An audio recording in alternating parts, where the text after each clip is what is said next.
Chapter 183, Special Condition. What did you say? Brilliant War God was stunned, of course. I accept your challenge. Shi Feng smiled after Shi Feng's reaffirmation. Brilliant War God knew that he did not hear wrong. Originally, he had thought that Shi Feng would immediately reject his challenge after learning how fearsome he was. He had even been in the midst of thinking of a way to provoke or anger Shi Feng into accepting his challenge. However, it would seem that he had simply been wasting his time. He had actually met a fool with mental issues. Aqua Rose had explained to Shi Feng how amazing he was. Yet this person still happily agreed, however. This situation was fine as well. It would save him plenty of trouble. I didn't think that you would have the guts. Since you've accepted, let's take this outside. Rest assured, I'll give you a quick and painless death, and I won't embarrass you too much. Ha ha ha. Saying so, Brilliant War God laughed as he headed towards the restaurant's exit. Master Black Flame. You really shouldn't agree to him. Although he usually bullies others with his authority, his strength ranks within the top 5 amongst all the shield warriors in Echo Twilight. Moreover, the Diamond Guard set equipment he just obtained is Mysterious Iron rank, while his Giant Bear War Axe is Secret Silver rank. On the other hand, you are a swordsman. You also focus on your subclass as a forger. Dueling him would only be a farce, Aqua Rose said worriedly as she walked over to Shi Feng. Aqua Rose had a clear understanding of Brilliant War God's strength. If he had the chance, he would humiliate Shi Feng in every way possible to take revenge for the previous incident. If Shi Feng were humiliated, how could she continue her cooperation with Shi Feng? She had already spent so much effort and purchased so many forging materials. Originally, she could have earned a big sum of money by cooperating with Shi Feng.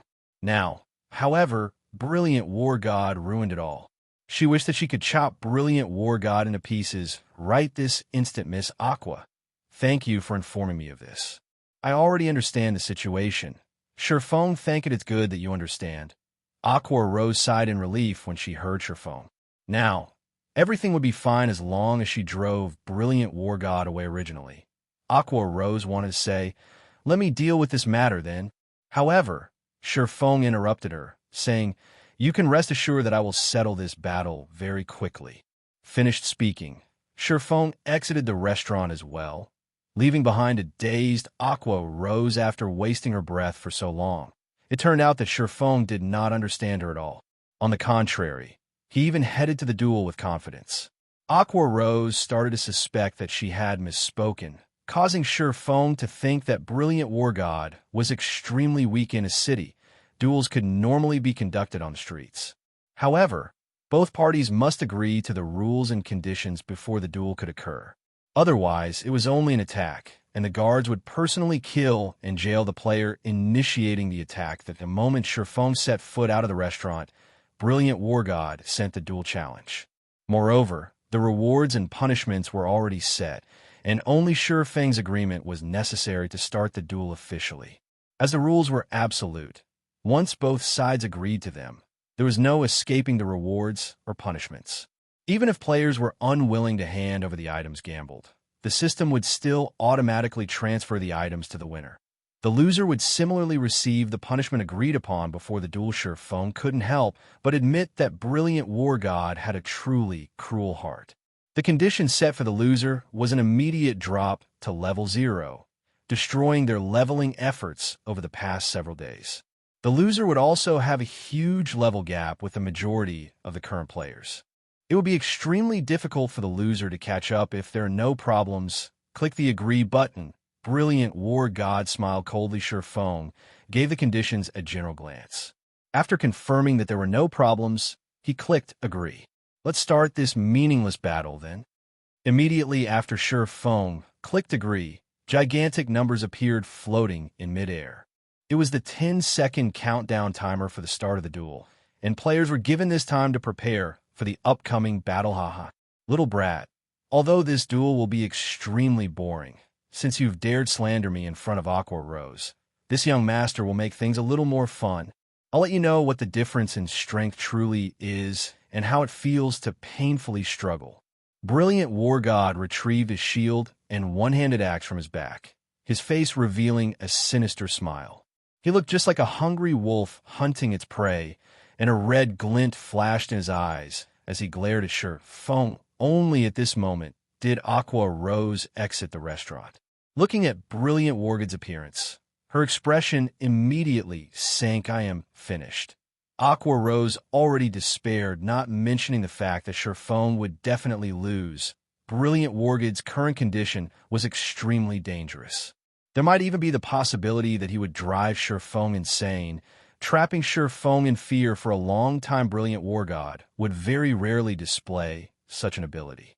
The last time Aqua Rose saw a Brilliant Wargod in such a condition, countless corpses littered around his feet. He had massacred a small guild with several hundreds of players. She did not think that Brilliant Wargod would fall into this madness. Today, Brilliant Wargod was extremely arrogant in his usual battles, and he would laugh madly as he fought. Only when he entered an extremely incited condition would he occasionally reveal such a sinister and cruel appearance. During such times, Brilliant Wargod was a lunatic filled with unruliness. His battle prowess would also increase by several folds in such a state. Brilliant Wargod was a truly bloodthirsty berserker. If even the normal Brilliant Wargod ranked within the top 5 shield warriors in Twilight Echo, it was uncertain where the current Brilliant Wargod might rank. It was possible that even the number 1 ranking shield warrior in Twilight Echo, Lonely Leaf, might not be a match for him very quickly. The 10-second preparation time ended. Little brat, I'll first cripple all 4 of your limbs. I'll turn you into a crawling worm, then toy with you slowly. Brilliant Wargod lifted his bone shield while his other hand wielded the giant bear war axe. His face revealed a sinister smile as he charged at Feng. Brilliant Wargood's current appearance did not resemble anything human. Instead, he looked more like a lunatic possessed by a demon. After entering this crazed state, Brilliant Wargod became extraordinarily fast and nimble. He charged Feng head-on. However, when Feng sent a sword stabbing at him, Feng's sword merely penetrated the afterimage left behind by Brilliant Wargod. I'll first cripple your right arm. Brilliant Wargod suddenly appeared at Feng's right, his giant bear war axe abruptly descending and slashing at Feng's right arm by the side. Aqua Rose's complexion turned terrifyingly pale. After seeing Feng taking action, she immediately knew that Feng was not strong at all. Just as she had expected, however, it was an ordinary situation after all. To become Starmoon Kingdom's #1 forger, Feng must have spent a lot of his effort on forging. Where'd he find the time to increase his battle techniques? Even if Feng were an expert in some other virtual reality game, it would not be the same in God's Domain. After entering God's Domain, even the experts of other virtual reality games would only be slightly stronger than others. A lot of time was necessary to sharpen oneself in God's Domain, and one needed to constantly battle monsters to improve. However, Feng clearly did not possess that much time. Brilliant Wargod would torture Feng here and now. He would fall into mental derangement for a long period. Even if he did not go crazy, he would be in a daze for a long time. How was she supposed to continue their trade with Feng in such a state? It seems that I can only wait longer, Aqua Rose said helplessly as she looked at the right arm Brilliant Wargod targeted surprisingly. However, Feng did not scream in pain. Chapter 184, Absolute Suppression. At this moment, Brilliant Wargood's giant bear war axe left a deep red streak across Feng's arm in God's Domain. Although players would not receive high damages when their limbs were attacked, they would feel a faint numbing feeling in their limbs. Moreover, the numbing effect lasted for quite some time. During this time, players' reactions would slow down, affecting their battle conditions and slightly reducing their battle prowess. However, players would rarely attack limbs when they piked others, as there was no meaning to such an action. Compared to attacking the limbs, the body was a much easier target. After all, it was much easier to defend against an attack aimed at the limbs. Moreover, the limbs were much more nimble than the body, making them harder to hit. Most importantly, however, attacking vital points on the body would cause much more damage normally.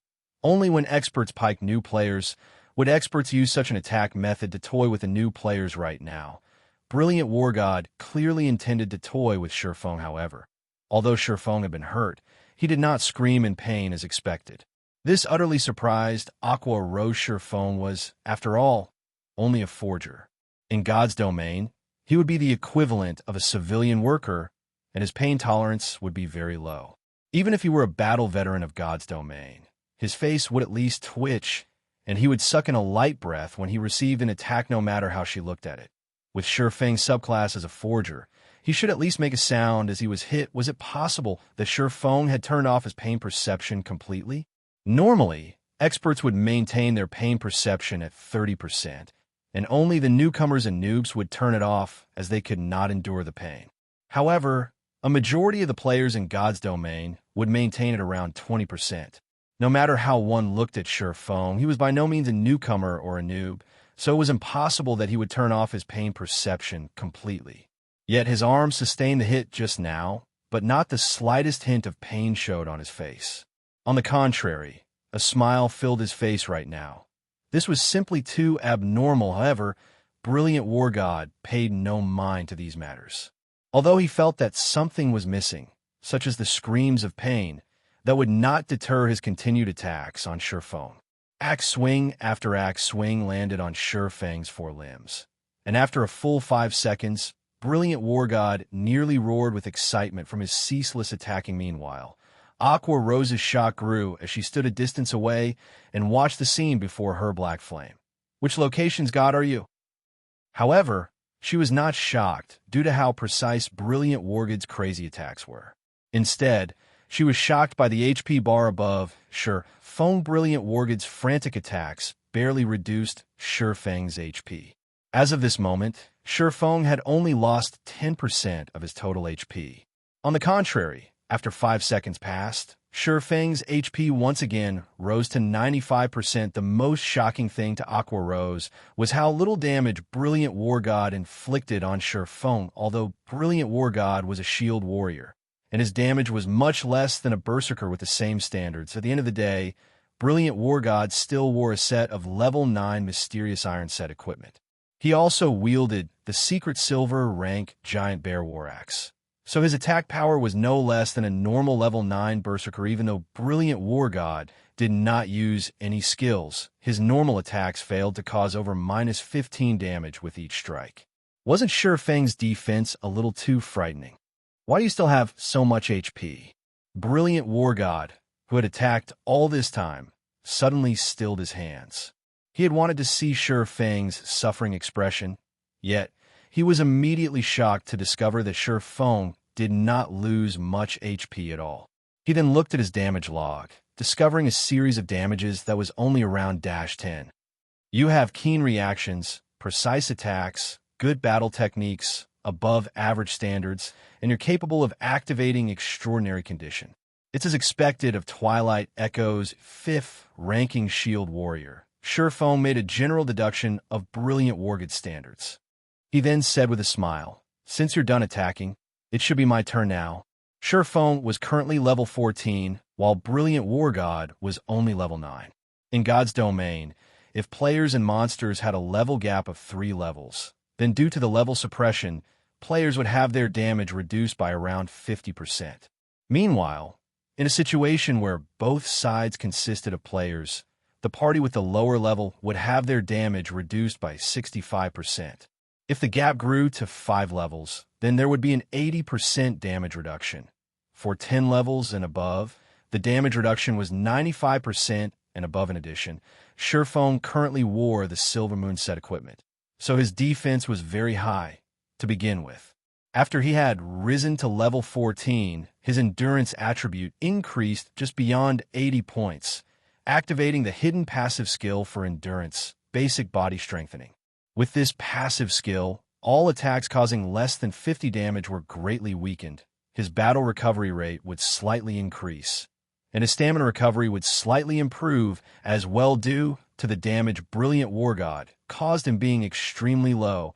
His battle recovery could replenish most of his lost HP in one shot. This was the specialty of virtual reality games. Due to the gap in levels and attributes, the disparity in strength was worlds apart.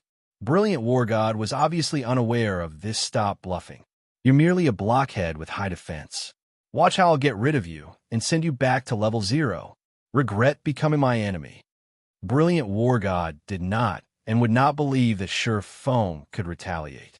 He raised his giant bear war axe, sending a fierce slash towards Sure Feng's chest. Brilliant War God no longer fooled around. He wanted to get rid of Sure Feng instantly, like a fierce gale. So he coupled his attack with a skill. However, standing at a distance, Aqua Rose did not think that Sure Feng bluffed at all. Since the start of the battle, Sure Feng had waved his sword only once, then stood without moving, allowing Brilliant War God to attack him for an entire 5 seconds, continuously 5 seconds. Even the weakest players could attack or defend many times within this amount of time. Yet, Sure Feng chose to do nothing at all. The moment Brilliant War God's giant bear axe passed through Sure Feng's body, Brilliant War God involuntarily revealed a cold smile. His belief that Sure Feng only bluffed was reaffirmed after image. Brilliant War God immediately noticed that sensation of his axe passing through Sure Feng felt odd. At this moment, he realized that the Sure Feng before him was simply an afterimage. He then spun, searching for Sure Feng's position. At this moment, Sure Feng had already arrived at Brilliant War God's back. His movements were silent, as if he did not exist at all. Sure Feng's right hand twitched, and the abyssal blade lightly pierced through Brilliant War God's back. A hole appeared in the hard armor that Brilliant War God wore, and the shield warrior instantly felt his heart cool to freezing temperatures. Brilliant War God felt an immense pain in his chest. Since when had a young master like himself experienced such a degree of pain? Immediately, he released an agonizing scream as a damage of over -300 appeared above his head. With a single hit, Brilliant War God lost over a fifth of his total HP. Such speed and attack power. Aqua Rose had distinctly witnessed it from a distance, and her shock-filled eyes involuntarily blinked as a result. She did not think that Sure Feng, as a forger, would actually be so amazing in battle. His attack power was simply inhumane. Because of the equipment he possessed, Brilliant War God's defense was frightening. Yet, Sure Feng's normal attack dealt over -300 damage to the warrior. Between the two of them, be it defense or attack power, Brilliant War God was far from Sure Feng's equal. The disparity in strength was clear for all to behold. The two of them were on completely different levels. It was simply unbelievable. Even with Brilliant War God standards, there was still an evident gap in strength between him and Sure Feng. This fight had completely renewed Aqua Rose's recognition of God's domain after stabbing Brilliant War God once. Sure Feng did not give Brilliant War God any chances. He once again waved the abyssal blade, sending a chop at Brilliant War God's body. Sure Feng landed a triple damage critical attack, causing over -2,400 damage and instantly killing Brilliant War God. Chapter 185, Ruin Mountain Range. Sure Feng pulled back his sword, sliding it back into its scabbard immediately after. An agonizing wail resounded throughout the streets. Brilliant War God stared Sure Feng with eyes filled with poisonous hatred. However, there was also a thread of fear hidden within that hatred. After all, Sure Feng had only used a single swordsman skill, Chop, to kill him instantly. Brilliant War God's past confidence and arrogance had, at this moment, shattered. He quietly watched as his HP frantically decreased, and in the blink of an eye, he only had 1 HP remaining. Brilliant War God fell to his knees, his eyes filled with shock and fear as this was only a duel. Brilliant War God could escape death this time, however. As Brilliant War God regained some of his spirit, he finally understood Sure Feng's comment of this would be a boring battle. At that time, Brilliant War God had still thought that it was Sure Feng's arrogance, not knowing the immensity of heaven and earth. In reality, however, no, Brilliant War God exclaimed as he noticed his levels swiftly decreasing. In the blink of an eye, he had already fallen to level 0. Although duels would not allow players to die, the punishment the losing party received would not be altered in the slightest. The sinister punishment Brilliant War God had previously set for Sure Feng had all come biting back at him. The system also transferred the map he gambled into Sure Feng's inventory this time. Not only had he dug his own grave, but he also bought his own coffin, suffering twice the loss. Miss Aqua, I'm done. Let's continue our talks. Sherfone looked towards Aqua Rose with a smile. As he spoke, Brilliant War God glared at Sherfone with a malicious expression, his teeth gnashing. Immediately after Sherfone turned his back on Brilliant War God, the Shield Warrior took out a Tier 1 magic scroll, using it on Sherfone Black Flame die. The Tier 1 magic scroll that Brilliant War God used was a flame-type spell called Flame Spear. The scroll contained a relatively strong, single-target, destructive spell. In any case, Brilliant War God had already fallen to level 0. He would not suffer a loss if the guards captured and jailed him. At worst, he would just have to delete his account and start all over again. It would be acceptable if he could kill Sherfone and appease his hatred careful. Aqua Rose warned Sherfone did not expect Brilliant War God to be insane enough to dare attack him in the middle of Blackwing City. However, due to the short distance between them, it was too late by the time Sherfone realized Brilliant War God's actions. The Flame Spear instantly struck Sherfang's back, and Brilliant War God revealed a sinister smile as his attack landed. This Flame Spear was Brilliant War God's trump card. It was capable of causing up to 2,000 flame damage to a single target. Even if Sherfone were amazing, he was a single swordsman. How high could his HP be? It would already be heaven-defying if he had 1,200 HP. With this 2,000 damage, Sherfone would unquestionably die after the raging flames dissipated. Sherfang's HP madly fell, ha ha ha. So what if you are amazing? Since you dared provoke this young master, only death awaits you. Brilliant War God laughed loudly as he watched Sherfang's full HP trickle to 0. Brilliant War God, you are too despicable.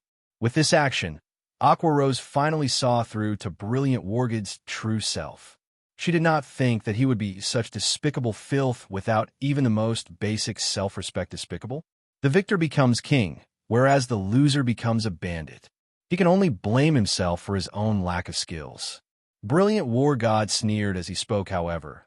Brilliant War God's smile quickly faded the moment he discovered that Sherfang's HP had stopped decreasing after reaching 20%. Why aren't you dead?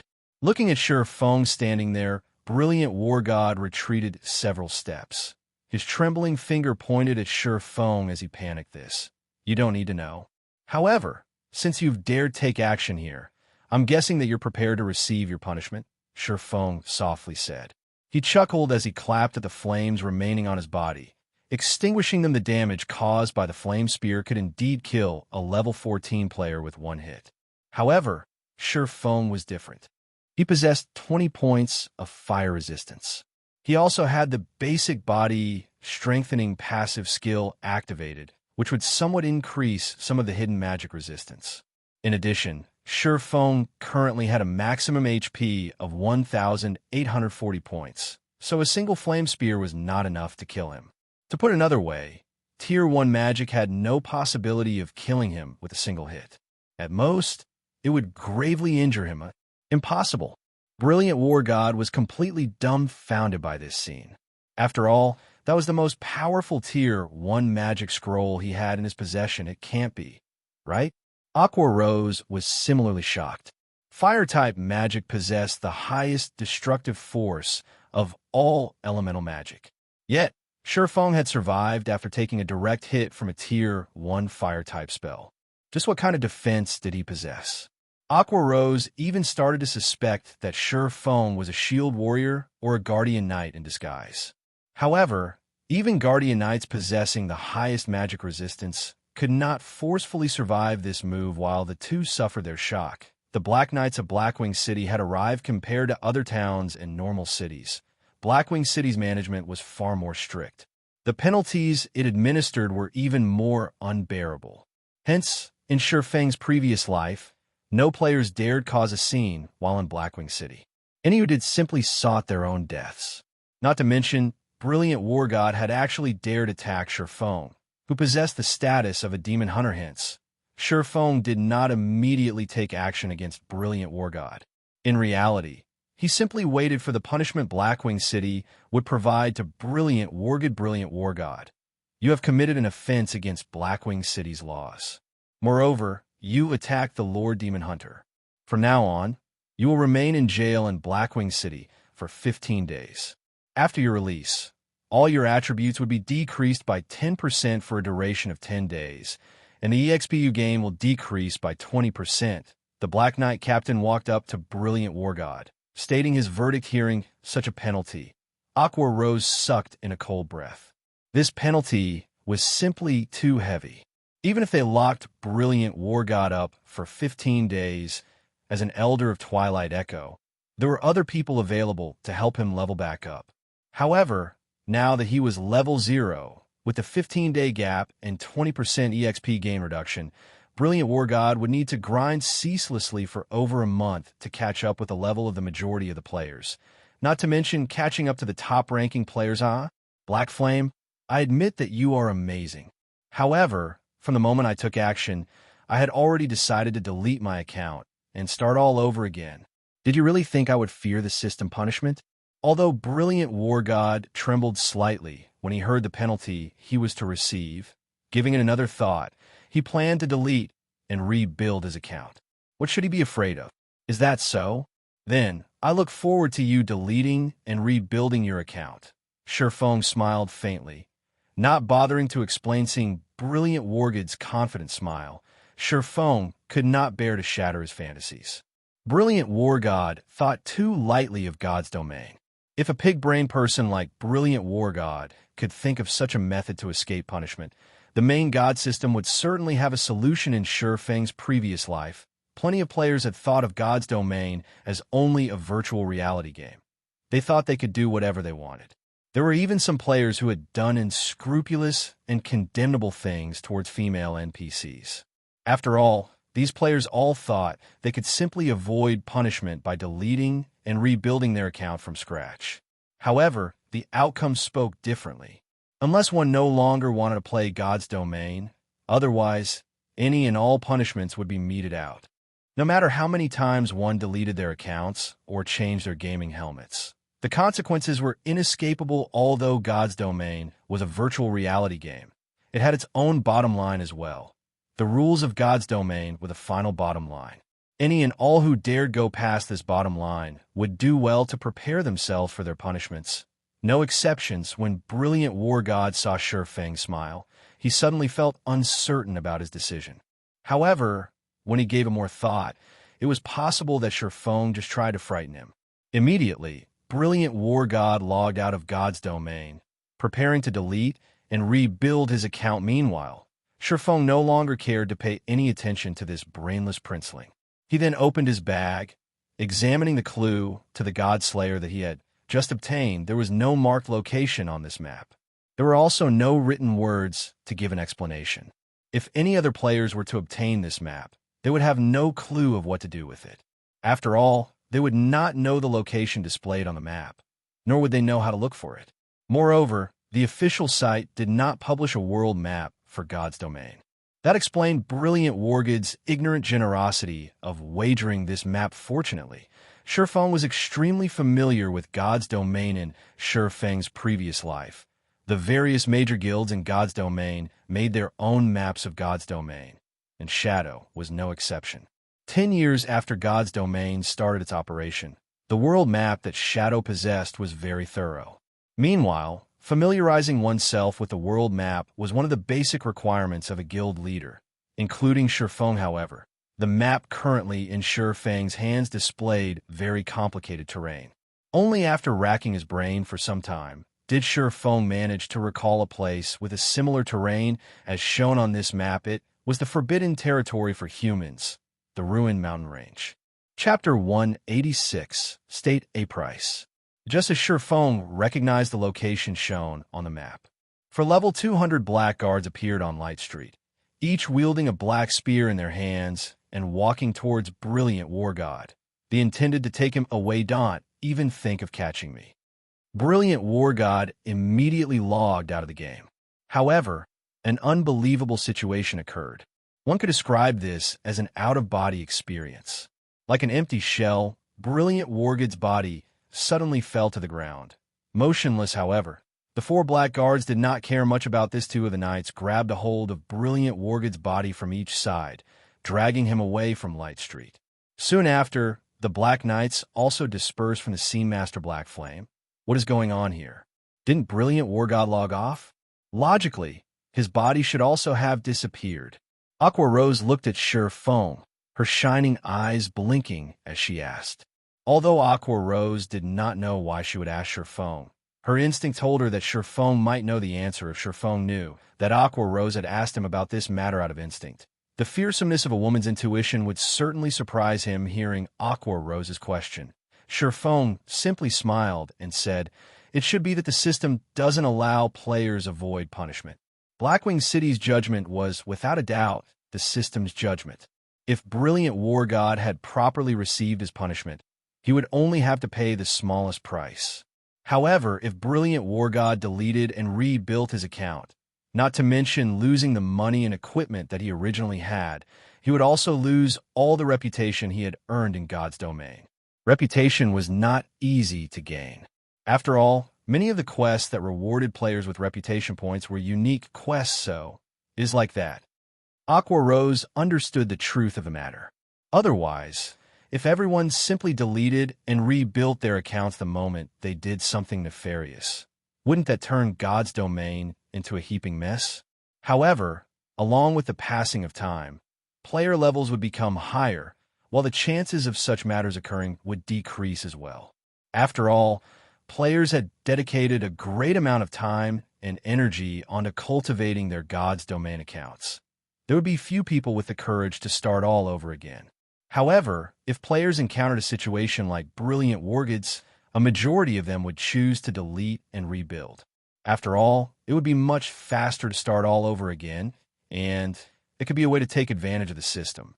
Naturally, the main God system would not make such a mistake regarding the calamity that had befallen Brilliant War God.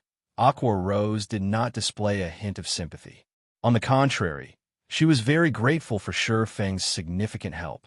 Her and Brilliant War God's families had always been friendly with each other, and both families intended to increase and widen their wealth and influence through marriage.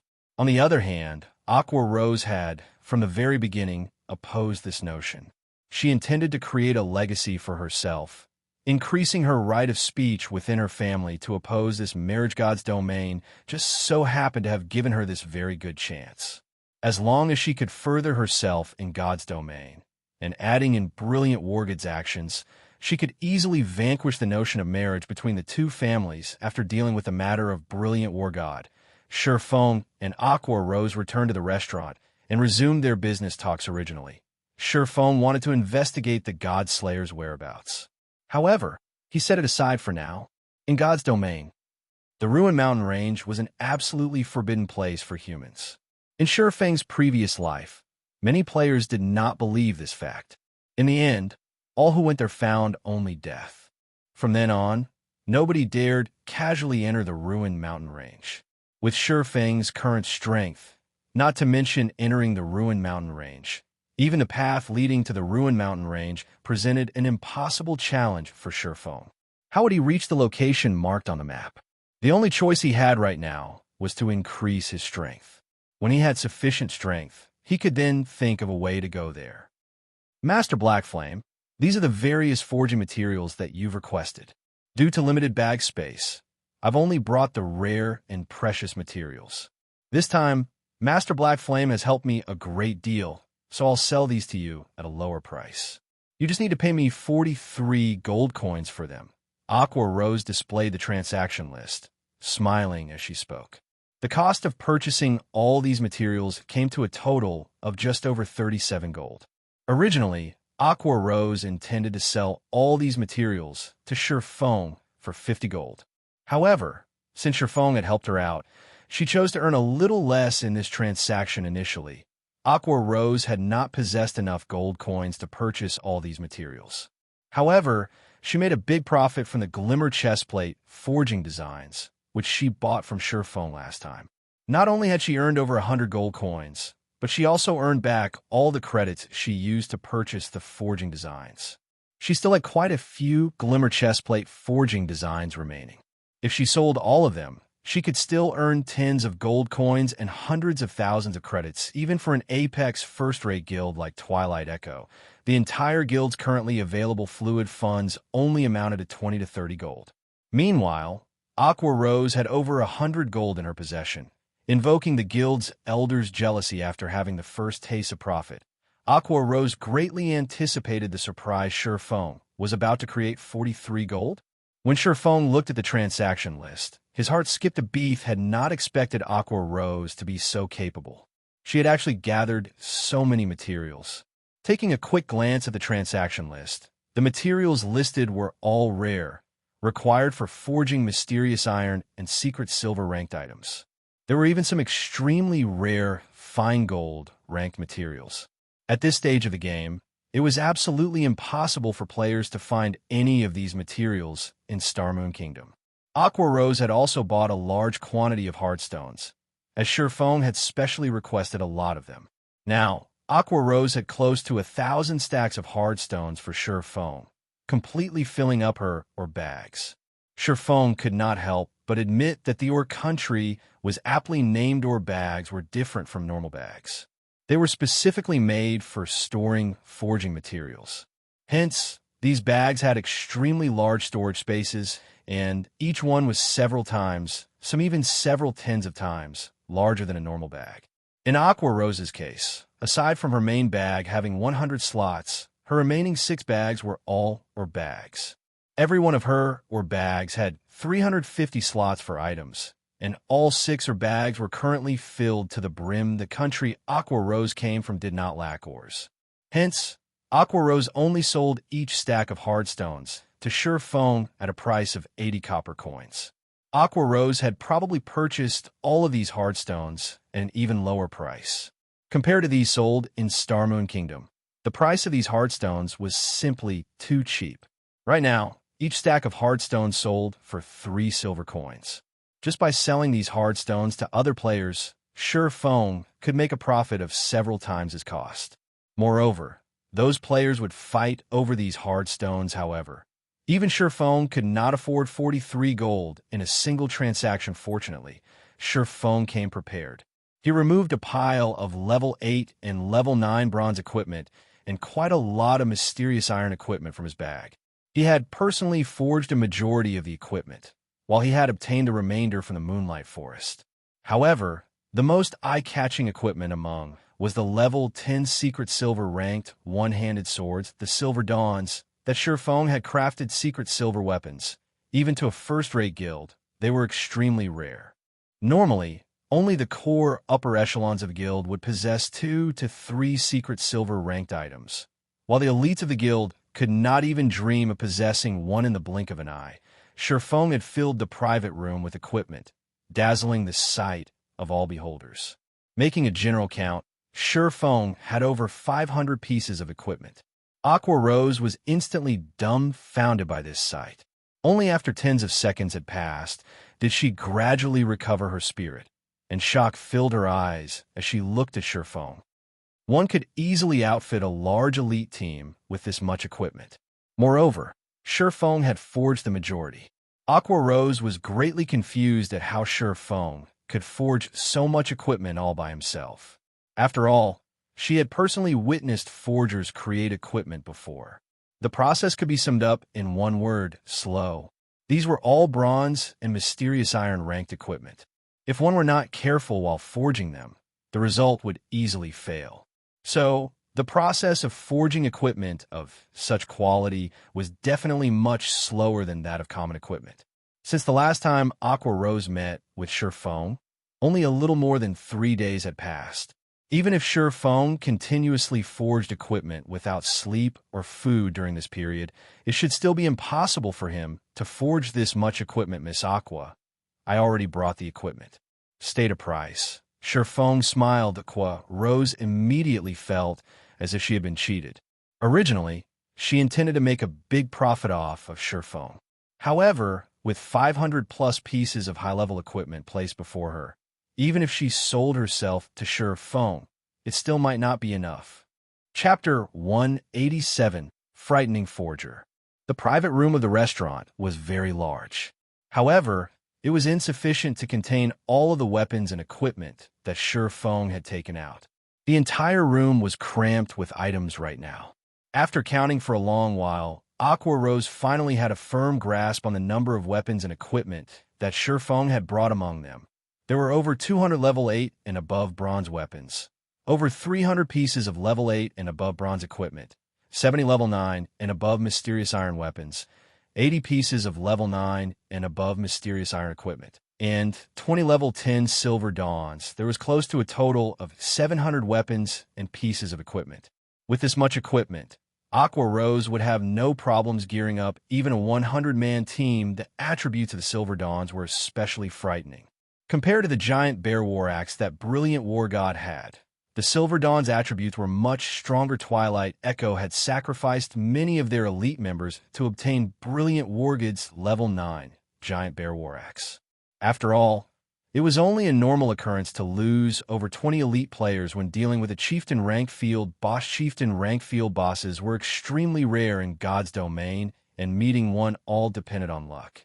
Moreover, after meeting one, sacrifices were necessary to bring it down.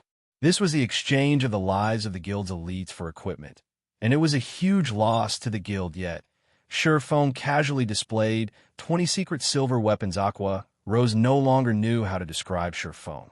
Despite having an immeasurably high strength, his standards as a forger were also at their apex, as Aqua Rose had yet to hear news of any player forging a secret silver-ranked item.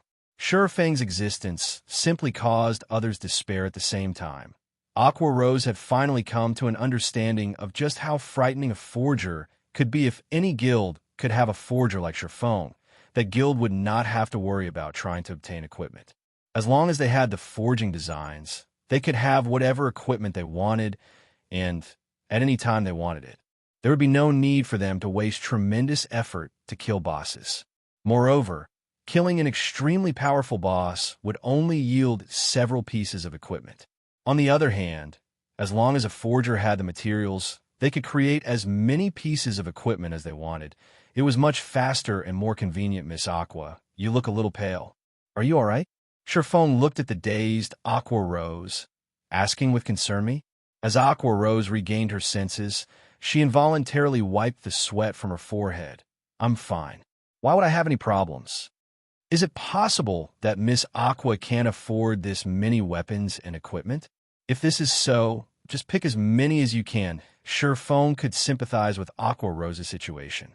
After all, even a first-rate guild could not buy up all this equipment in one go. Not to mention Aqua Rose by herself, Master Black Flame. I want all of these items. However, can we carry out the transaction with credits? Otherwise, if I give Master Black Flame all of my gold coins, I would starve. Aqua Rose smiled bitterly. There were so many good items before her eyes, and it would be a sin not to gobble all of them up right now. What did the various large guilds like the most?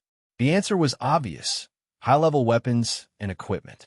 Level 8 and above weapons and equipment just so happened to be what guilds lacked the most. Just a single piece of level 8 bronze equipment was worth well over 20 silvers on the market right now. Level 8 bronze weapons even sold for 30 silvers or more, while level 9 mysterious iron equipment was worth 50 silvers or more, and level 9 mysterious iron weapons sold for 80 silvers or more. As for the level 10 secret silver weapons, the Silver Dawns, they were priceless treasures, and not a single person out there would willingly sell one if a price were truly to be set. With the Silver Dawn's attributes, at the very least, it would sell for 2 gold coins or more. 20 Silver Dawns would then equate 40 gold coins. That was nearly half of all the game currency Aqua Rose owned. Moreover, this was the lowest price for the Silver Dawn. That's fine as well. I'll just take these forging materials, in addition to 50 gold, to cover for a portion of the bill. You can pay the remainder using credits. Shifeng spoke after giving it some thought. This Aqua Rose hesitated for a long time. In the end, however, she gnashed her teeth as she agreed, saying, "All right, I understand." Hearing Shifeng's words, Aqua Rose really wished that she could recruit Shifeng. In just a few moments, Shifeng had taken away a greater half of the gold coins she had earned after much effort.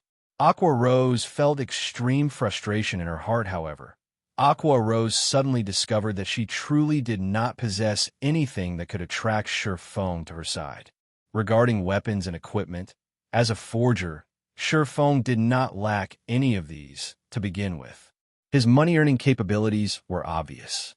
As for status, although he was simply a nobody right now. The moment the name of the Black Flame Forger spread, his status would become undeniably grand. Earning the respect of others, the only thing remaining was a girlfriend. If Shurfeng did not have one right now, there were plenty of great beauties in Aqua Rose's elite team. Every one of them possessed beauty that could easily move one's heart, and their bodies were all curved in the right places. Plenty of men often try to court these women. Aqua Rose would be rich if she could get one of her team's beauties to hook up Shurfeng. However, it would be unquestionably foolish if she asked Shurfeng this question right now. She could only wait until their relationship grew before digging for some hints. If Shurfeng knew the thoughts Aqua Rose had in her head right now, she would probably frighten him away. After all, who would have thought that the elegant and cheerful Aqua Rose could be so cunning? Very quickly, the two of them completed their transaction aside from obtaining the 43 gold worth of materials from selling the equipment. Shurfeng also obtained an additional 50 gold coins and over 2 million credits just by striving for 3 short days. Shurfeng had instantly multiplied the 10+ gold he had initially spent by more than 10-folds. Shurfeng had made a huge profit from this trade. This time, regarding gold coins, Shurfeng had once again become the richest person in White River City. Meanwhile, Aqua Rose was also greatly pleased. With this many weapons and equipment, she could greatly strengthen her own legion and very quickly turn into the #1 legion in Twilight Echo. At that time, her right to speak would also grow, while those elders would no longer dare speak nonsense in front of her Master Black Flame. Let's schedule next trade for 4 days from now. It just so happens to coincide with the day the Blackwing auction will be held. What do you think? Without realizing it, Aqua Rose treated Shurfeng as a good friend now, right? I can also save the number of uses left on the pass. Shurfeng nodded in agreement. He had earned simply too much this time. He also needed quite some time to forge new weapons and equipment. Now that Aqua Rose had yet to obtain additional Blackwing City passes, it was also beneficial to have a time extension soon after the two parted ways. Shurfeng then went to purchase more frost grenades. This time, he bought a full stack of 200 intermediate frost grenades for 18 gold. He also bought 5 stacks of 1,000 basic frost grenades for 13 gold, 50 silver. In just a short moment, he had spent 31 gold, 50 silver. However, Shurfeng did not feel any heartache over it, as the money he obtained from Aqua Rose just now was simply the tip of the iceberg. The true iceberg was still within his grasp with the incomparably popular hardstone. To Aqua Rose, whetstones were neither rare nor special. After all, being from your country, such items were available in abundance. The number of forgers there was as plentiful as the hairs on an ox, so they were not particularly desperate for such items. However, it was a different story for the Starmoon Kingdom, with the various guilds in the White River City region who were desperately trying to level up. These guilds were in desperate need of hardstones. Yet, it was just too difficult to obtain any. They might even go bald from over-worrying right now. As for after these guilds entered White River City, Shurfeng did not need to worry that these guilds would suddenly halt their need for whetstones. Even after everyone entered White River City, the issue of durability would still plague them. It might even become a much more serious issue. Hence, Shurfeng did not worry in the slightest that he could not sell his hardstones. He merely had to decide at what price he would sell them for. Just as Shurfeng was about to return to White River City, Blackie suddenly sent news. Brother Feng, this is not good. Right now, all of the guilds within the White River City region are looking for you. They say that if you do not give an explanation on the official forums, all the guilds within the White River City region will add us to the wanted list. Chapter 188. You are digging your own grave. After reading Blackie's message, Shurfeng was confused. Why would the guilds within the White River City region suddenly look for trouble with them for no reason? Moreover, they even wanted an explanation. What did they want him to explain? However, Shurfeng did not pay further attention to this matter. It would be better for him to get the details after he returned to White River City. Hence, he took out the 7 Luminaries crystal, teleporting to White River City. Level 10 monster area. White Sand Ruins. A 40-man elite team was currently clearing level 10 desert twin-headed snakes. Every member of the team took action in an organized fashion, and very quickly, the team dispatched all of the tens of desert twin-headed snakes, turning them into an abundance of EXP. This elite team belonged to the guild, Martial Union, chased out of Redleaf Town by a Surefoam. Meanwhile, the leader of this team, none other than Unstable Devastation boss Unstable. The deed is done. I've already told them the conditions, pros, and cons. At that time, we'll share the secret Surefoam used to reach level 10 quickly. Currently, there are a total of 8 unrated guilds that have agreed to enter our little alliance. An assassin came running, reporting good. You've done well. Unstable Devastation laughed with a smirk on his face. He then said confidently, Yi Feng, you are the one courting death. You actually dared ignore my words. Now, the entire White River City region has discovered the leveling secret you used to reach level 10. I've also established my own alliance. Whether you reveal that leveling secret or not, you will be finished. When Surefoam had utterly rejected him, Unstable Devastation had been sent into a daze for a long time. He did not think that Surefoam would act so decisively, however. Since Unstable Devastation could not control Surefoam through threats, he could only use a more strenuous method to deal with Surefoam, publicizing the matter about this secret to all of the other guilds. Now that the competition between the various large guilds was so intense, every one of these guilds worked towards swiftly raising their members' levels to level 10. Meanwhile, Surefoam possessed a leveling secret that could allow these guilds to achieve such a feat, so these various large guilds would naturally want it after all. While the other guilds still worried over the matter of reaching level 10, Surefoam's entire team was already level 10 and currently developed themselves further in White River City. Their situations were worlds apart. Currently, Surefoam's team occupied all of the resources available in White River City. With that access, they could increase the gap even further. By the time the majority of the players in the White River City region entered White River City, Surefoam's team may already occupy all the high-level resource areas available in the city. How were other players supposed to mingle in White River City then? That was to say, if any guild could obtain Surefoam's leveling secret, they would become a tyrant in White River City in the future with such a temptation in sight. Who could resist? Not to mention, Surefoam was merely an independent player. He did not have the protection of any major power. God's domain was still not kind enough to allow a weakling exclusive monopoly on treasures. With treasures up for grabs, how could any of these guilds let go of this chance? They would do whatever they could to snatch Idas for obtaining the leveling secret through fair trade. It was an impossible notion. After all, the initial criterion for a fair trade was that both parties had to be of equal power. How could a single independent player possibly equal a large guild? If Surefoam did not obediently hand the leveling secret over, there would only be a single ending for him: death. However, even if he handed it over, death would still be the only thing awaiting him. This was the sorrow of weaklings at this moment. Even Unstable Devastation pitted Surefoam. However, who told this fool to refuse his kind suggestion?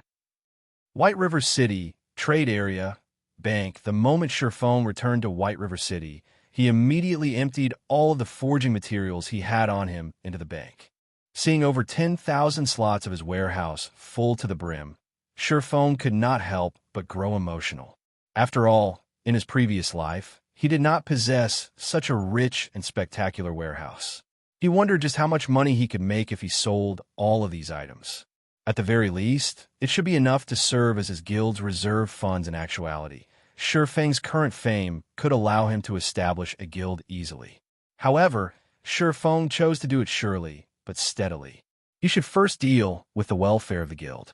After finishing that, the guild he established would shock the world, and no power out there would be able to touch them. Even if those third-rate and second-rate guilds wished to suppress his guild, they could not stop his guild's swift development. After all, his guild would already possess a sturdy foundation and huge funding at that time.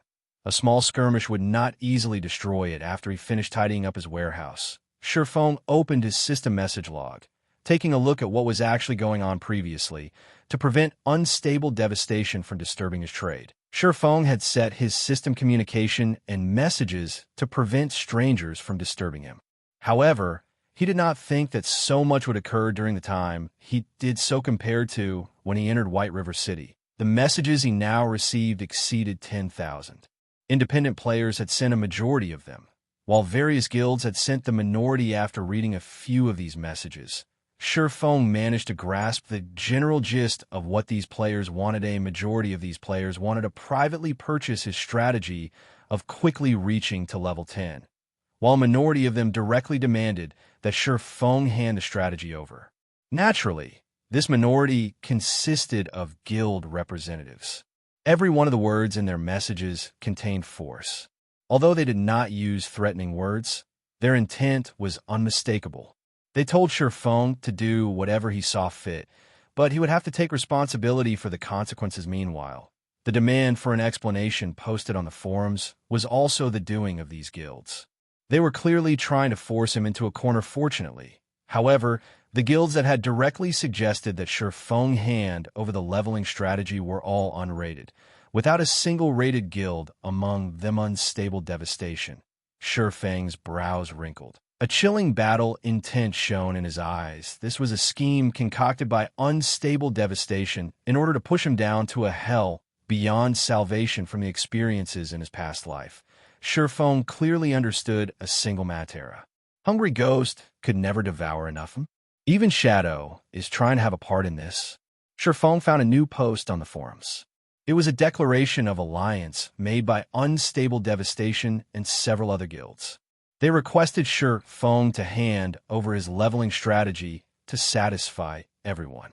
Otherwise, they would impose a sanction on him. Meanwhile, Shadow was among the several guilds that had joined this alliance immediately. Plenty of people showed their support for Unstable Devastation. They all wanted Surefeng to hand over his leveling strategy, benefiting everyone. Surefeng simply smiled. Did they really take him for someone who could be easily bullied? Someone they could mold in the palm of their hands? If Gentle Snow possessed this leveling secret, these guilds and players would have long since shut their mouths. Rather, they would cheer and sing her praises immediately after. Surefeng created a post on the forum selling the leveling strategy to reach level 10 quickly for 10 billion credits. All insincere buyers will be ignored. Surefeng then set aside the official forums, looking at the time. It was nearing dawn in the real world, so Surefeng promptly logged off to rest. However, Surefeng's post had instantly become popular. Almost everybody paid attention to it when they saw Surefeng's asking price of 10 billion. Those who had previously wanted Surefeng to publicly disclose the strategy for free now cursed even more fervently. 10 billion credits? Why don't you die instead? Unstable Devastation and other unknown guilds had all involuntarily cursed the moment they saw Yifeng's post. This Yifeng had simply gone insane for money. Which fool out there would spend 10 billion credits to buy a garbage strategy? However, anyone smart enough could easily discern Surefeng's true intentions. Naturally, these guilds also understood what Surefeng tried to say. This was Surefeng's way of indirectly sending them a message, saying, "Want this secret for free? Dream on." Without a doubt, Surefeng declared war with these guilds. Yifeng, you're digging your own grave. Unstable Devastation spoke in rage. Though his tone carried with it a hint of gloating, he was furious due to Surefeng ridiculing him for being poor, while he was happy as there were over 30 guilds who would deal with Surefeng. Even if Surefeng were amazing, he would still be finished the moment these guilds entered White River City unless, of course, Surefeng could repeat the scene from last time, banishing all of these guilds from White River City. However, was that possible? Chapter 189, Berserk Market. Shortly after Surefeng logged off, the post Surefeng had left on the forums became instantly popular. 1 view became 10. 10 became 100. Players had strong gossiping hearts, so they would not miss out on this good show. Within a short 20 minutes, almost all players within the White River City region had discovered this matter. The guilds that had demanded the leveling strategy from Surefeng were all enraged. Crap. Find all of the information about that little bastard for me. Not only am I going to kill him back to level 0, but I'm also going to kill all his friends back to level 0. Since he dares humiliate Ghost Wheel, he can forget thinking of mingling in God's domain any longer. Sleeping Bones, the guild leader of Ghost Wheel, was furious after listening to his subordinate's report. Although Ghost Wheel was an unrated guild, they were still a large guild with over 5,000 members. Yet a lone, independent player looked down on them. How were they supposed to show their faces in public in the future if they took this lying down? Leader, I've already investigated him. An elementalist said speak. Since he dares look down on Ghost Wheel, I can't retain the name Sleeping Bones if I don't kill all of his friends back to level 0. Sleeping Bones bellowed that Yi Feng is an independent player, and I've confirmed that he has 8 team members. Aside from them, Yi Feng also has a good relationship with Stabbing Heart, the vice leader of the Assassins Alliance. Rumor also has it that he has a very close relationship with the Snow Goddess, Gentle Snow, as well. That elementalist answered. Sleeping Bones suddenly fell silent. Was this a joke? If they dared to actually kill Stabbing Heart of Assassins Alliance and Gentle Snow of Ouroboros, then the day they entered White River City would be the day Ghost will disbanded. Forget it. I, Sleeping Bones, am a magnanimous person. We'll just stick to killing Yi Feng and his teammates, unless we want other people to start gossiping about us. Roger, guild leader, is the wisest. At the same time, the other guilds that did not have a clear understanding of Shi Feng began their investigations about him. They were prepared to properly deal with him the moment they entered White River City. Meanwhile, on the forums, players were currently discussing this incident. They all felt that White River City's battle of the century was about to begin. This fellow brother, Yi Feng, simply too awesome. Isn't he trying to oppose those various guilds? He is just overestimating himself. Who's he think he is? When these guilds enter White River City, it will take no effort for them to destroy him. What do you know? Yi Feng is a God-ranked expert. Previously, he turned Martial Union upside down, while Martial Union could do nothing against him. They were even chased out of Redleaf Town. Now, Yi Feng is even facing off against so many strong powers. He is truly my generation's role model. What's so amazing about that? I could do it as well. Don't forget, that incident happened in a town. The various large guilds' strength scattered. How many members could they possibly have in a single town? It was only natural that they were defeated. There were many players browsing the forums. However, a majority of them did not feel optimistic about Shi Feng's chances. They were especially confused about Shi Feng's actions. Just how stupid could Shi Feng be to actually dare taunt the guilds? Was he not afraid of these guilds taking revenge and killing him back to level 0? Along with the growing intensity of the discussions, the so-called God-ranked expert had also become a courageous fool. Many started ridiculing Shi Feng just when the forums reached their zenith. Shi Feng's White River City guidebook post revealed itself the moment the preset time arrived. The post appearance caused a massive ripple effect. The White River City guidebook was undeniably what various large guilds needed the most right now. A few level 9 independent players also urgently needed it.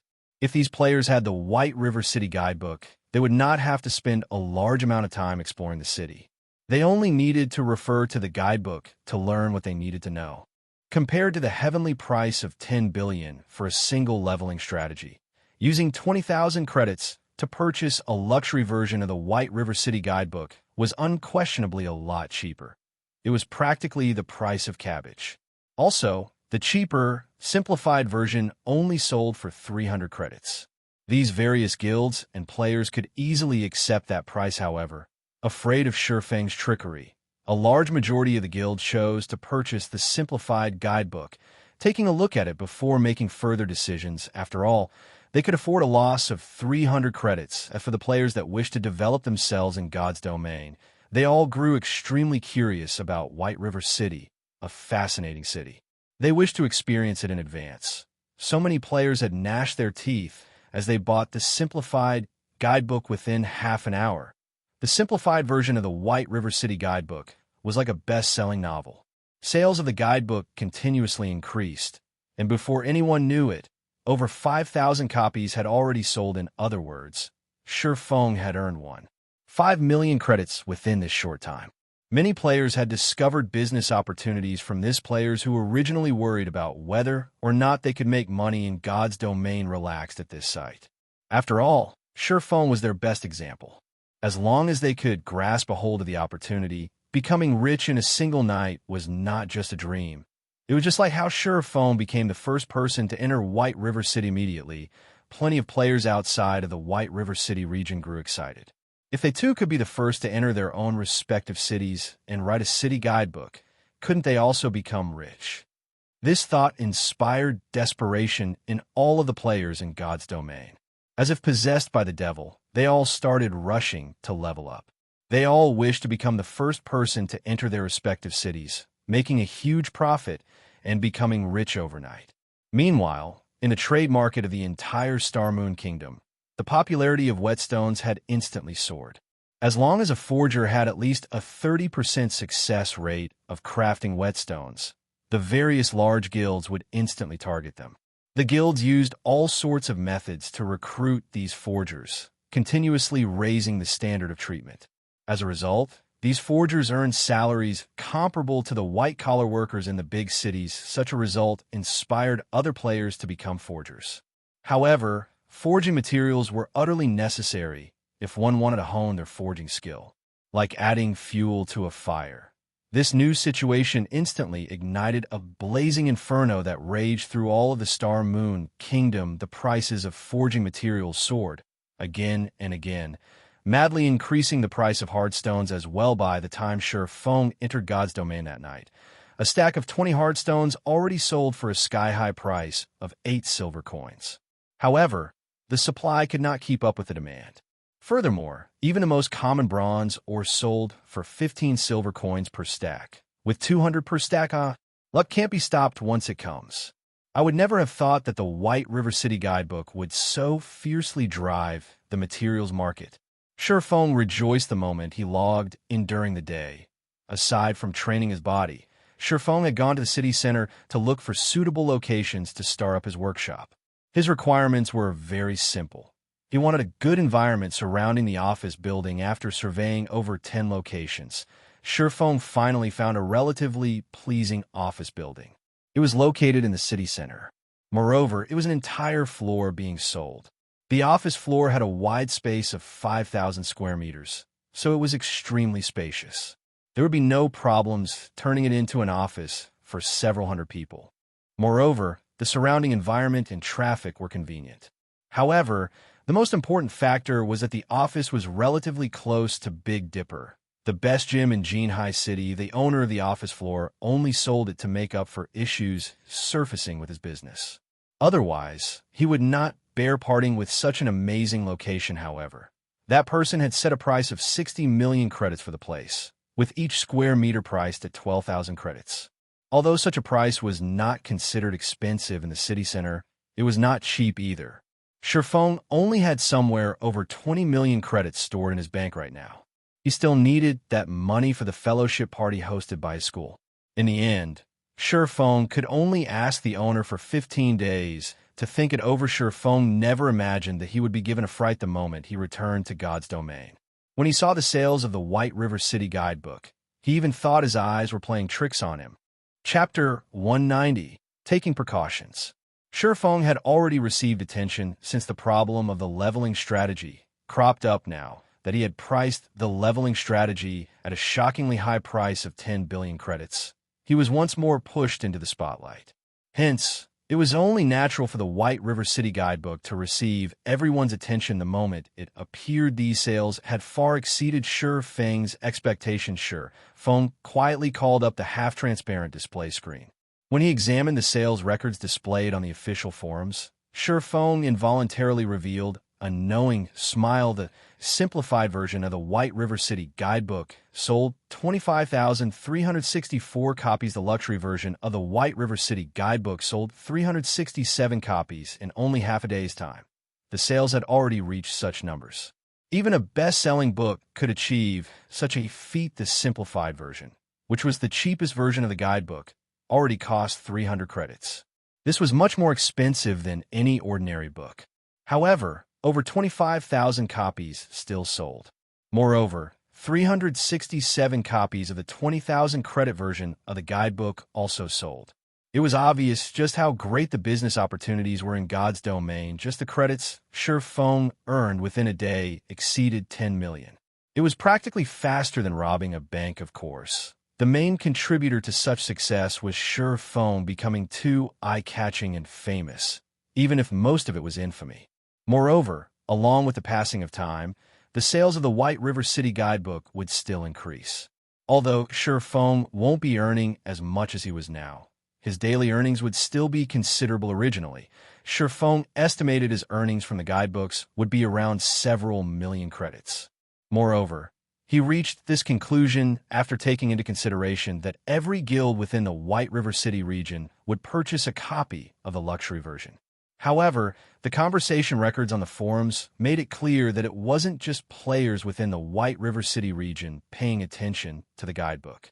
Players and guilds from other cities also purchased the guidebooks, which, in turn, led to such a high selling rate. Although it was a strange situation, Feng could guess the intentions of the players and guilds of other cities. The difference between cities was not particularly large. Mostly, only the quests available, leveling spots, and amount of NPCs were different.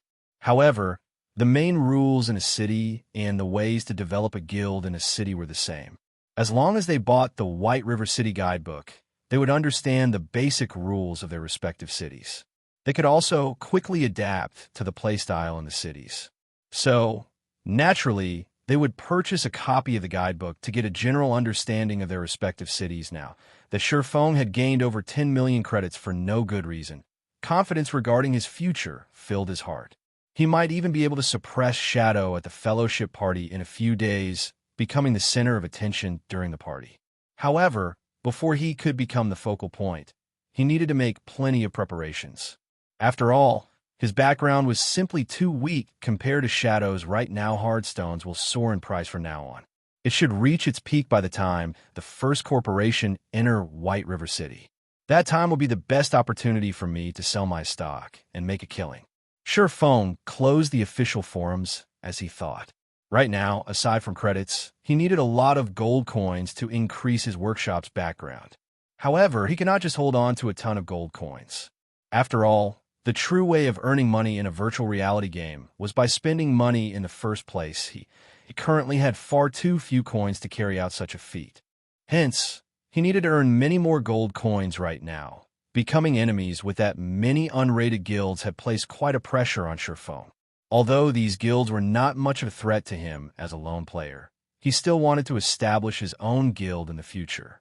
Such a situation would be detrimental to his guild. As the saying went, the barefooted did not fear those with shoes. Establishing your own guild was the equivalent of putting on shoes. Having a guild was the equivalent of having a house, supplying your enemies with an easy target. They could deal with you with greater ease. Hence, in Feng's previous life, plenty of small guilds were forced to disperse due to being targeted by a large guild. On the other hand, the fixed teams formed by independent players got by rather peacefully, and it went without saying that lone players could do so as well. However, there was a limit to the strength of a single individual in God's domain. It was the same in the case of a large team. If Feng wanted to establish his own virtual empire, he, even more, was in need of the strength of a guild. Hence, establishing a guild was his only available option to reduce the pressure on himself. Feng needed to increase the pressure on these unrated guilds. That way, they couldn't spare any time to deal with him. Although there was still a long time until these guilds would search him out, it was wise to take precautions immediately. Feng contacted Stabbing Heart Brother Yifeng. I'm truly grateful for your help the last time.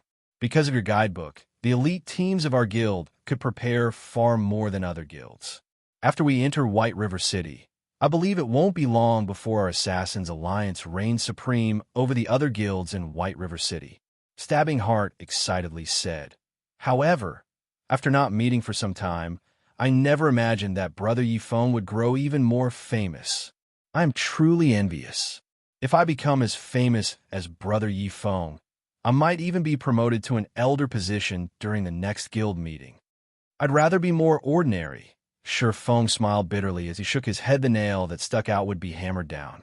Although Shifeng had long since been prepared for this in his heart, he did not think that the actual situation would be so intense. Brother Yifeng, since you were looking for me, do you need help for something? Stabbing Heart asked. Normally, Shifeng would not take the initiative to contact him unless there was something going on, of course. Moreover, it is good news for you. Shifeng laughed. Good news? Stabbing Heart grew slightly excited. He had received plenty of praises from a guild leader due to the help he received from Shifeng the past several times. As a result, his position in Assassin's Alliance had risen by quite a bit. Meanwhile, the matter of the White River City guidebook even earned him the good graces of the guild elders. They had already labeled him as one of the reserve elders of the guild. Such a promotion was rare in the Assassin's Alliance, and it displayed how highly the guild leader and elders thought of him. Do you lack heartstones right now? Shifeng asked. Lack my subordinates, and I have a headache over this matter right now.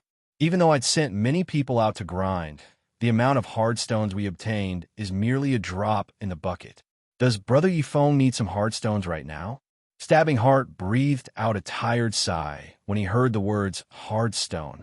He then immediately said, if Brother Yifeng needs them, I should be able to gather 3 to 4 stacks for you. I truly can't spare any more than that. Stabbing Heart only spoke the truth. After all, he had prepared these hardstones for the forgers in his guild to craft whetstones. Brother Stabbing Heart, you're overthinking things. I'm not calling to buy, but to sell. Shifeng laughed. Sell? Stabbing Heart was awe-stricken. Hardstones were extremely rare right now, and it was insanely difficult for average players to obtain them. Not to mention selling them, players would normally choose to keep them for their own use. After all, if one wanted to level up quickly, whetstones were a must. How many do you have? Be it 2 or 3 stacks, I want all of them. I'll even buy them at above market price. What do you think about 9 silver coins per stack? In Stabbing Heart's mind, Shifeng was only an independent player. It was already heaven-defying for him to have 2 to 3 stacks. After all, Stabbing Heart's own team, which consisted of hundreds of players, had only managed to obtain 3 to 4 stacks after a long time. No, I have 50 stacks. However, I'm only taking coins for them. Shifeng casually responded, extended 5 fingers. Chapter 191, Star Moon's Big Ten. Stabbing Heart immediately froze in shock when he heard that Shifeng had 50 stacks of hard stones. The entire Assassin's Alliance could not even manage to gather up 5 full stacks. Yet, Shifeng said he had 50 if 50 stacks of hard stones were used to craft whetstones.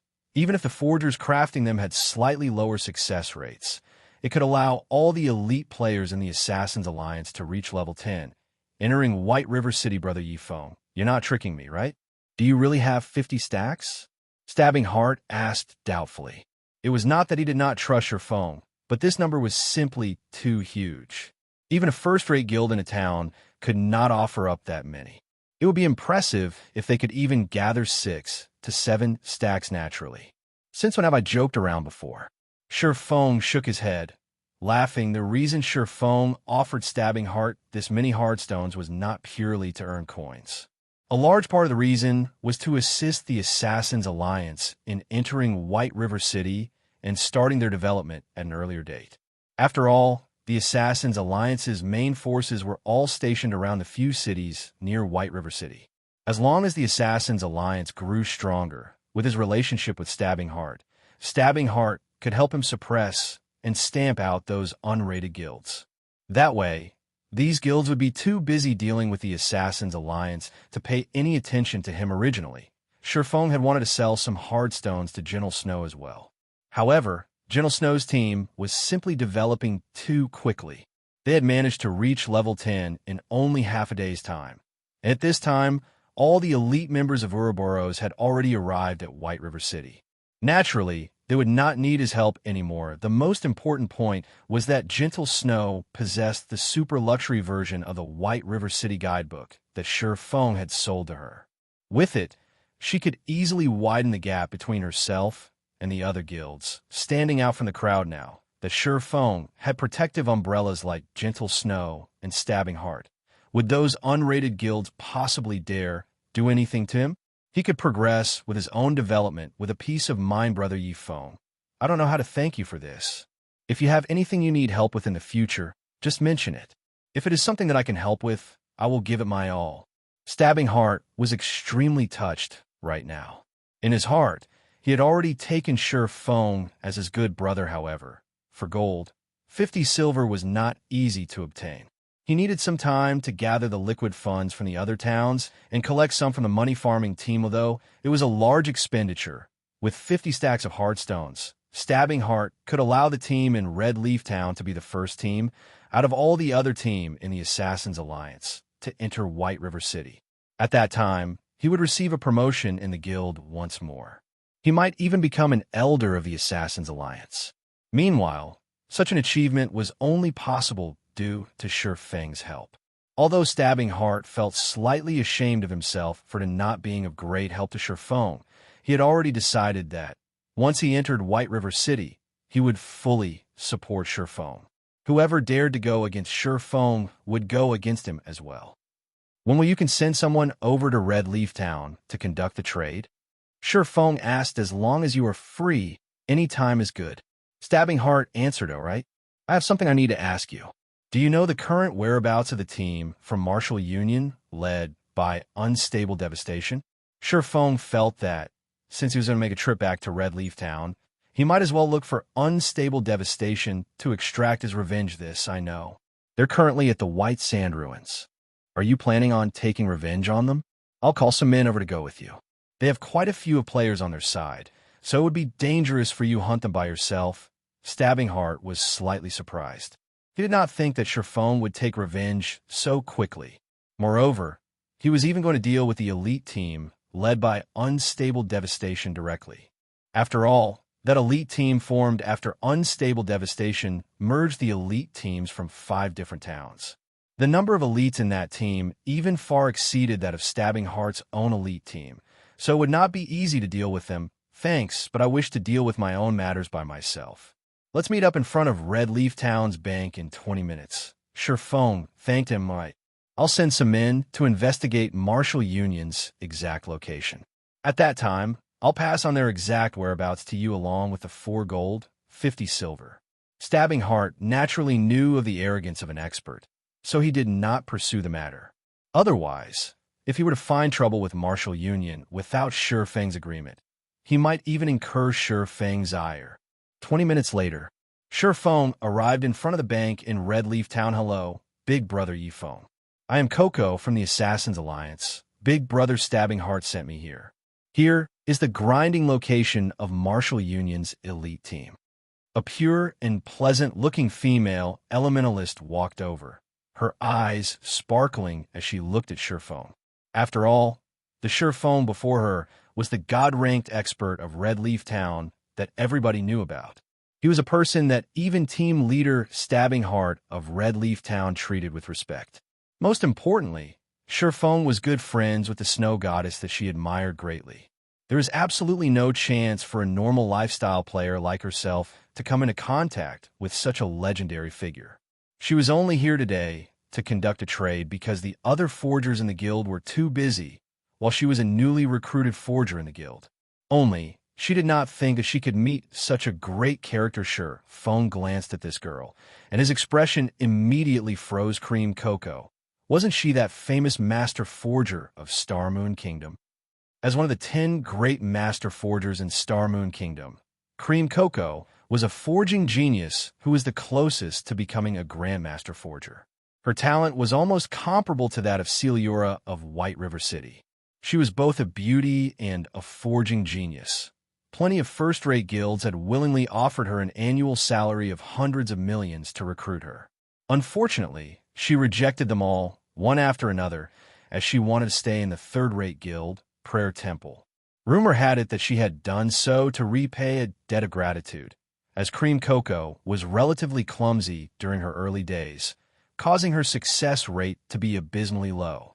Due to her clumsiness, plenty of guilds had refused to accept her. In the end, Prayer Temple was the only guild that had accepted and nurtured her, so she did not wish to leave them. Unfortunately, even with such a genius master forger in their guild, Ouroboros still destroyed Prayer Temple in the end. As a result, Cream Coco chose to join World Dominators, a first-rate guild in direct opposition of Ouroboros, to take revenge on the first-rate guild. However, why was Cream Cocoa in the Assassin's Alliance right now? Shurfeng was slightly confused, as Prayer Temple's main force was not located in White River City, but in the capital city, Starmoon City. It was also the reason why Ouroboros destroyed them. Could it be that, after being ignored by the Assassin's Alliance, she chose to head to Starmoon City to develop herself after she reached a higher level, which then led her to Prayer Temple? Shurfeng could only make guesses. If the Assassin's Alliance found out that they had chased away a master forger during their early days in God's domain, they might even kill themselves and regret Big Brother Yifeng. When Cream Cocoa discovered that Shurfeng stared at her sternly, she couldn't help but panic. Only now did Shurfeng regain his senses. His actions could not be considered overreacting, as a top-tier master forger was simply too important to a guild. However, he couldn't just try to recruit Cream Cocoa to his group. After all, Cream Cocoa was still a member of the Assassin's Alliance right now. His only option at the moment was to wait for Cream Cocoa to leave the Assassin's Alliance before trying to recruit her. Oh, it's nothing. Here are the 50 stacks of hard stones. Shurfeng immediately traded the 50 stacks of hard stones to Cream Cocoa. When Cream Cocoa saw the 50 stacks of hard stones in her trade window, her eyes widened in shock. She did not even dare believe her own eyes. Right now, it was hard to even purchase 1 or 2 hard stones. Yet, Shurfeng had easily managed to bring out 50 stacks. It was no wonder why team leader Stabbing Heart was so respectful to Yifeng. As expected, he was a figure that average players like her could only look up to. Soon after the trade completed, Shurfeng departed from Red Leaf Town, heading towards the White Sand Ruins. However, he did not add Cream Cocoa as a friend, as such an action might cause a change to the track of history, causing Cream Cocoa to instead stay with the Assassin's Alliance. If that happened, he would definitely cry with regret. Hence, he would let history repeat itself without his interference. Now that he knew Martial Union's precise location, he would immediately teach Unstable Devastation the consequences of becoming his enemy. Chapter 192, Wild and Domineering. White Sand Ruins. As a key location for players to reach level 10, the level 9 players from the surrounding towns would naturally come here to level up. Not only did this place possess level 10 monsters, which were a better source of EXP, there were also plenty of quests in this region. Moreover, a majority of them rewarded high amounts of EXP, and some high-level quests even gave out bronze-ranked or above equipment. It was especially true for the newly discovered Stonehammer Town. It was practically a heaven for players. As long as one's reputation in Stonehammer Town reached a certain degree, they could purchase level 10 bronze and mysterious iron equipment at extremely low prices. It was impossible to find such treatment in other towns. Thus, White Sand Ruins became the mainstream leveling location for level 9 players. Naturally, guilds like Martial Union would not miss out on such a great location. Ever since Shurfeng had killed Unstable Devastation in Red Leaf Town, Unstable Devastation had immediately escaped to this place to level up. After a period of hard work, Unstable Devastation had finally managed to get back to level 9. He was also not far from reaching level 10 Yifeng. Just you wait. The day our alliance of guilds enter White River City will be the day of your funeral. Unstable Devastation silently cursed as he killed a level 10 three-tailed scorpion, although he had exposed Shurfeng's secret, and Shurfeng provoked and angered the other guilds. There had yet to be a person that could do a thing to Shurfeng. Moreover, not only was Shurfeng living comfortably, he was even earning a large sum of money right now.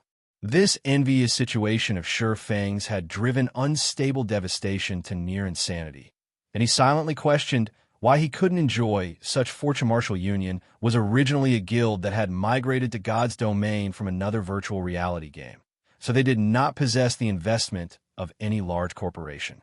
There were only a few wealthy young masters spending money to support the guild.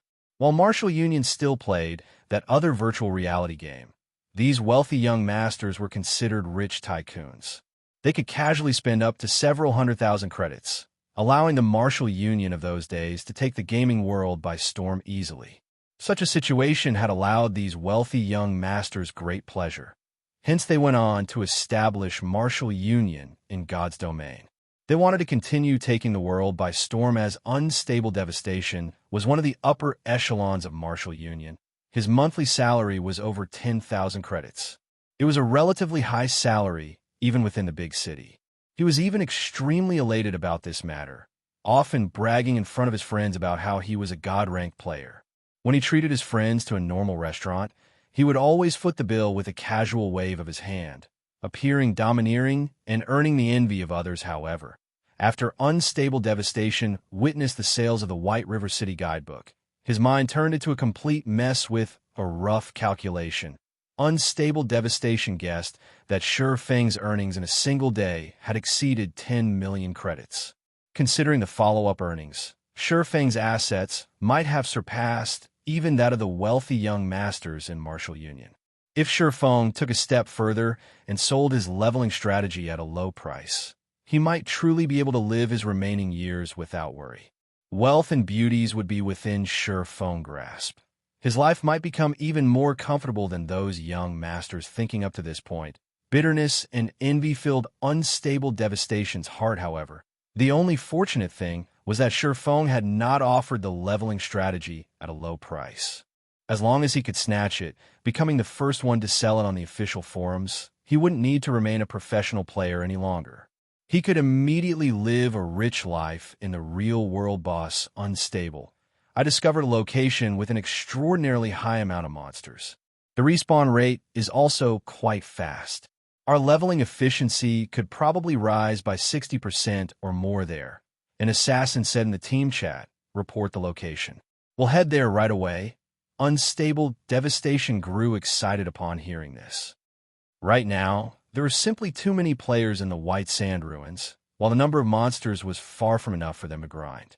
If there were such a valuable location available, they might make it to White River City today. These are the coordinates. That assassin immediately transmitted the coordinates into the team chat. Good. We'll head over there after we get rid of these monsters. Unstable Devastation laughed.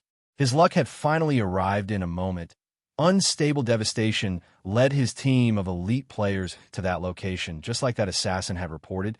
This place was extremely secluded. There were plenty of monsters here as well. There were almost more than 50 three-tailed scorpions respawning every interval.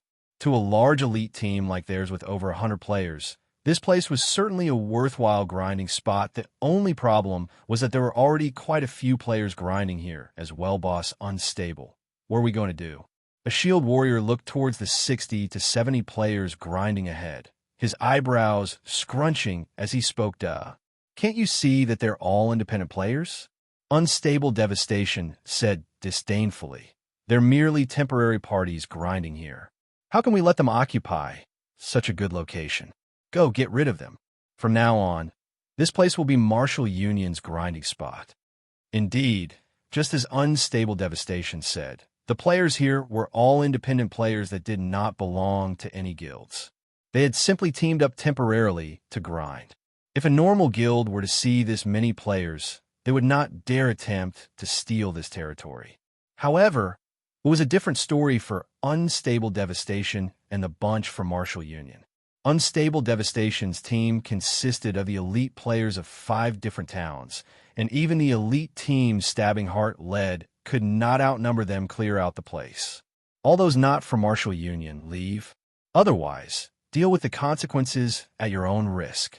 Unstable Devastation glared at the group of independent players with contempt as he yelled his warning. Meanwhile, the 100-plus elite players from Martial Union all wore sneers as they surrounded the location. As long as anybody dared resist, they would extinguish them without hesitation. The equipment of independent players had always been of poor quality. Even if these players had reached level 9, their equipment was still far from comparing with Martial Union's. Martial Union even had the advantage of numbers, up to 132 players, while these independent players only numbered around 60 to 70. Not to mention, these independent players were not unified in heart, so they were even less of a challenge to Martial Union at this moment. The representative sent out by these independent players said, "Brothers from Martial Union, shouldn't we do things properly? It isn't easy for everyone to level up. Why don't we do this? We'll each take half of these monsters. Scram. I'll count to 10. If all of you don't get lost by then, I don't mind letting you stay here forever. Unstable devastation bellowed, "You guys are too arrogant. We've only managed to discover this place after much difficulty. So what right do you have to chase us away? Listen to me, everyone. Why don't we team up and fight it out against Martial Union? At most, both sides will suffer losses. I don't believe that these players from Martial Union are really so fearless as fight it out with us." Just as one of the parties tried to organize everyone else into a team to go against Martial Union, tins of fireballs blasted on the players of said party, instantly killing them all. This situation had frightened these independent players. However, they did not dare utter a word, only silently glare at Unstable Devastation. "Do you have something to say?" Unstable Devastation laughed coldly, waving his hand once again suddenly. Another dozen spells fell upon them, and several more players glaring at Unstable Devastation perished. "Let's go." Unable to endure the pressure, one of the parties took the lead soon after. The several remaining parties looked at each other. They all shook their heads as they departed. As for the two parties that died, nobody cared about them any longer. They are merely a bunch of trash. Yet they dare compete with us, Martial Union. Unstable Devastation watched the departing independent players, jeering. Meanwhile, the other members of Martial Union also started laughing, exhilarated at this moment. Surpassing arrived at the White Sand Ruins after running without rest. Martial Union should not be far ahead. Surpassing compared his current location to the marked location on the map, increasing his pace as he headed onward. Chapter 193, Holy Grail Knights.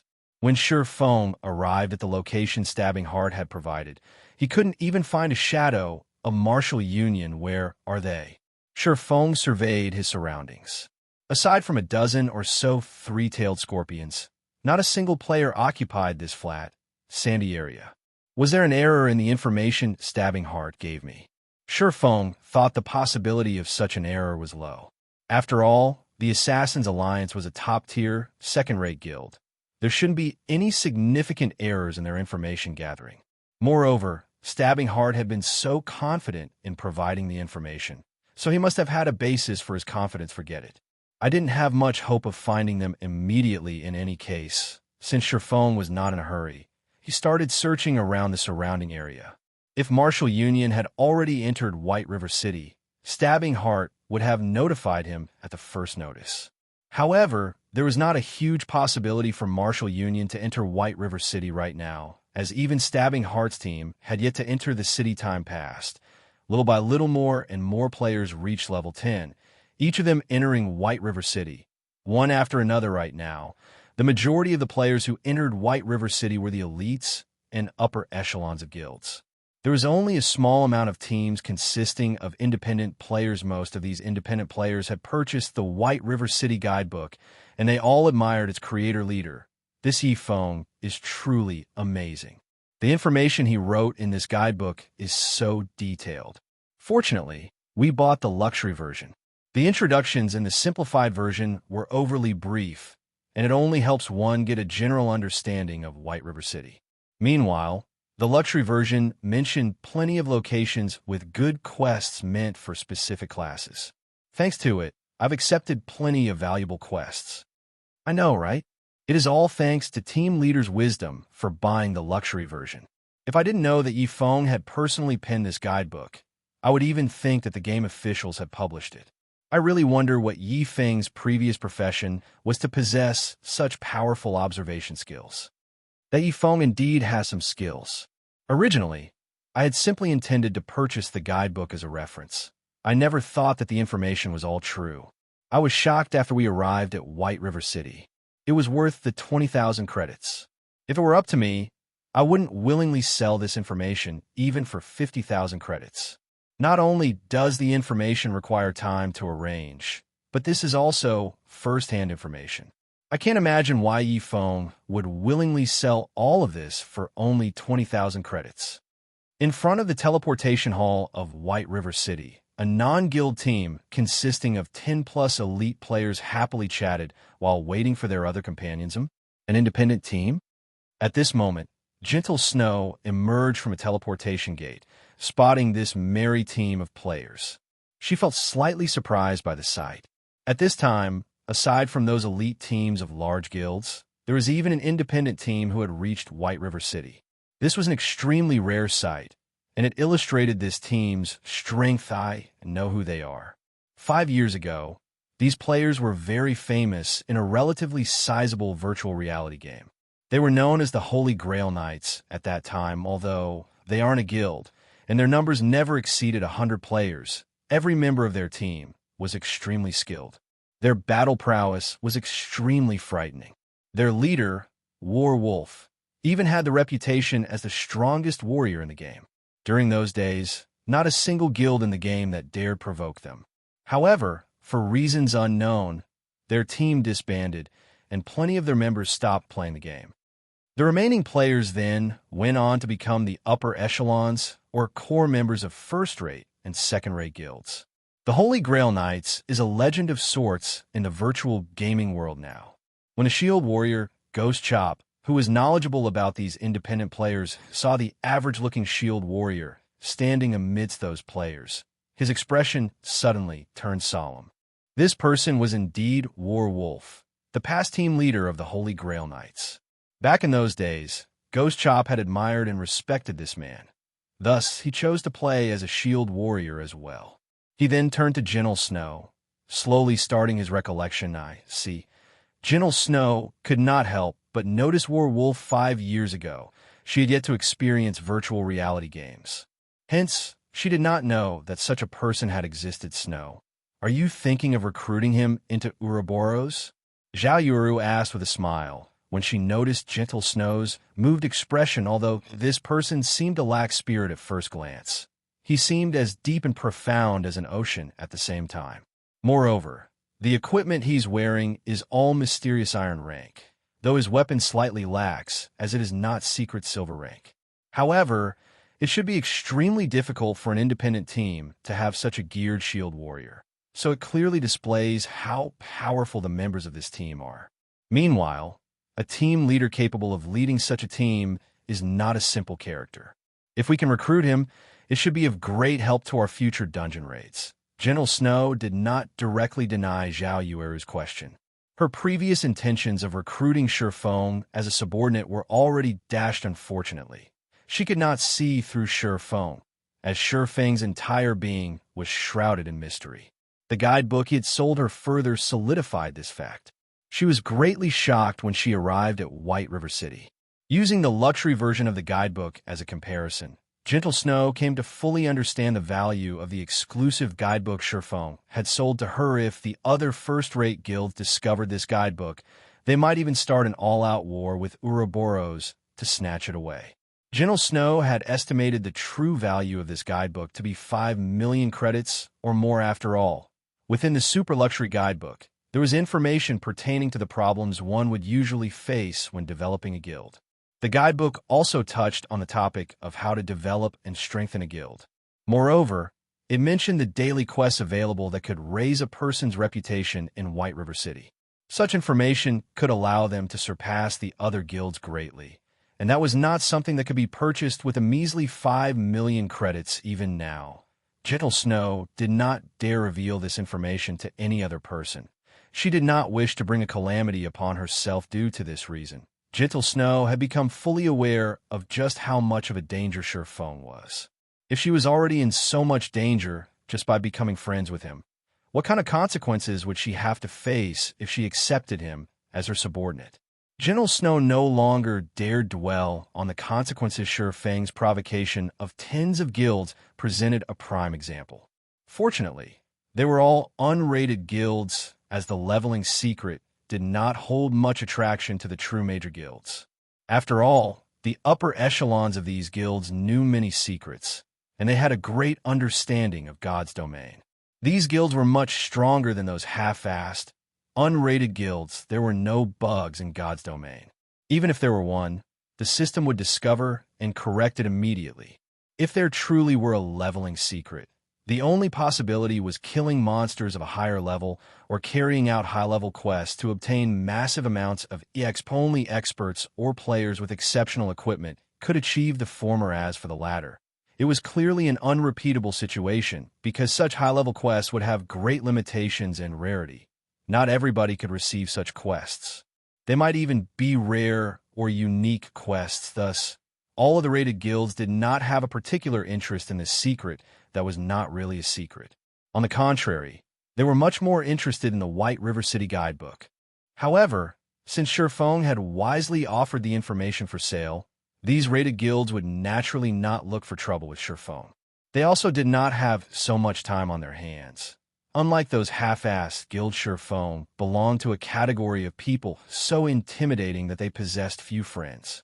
To put another way, without sufficient strength, friendship with Shurfeng was an extremely dangerous endeavor. As for the war wolf before her, there was not much danger in building a friendship with such a person. Moreover, with such great strength, it would be an utter loss not to recruit him. Let's go and strike up a conversation with them. Then, seeing that all the members of her team were already present, she opened her mouth and spoke. Chapter 194, Flame Demon. White Sand Ruins Martial Union is simply too much. They don't respect any of us independent players at all. When I grow stronger, I'll take revenge on those bastards. Shut up. Didn't you see Martial Union kill those other two parties simply for speaking up? We can't do anything about this. We aren't as powerful as they are, so we can only give way and take a step back. If I was a member of a third-rate guild, I don't believe that Martial Union would dare kick us around like they just did. Leader, why don't we just join a large guild? With our current technique standards, we should be able to join a large guild. A guild, is it? Indeed, we should consider it. However, let's talk about this after we enter White River City. The Assassins Alliance is currently the strongest guild in Red Leaf Town, but when we get to White River City, the Assassins Alliance would only rank above average at best. There are still a bunch of first-rate guilds we can choose from. One of the six-man parties Martial Union had chased away started a discussion as they searched for a new grinding location. They had experienced firsthand the strength and usefulness of a guild. If they did not join a guild, they could only compete with other independent players over locations with scarce resources when these guilds occupied all the valuable leveling locations. Excuse me, but do you know where Martial Union is? Shurfeng had been searching the White Sand Ruins for quite some time, having no luck of finding any traces of Martial Union. At this moment, however, he had overheard these passing players discussing Martial Union. So he asked them, "Yeah, we know it. What business do you have with them? Don't tell me. You're not trying to join Martial Union, are you?" The leader of this party nodded. However, when he noticed that Shurfeng was an independent player with both his name and level hidden, aside from trying to join Martial Union, what other reason could a player like Shurfeng have to look for Martial Union? Hearing that the player in front of them intended to join Martial Union, the other members of the party instantly shot glares filled with killing intent at Shurfeng. The rage they had from Martial Union's oppression had yet to subside. If it were not for Martial Union having the advantage of numbers, they would have long since started a fight with Martial Union. From the conversation Shurfeng had eavesdropped on before, he knew that Martial Union had bullied these players. Hence, their hatred towards Martial Union should be intense. In addition to their party leader's words about Shurfeng wanting to join Martial Union, the other party members' moods would naturally sour if he dared claim that he intended to join Martial Union. These players might charge at him without hesitation. "I'm not trying to join Martial Union. I'm looking for Martial Union because I have some business with them. I wonder if you can tell me their current whereabouts? Here's an inquiry fee of 1 silver coin." Shurfeng smiled, taking out a silver coin. To average players, their daily income would, at most, range around several tens of copper coins. Even if these veteran players banded together to form a party, their total earnings would be around 1 to 2 silver coins. Hence, an inquiry fee of 1 silver coin was not a small amount to them. What a rich fellow. The party leader's eyes shone when he saw Shurfeng offer a silver coin as an inquiry fee. He then spoke in the party chat. "Brothers, this is a fat sheep. If we harvest him and earn some money, we might be able to cover the repair fees for all our weapons and equipment. Do we kill him or not?" "Kill him? Why shouldn't we kill him? This bastard is obviously related to Martial Union. As long as it's someone related, we can't let them off. We'll follow leader's decision." The other party members all voiced their support. It seems that this fellow has a deep connection with Martial Union. Martial Union had badly tormented us few brothers, and rage still fills our bellies. Since you have some connections with Martial Union, and you are so rich, shouldn't you pay us some compensation in place of Martial Union? We don't want a lot. Just leave behind 20 silver coins and all of your equipment. Then I'll tell you Martial Union's location. How about it? The Guardian Knight party leader said, with a cold laugh. With that said, the other party members also started moving forward, their faces carrying cold smiles as they closed in on Feng. I said, I don't have any connections with Martial Union. I'm only looking for them for some business. Whatever has happened between you and Martial Union has nothing to do with me. If you guys aren't going to tell me where they are, so be it. Please move aside. Feng said this, I understand. However, it is still your fault for mentioning Martial Union to us. If you don't agree to our demands, we can only use you to relieve some stress. Although we don't know your level, it should still be around level 8 or level 9. If you lose a level right now, you will probably lose 1 to 2 days worth of effort. You should think through your options. The party leader jeered, his hands retrieving the gladius and shield from his back. Feng couldn't help but laugh when he heard these words. Pitiful people were bound to have a hateful side to them. Although these players endured Martial Union's bullying and oppression, when the tables turned, didn't they act just as Martial Union had? Little fool, what are you laughing at? I'll smash your face into a pulp if you keep laughing. An assassin bellowed, didn't you guys want money? I'll pay the fare for your trip down to hell. Feng unsheathed the abyssal blade as he said so. Immediately, clear blue flames covered the body of the abyssal blade. Feng had no room for pity for players like these. Feng brandished his 2 swords, and instantly, countless sword images filled the sky, surrounding these players. Although these independent players had good techniques and were also relatively powerful in terms of strength, they were simply too weak compared to Feng.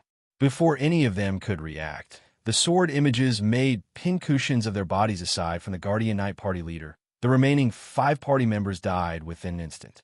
Moreover, the ice blue devil flame destroyed all of their equipment. Even though these players had relatively high levels, the equipment they wore was of very poor quality. They only had 6 or 7 pieces of bronze equipment each, and none had even a single piece of mysterious iron equipment. Under the ice blue devil flame's might, none of their equipment could survive even 1 hit, and it all immediately became nothing more than scrap. So, are you willing to tell me Martial Union's whereabouts now? Feng looked toward the party leader, smiling calmly as he spoke. That party leader was dumbfounded. The person before him could actually produce fire all over his body, and his attacks were so fast that none of them could even react at this moment. The party leader only had one thought about his situation. He had met a demon. Moreover, it was a fire demon capable of controlling flames. I'll speak. Martial Union is at a nearby, sunken land to the southwest. There are also plenty of cavities around the area. Very good. You may go now. Feng immediately extinguished this party leader's life. He then advanced towards Martial Union's location. By the time these independent players revived back at Red Leaf Town, they immediately filled the skies with their screams of anguish. Not only did they lose a level from dying, but all their equipment had also been destroyed. Not to mention leveling up, they could not even go out into the fields to kill monsters. Now suddenly, a rumor about a flame demon in the White Sand Ruins spread. The rumor stated that the flame demon wore a black hooded cloak, and he revealed no personal information. The demon also had 2 sharp swords hanging from his waist. One was black and the other white. The rumor also mentioned that if players did not quickly answer this flame demon's question, they would die and lose all their equipment. One wouldn't even have the chance to shed tears of regret when that time came. However, Feng, the origin of this rumor, was not aware of any of this. He finally found you. Unstable devastation. At this moment, Feng stood atop a tall slope, looking down at the 100+ players currently butchering several dozen 3-tailed scorpions. These players were all level 9, and they were not far from reaching level 10.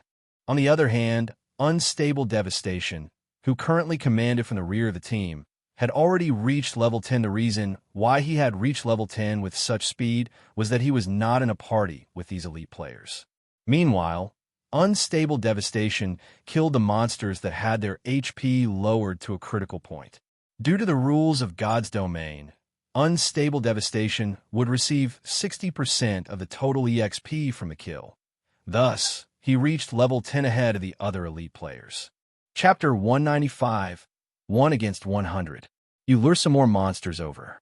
With such a good leveling spot, I want to charge to number 1 on the ranking list and teach the other guilds in the Alliance the strength of martial union. Unstable Devastation spoke in the team chat yes. The several assassins replied right now. Fire Dance still occupied the first place on the ranking list. However, the second place had already changed. However, it wasn't because Fire Dance and the others' leveling speed was slower than the other players. They were simply busy doing quests. These quests were all rare reputation quests, and they could obtain relatively large amounts of White River City reputation by completing them in God's domain. If players wished to have an official class when they reached level 20, they could only apply at the class association in the various large cities. However, players required a certain amount of reputation before doing so. Hence, the first task Surpassing wanted Blackie and the others to accomplish after they entered White River City was to do these rare quests and quickly raise their reputation. By the time they reached level 20, they would be able to change into their basic classes immediately. If they discovered this fact only after they reached level 20, they would have to waste a lot of time earning sufficient reputation, which, in turn, would delay their progress just as Unstable Devastation excitedly hunted three-tailed scorpions. Surpassing had also arrived at Martial Union's healer's position using the Ring of Nothingness. Nobody would ever think that a single independent player would take the initiative to seek vengeance upon a guild's elite team. After all, this was simply an overestimation of one's own abilities. However, Surpassing dared to do just that because of his sufficient strength. Unstable Devastation was level 10, and the others present were all level 9. There was a 5-level gap between them and Surpassing. Moreover, equipment that could ignore an opponent's levels were extremely rare at this stage of the game. These conditions allowed Surpassing to easily sweep the floor with this group of level 9 players, just as the healers of Martial Union were about to replenish the HP of the frontline players. Surpassing suddenly appeared before them. Surpassing cast Thundering Flash, the skill instantly devouring the group of panicked healers. Frightening damages of over -500 appeared on every healer's head, and some even received critical hits of over -1,000 damage. In the blink of an eye, a majority of the healers died. However, due to the healers standing relatively spread apart, there were 3 who managed to remain unscathed after Surpassing's attack. Surpassing immediately used Windblade and charged over. He used Chop on one of the shocked healers, killing them instantly. Surpassing then continued to brandish his sword at the 2 remaining healers, reaping their lives with a few sword strokes. Surpassing. Unstable Devastation bellowed, countless veins surfacing on his forehead. Unstable Devastation. Haven't you been trying to find me all this time? Surpassing faintly smiled as he looked at Unstable Devastation. Regarding the 100+ players standing around Unstable Devastation, glaring at him, Surpassing paid no attention to them at all. Now that I've arrived, I wonder if you've prepared to die yet. Kill me? I'm afraid that you're the one who won't leave this place alive. I lost to you the previous time because you had a higher level. This time, however, I am level 10 as well. Do you think that I'm still afraid of you? Everyone get him. Kill him. Unstable Devastation smiled disdainfully, immediately commanding all of his subordinates to get rid of Surpassing. Unstable Devastation did not believe that Surpassing could leave alive when faced with his team of over 100 elite players, not to mention managed to kill him. The players from Martial Union revealed sneers as they looked at Surpassing. They all thought that there was a problem with Surpassing's head. However, they didn't mind teaching Surpassing a lesson 1 against 100. Did he really think he was Superman? In the past, the players from Martial Union that surrounded Surpassing were mostly normal members. There were only a few elite members of the guild present at the time. Hence, Surpassing caused such a massacre. This time, however, they were all Martial Union's elites, and they were all level 9 players. Yifeng would only meet one in-today death. Suddenly, tens of spells launched at Shi Feng, the other remaining tens of shield warriors, guardian knights, berserkers, and swordsmen charged toward Shi Feng. Meanwhile, the assassins entered stealth, waiting for their chance to strike faced with the attacks of dozens of mages. Shi Feng dared not be careless. He immediately activated Windwalk and the Tier 2 life shield before proceeding to charge at the incoming wave of players as Shi Feng's speed was extremely fast. Very few of the tens of spells hit Shi Feng. In the end, only 3 or 4 spells actually managed to deal damage to Shi Feng. Unfortunately, these spells were all fire-type and ice-type spells, such as Fireball and Frost Arrows.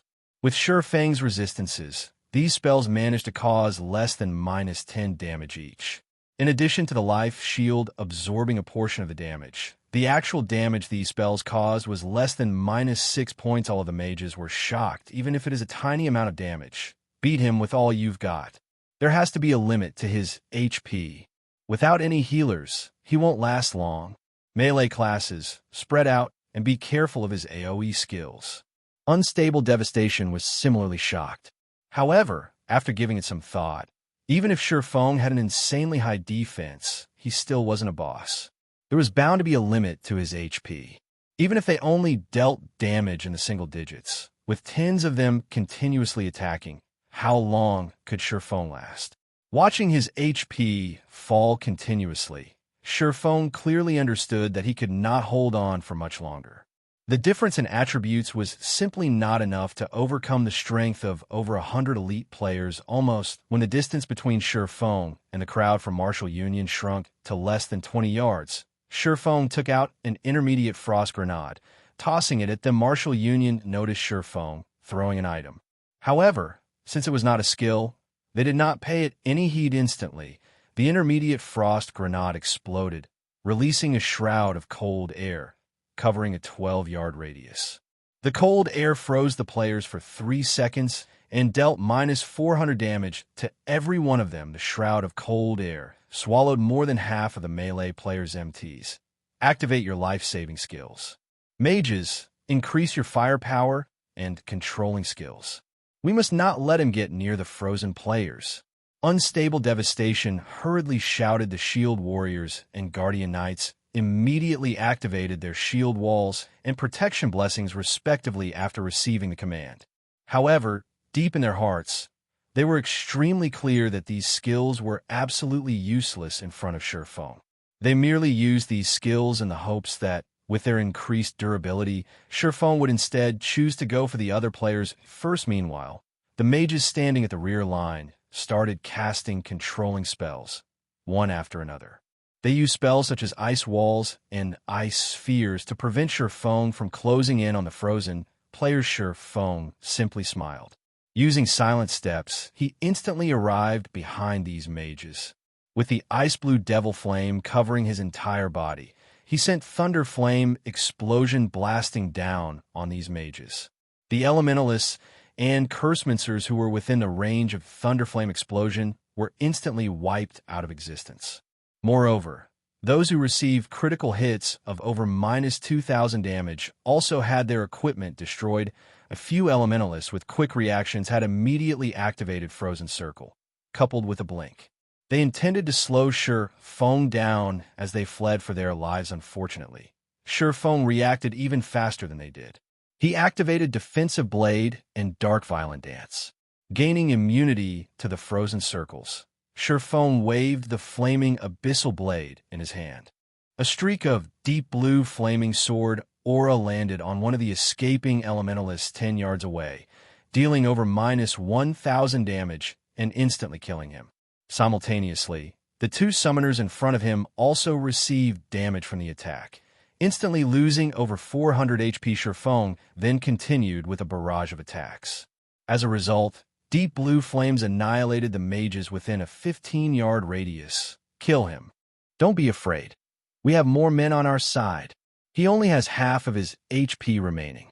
Although Shi Feng only had half of his HP remaining right now, Unstable Devastation had lost much of his confidence. Even so, he did not stop sending out streak after streak of frost arrows and fatal shots. However, Shi Feng had dodged every one of them. In addition to the sudden appearance of Shi Feng's flame transformation and terrifying AoE damage, Unstable Devastation already had the notion of escaping for his life. However, he needed to observe the situation further before he made his decision. Half HP. Is it? Shi Feng calmly smiled. He then proceeded to take out his next trump card from his bag. Intermediate Recovery Potion. Instantly recovers 800 HP after use cooldown, 1 minute. In White River City, players were only allowed to purchase 5 intermediate recovery potions each day, and each bottle cost 3 silver coins. It was an item meant for a crucial time. Shi Feng down the bottle, his HP instantly recovering to full. At this sight, Martial Union's players were instantly afraid. They had sacrificed dozens of players to take away close to half of Shi Feng's HP. Yet, Shi Feng's HP was full once again. Moreover, the scorching flame that surrounded his body greatly increased his battle prowess. Just by closing in on him, the durability of their equipment constantly fell. Faced with such a situation, their confidence instantly sunk into a bottomless pit. Chapter 196, Devastating Strike. The elites of Martial Union, who had originally looked down on Shi Feng, had started to panic. Now what did a full HP Shi Feng mean? Martial Union's elites already had the experience deeply ingrained into their bodies, so they understood what it meant compared to only losing a level after dying. Their current situation was far graver. As they had spent all this time grinding monsters, their equipment and weapons durability was almost depleted. If they receive an attack from Shi Feng right now, that little durability would decrease even further, and their equipment and weapons might even be destroyed. This was much more frightening than simply losing a level. If they lost a level, they could recover it through grinding. However, it would be a different story if they lost the equipment and weapons they currently relied on. They had only managed to collect all these items after much difficulty, and compared to regaining a single level, it would be much more troublesome to recover these items. There is even the possibility that they could not recover these items at all. Yi Feng, don't go overboard. It won't be beneficial to either of us if you continue your actions. It is not too late for you to leave this place right now. In the future, we will mind our own business, and we will each walk our separate paths. Although Unstable Devastation felt dissatisfied, Shi Feng's strength was simply too frightening. He could only grit his teeth and take a step back in this matter. If he lost everything he had right now, his dreams of rising in Martial Union would also vanish overboard. These are your last words? Shi Feng laughed at the absurdity. He truly could not understand Unstable Devastation's thought process. Did he think that, after slapping someone across the face, everything could be settled just with a simple apology? Hearing Shi Feng's contempt, Unstable Devastation felt humiliation for the first time. He had already taken a step back, yet Shi Feng reacted so aggressively. However, he could do nothing to Shi Feng right now, so he could only watch as his subordinates were butchered, one after another. This sort of helplessness had driven him close to insanity. Unstable Devastation never thought that such a day would befall him in the beginning. He had a 100% certainty of crushing Shi Feng. Now, however, due to a mystical exploding object and an intermediate recovery potion, that confidence shattered. Even if they managed to kill Shi Feng today, the elites of Martial Union would receive insufferable losses. Yi Feng, you have forced my hand. Let's see which one of us will die first, then. Everyone, attack him together. He already has a super red name. As long as we can kill him, he will drop all of his equipment, and it will be enough to make up for all our losses. Don't be afraid. His HP potion's cooldown is definitely very long. We can exhaust him to death.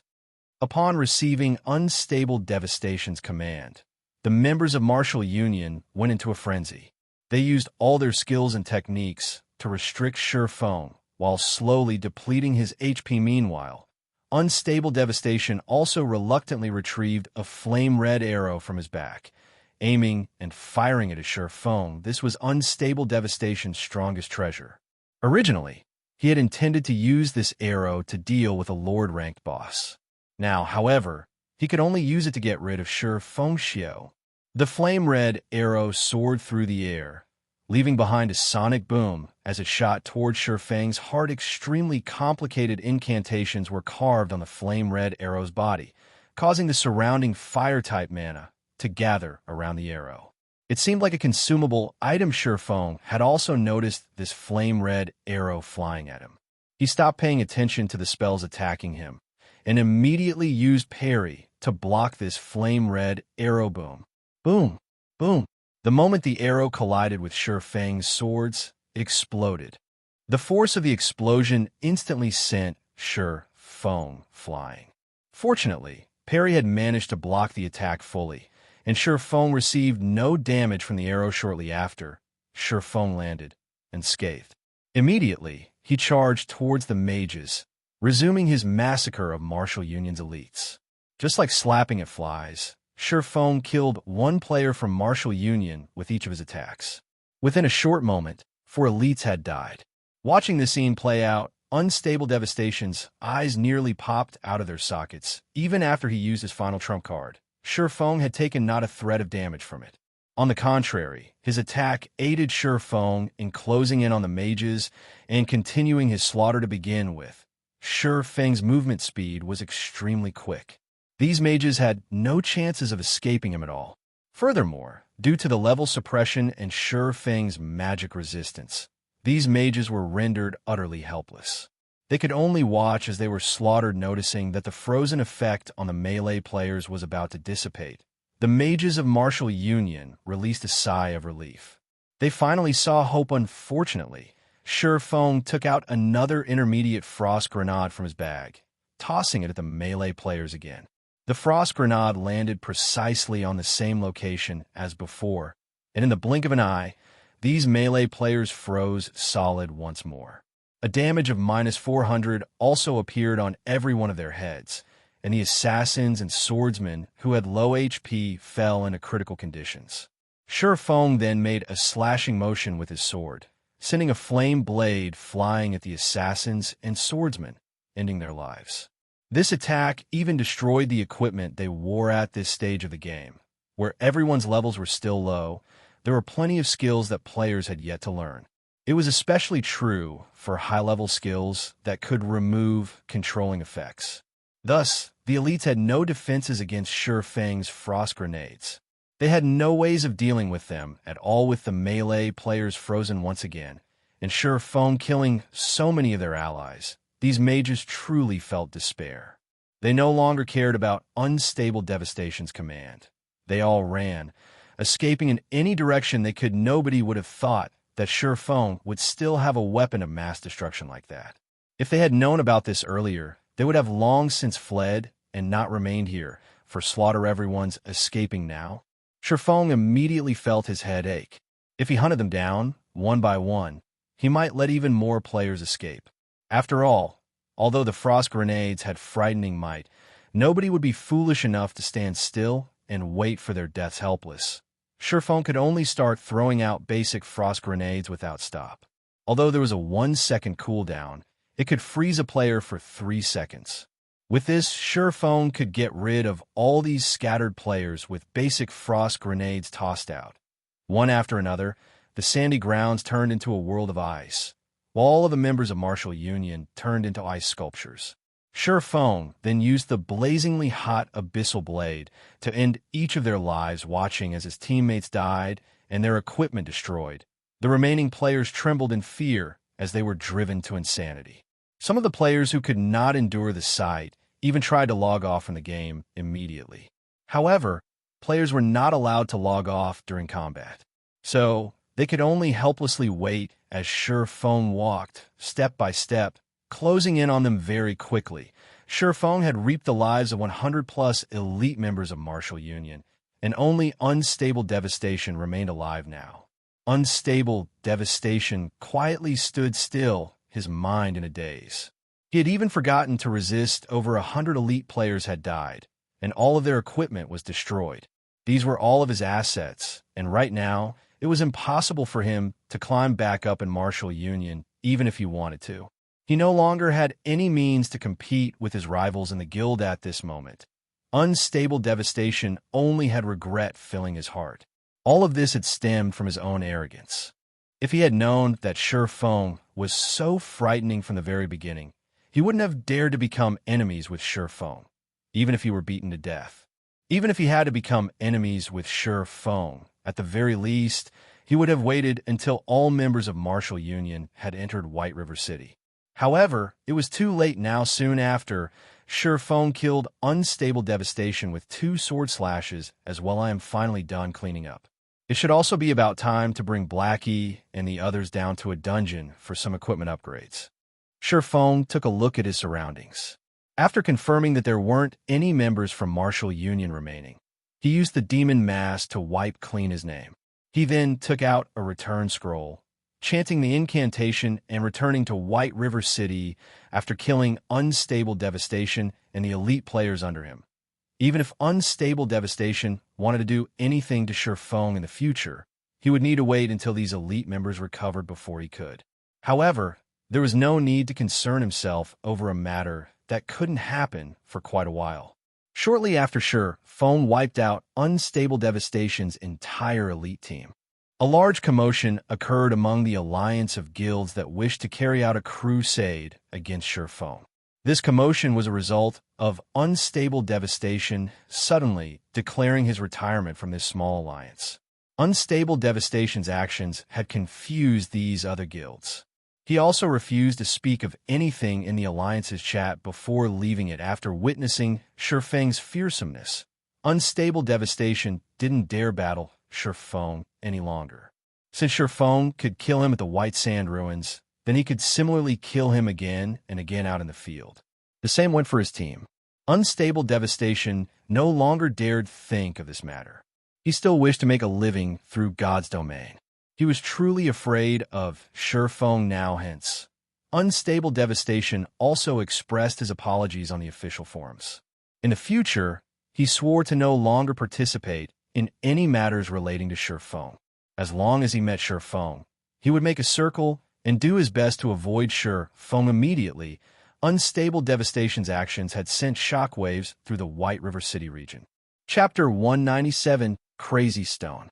Although Unstable Devastation was not considerably well known, he was still one of the upper echelons of Martial Union. He was also archenemies with Surefeng, and he had recently revealed one of Surefeng's big secrets. So, there were quite a number of people who knew about him. Nobody would have thought that Unstable Devastation would publicly apologize to Surefeng. Many people were stunned when they read Unstable Devastation's message. Martial Union was obviously a large guild, yet they had actually submitted to a lone independent player. Although such incidents had occurred before in past virtual reality games, the total occurrences could definitely be counted on one hand. Above all, God's Domain was a game that had just recently released. At this stage of the game, the difference in strength between players would mainly display itself in terms of techniques, and this difference could easily be overcome using the advantage of numbers. Yet, Unstable Devastation had succumbed to Surefeng. It was simply unbelievable. Can someone tell me just what is going on here? Wah, is this going to be the uprising of independent players? As expected of my idol, Yi Feng, what's so great about guilds? Haven't they succumbed to strength all the same? Chaos ensued in the official forums of the White River City region. Unstable Devastation's message was like a small pebble thrown into a tranquil pond, generating ripples that spread out in all directions. As a result, players on the forum posted their own opinions, especially the independent players. No matter which virtual reality game they were in, guild players and independent players would frequently conflict with each other. However, this could not be helped. After all, to surpass others, one must obtain more resources. Naturally, guilds would occupy these resources. Meanwhile, the independent players who lacked strength could only retreat in the face of these guilds. Thus, it created conflicts now that an independent player like Surefeng had made a large guild submit to him. This incident received an unquestionably huge response from many independent players. However, to the alliance of guild that planned a crusade against Surefeng, this matter was just like a bomb filled with peril. Unstable Devastation The leader who started this alliance and planned this crusade had actually chosen to withdraw from the alliance. Moreover, he did not even speak a word about this incident. Just what sort of power could cause unstable devastation to react in such a way? This incident struck panic into the other guilds of this small alliance, Brother Zhang. What should we do? Flaming Tiger quietly asked due to unstable devastation's shocking actions. The various guilds in the small alliance started feeling insecure. Zhang Lu Away fell deep into thought for some time before saying, "Let's not involve ourselves just yet. We'll wait until we are all in White River City before we deal with this matter." However, for him to force a person like Unstable Devastation to submit, I have truly underestimated this Yifeng. Tell Ling Filong to get in touch with Yifeng. See if he can get Yifeng to join Shadow. Although Shadow has only recently started its development, our resources are plenty. Tell Ling Filong this. As long as Yifeng agrees, I can give Yifeng an elder position, an annual salary of 1,000,000 credits, and 10% of the workshop's shares. Flaming Tiger was stunned. He admitted that he was not Shifeng's opponent, and that Shifeng's skills were a level higher than his. But wasn't this promise a little too great?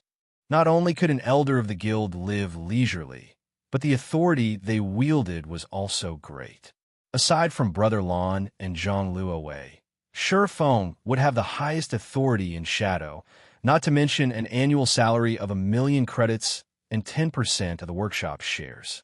Even Flaming Tiger only had a minimum monthly salary of 20,000 credits. Flaming Tiger simply could not understand why they had to pay such a huge price to recruit Shifeng. However, he did not have a say in this matter, so he could only do as he was told. White River City, trade area. After returning to White River City, Shifeng first headed towards the bank. He retrieved 500 stacks of hard stones, intending to sell only a portion of his stock for now. Due to the great increase in the hard stones demand, the price had already reached Shifeng's estimation of 10 silver coins per stack. Although this price would still rise later, it was already close to the limit. Players could handle these 500 stacks of hard stones were only a small portion of the hard stones Shifeng owned. Just based on the amount of hard stones that Shifeng had constantly purchased before, his stock exceeded 10,000 stacks. This was also one of the reasons why the various large guilds in White River City could not purchase any hard stones. Shifeng had purchased all of these hard stones when the prices were at their lowest, and he only paid around 30 gold coins for them. However, their current value far exceeded their initial cost. After selling these 500 stacks, it should be about time to bring Blackie and the others to raid the level 10 team dungeon, the Goblin Factory. Shifeng inwardly planned, although Blackie and Lonely Snow's levels were high, the overall equipment they had was subpar at best. The same went for Shifeng's equipment. However, at least his was the best swordsman set equipment for players level 10 and below. His teammates' equipment, on the other hand, could only be described as miserable as of this moment. There were already more than 500 players who had reached level 10 and had their names etched on the ranking list of the White River City region. Which was to say, there were already more than 500 players who had entered White River City. A majority of these players were members of well-known guilds. Aside from doing some quests in White River City right now, these players' main objective remained dungeon raiding, as dungeons were the best source for good equipment. Only with good equipment would these players level up with greater efficiency. Hence, plenty of guilds had already started diving into dungeons. White River City was different from towns. God's Domain only truly began after players reached level 10 in the city. As for the town life players experienced at the start of the game, it was merely an introduction to life in God's Domain. There were plenty of level 10 dungeons throughout the White River City region. The number of level 10 to level 12 party dungeons exceeded 20, and their rating difficulty varied greatly. Meanwhile, 10-man level 10 team dungeons numbered slightly lower, but there were still 12 such dungeons available. As for level 10 large-scale dungeons, there were 3 within the White River City region. As long as one successfully raided one of these 3 large dungeons, they could activate the card set exchange system. The value of card sets would also be at their highest when that time came. Meanwhile, after entering White River City, the normal raiding procedure for players began with the party dungeons to upgrade their equipment. They would then proceed to small-scale team dungeons and, finally, the level 10 large-scale dungeons. Right now, many guilds had already started raiding small dungeons and were continuously upgrading their equipment. Eventually, all the guilds in White River City would have only one goal: obtaining the first clear of one of the 3 large-scale team dungeons. A team could only obtain the first clear by clearing the hell mode of the dungeon. Moreover, the first clear of large-scale team dungeons was slightly different from that of small-scale team dungeons. The achievement would not only be announced throughout the White River City region, but would also be announced throughout the entire Starmoon Kingdom. It was one of the best ways to increase one's fame throughout the Starmoon Kingdom.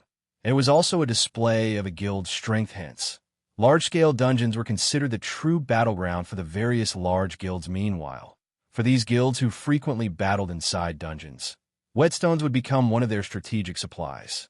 This situation would further increase these guilds' need for hardstones, causing the price of hardstones to soar once again. Thus, Surefeng chose to sell his stock of hardstones at this time. Right now, Surefeng was not focused on conquering the large-scale team dungeons.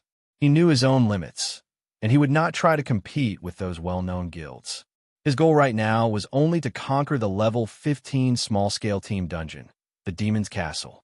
However, regarding strength or numbers, his team was still far from capable of raiding the Demon's Castle. They needed some upgrades before they could rise to that challenge. Arriving at the auction house of White River City, Surefeng casually took a seat in the corner and opened the auction house's system interface. He then selected to sell his wares within the White River City region. That way, he would not need to foot such a large fee. Similar to selling at a town's auction house, only players within the White River City region could see the items he placed on auction. As for selling the hardstones to the other cities, Surefeng had never intended to do so.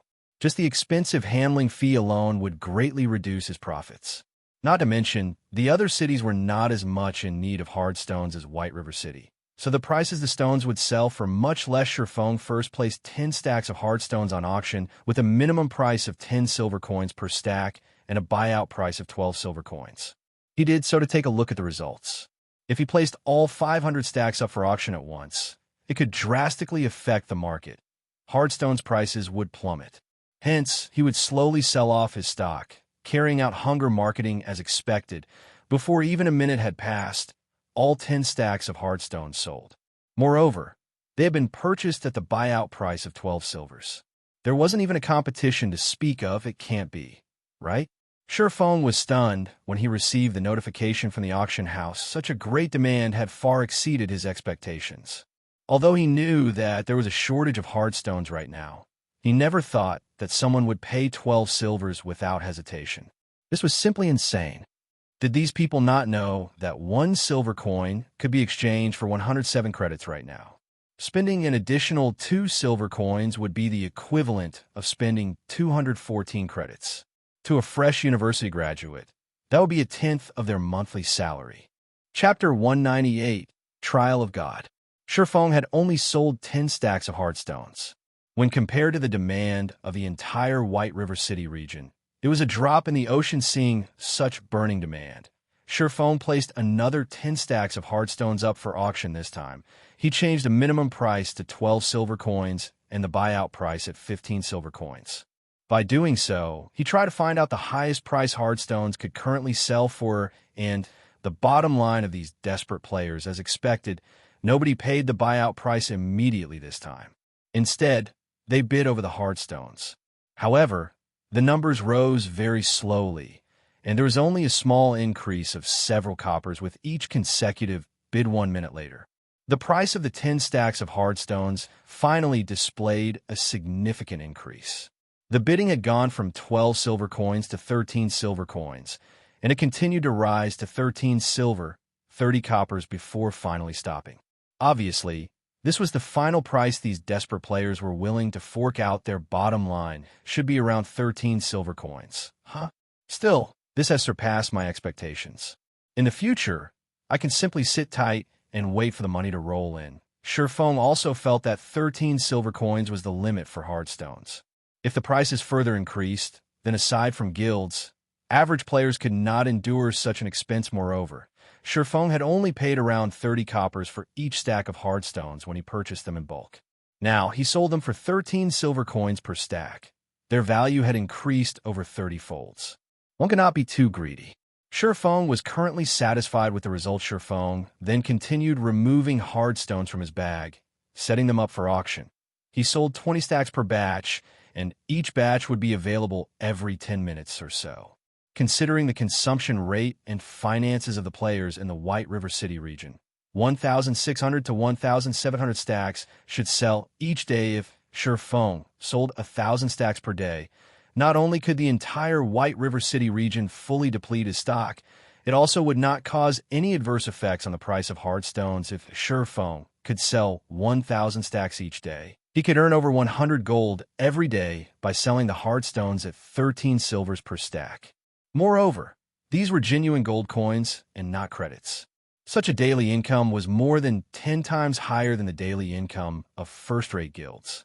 With such funds in his hands, Shifeng would not have to worry about financial issues when he developed his guild in the future. With the sales system all set and done, Shifeng's finger tapped and slid, calling out the half-transparent communication interface.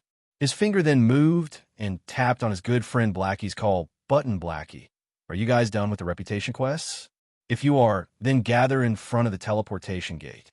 We'll go dungeon diving together. Shifeng asked, were we already done with our quests? However, it seems that we've been trapped inside a sealed map. We need to go through a trial if we wish to leave. Blackie grew excited when he heard about dungeon diving, and he wished he could immediately go to display his prowess.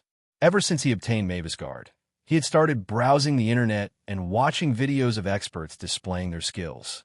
He had also frequently sparred with his team members, and his techniques had greatly improved. He would definitely shock Shifeng with his new techniques. Unfortunate, he couldn't do any of that right now. A sealed map? Shifeng's eyebrows wrinkled, his mind entering a deep thought. He did not know how Blackie and the others managed to enter a sealed map. Logically, the quests he sent them on had no such locations. However, after recalling Blackie's description of the place, he suddenly understood the situation Blackie and the others were in. He could not help but admit that their luck was truly impressive. There were various miraculous opportunities available in God's domain, and players most frequently discover the Trial of God. Players also called it the Trial of Heroes, and it was a test given by gods for mortals to become heroes. As long as it was a level 10 map or above, there was a chance for this trial to appear. Players would occasionally encounter this trial out in the fields, questing, or grinding. However, less than 1 out of 10,000 players would have a chance of meeting this trial. Blackie and the others were definitely lucky for encountering this trial. Every Trial of Heroes was a heaven-sent opportunity. As long as players could clear it, they would receive a bountiful reward. In this trial, equipment and EXP were considered the lowest form of reward. If players could perform exceedingly well in the Trial of Heroes, they could receive permanent attribute increases, super rare or improved skills, an abundant amount of weapon mastery, and many more super rare rewards. Weapons and equipment could only be used for a period of time. They were like foreign objects. They were not truly part of one's strength. However, it would be a different story if players could receive things like permanent attribute increases and super rare skills. The value of such things far surpassed that of weapons and equipment, and they would be of immense help towards one's future development. How many colors were on the trial door that you guys entered? Shifeng asked. Shifeng's question confused Blackie. However, since Shifeng had asked, Blackie tried to recall the number of different colors on the large double doors they had entered. He then said unconfidently, I think there were 4 colors. 4? Are you guys trying to get yourselves killed?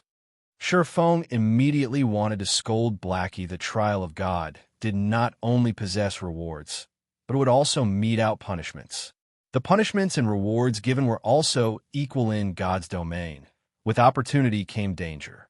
There is no such thing as a free lunch in God's domain, and even if there were, it might very well poison you to death. The Trial of Heroes was normally categorized into 7 tiers. If there were only 1 color on the teleportation gate, then the trial would be Tier 1. It was also the easiest trial to clear. Along with the increase in number of colors, the difficulty would increase exponentially. If there were 4 colors on the door of trials, then it would be a Tier 4 trial. Its difficulty would be around 8 times or above that of a Tier 1 trial.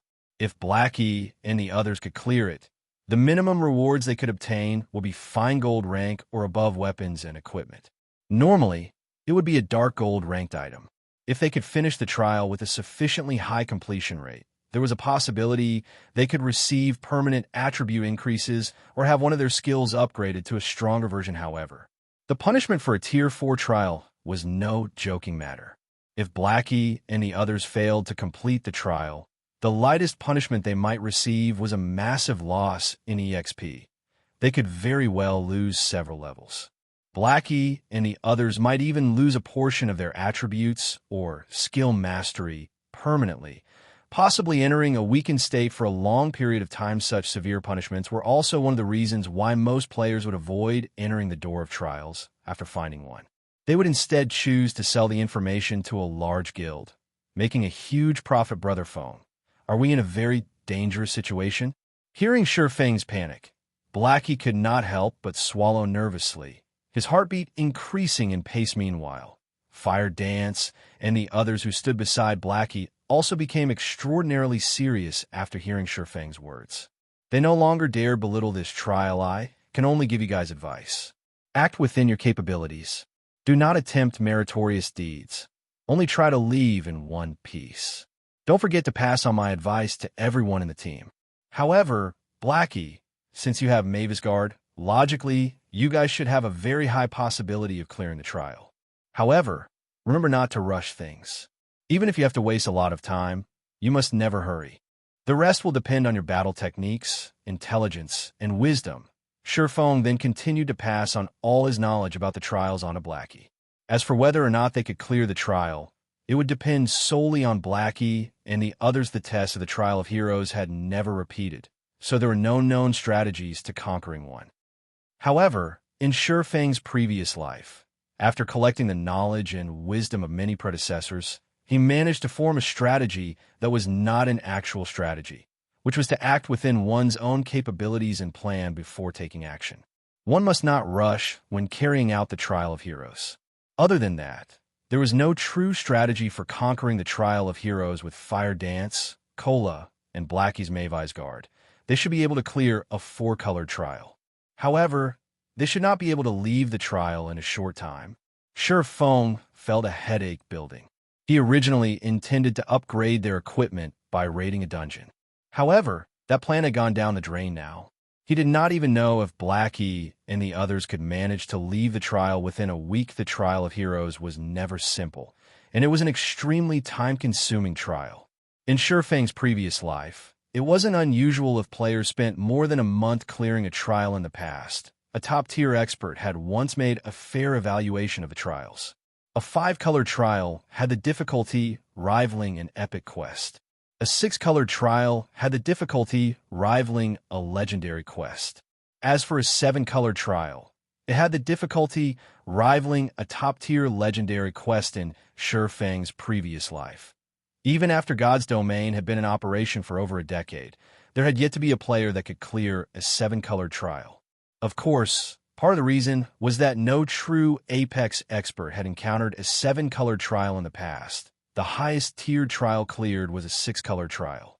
Meanwhile, one of the conquerors of a 6-colored trial was the cleric god, Violet Cloud, one of the publicly acknowledged top 10 cleric gods in God's Domain. Thinking that Violet Cloud was currently with Blackie and the others, Shurfang hesitantly released a sigh of relief. Although Violet Cloud had yet to grow into her prime, her potential could not be ignored.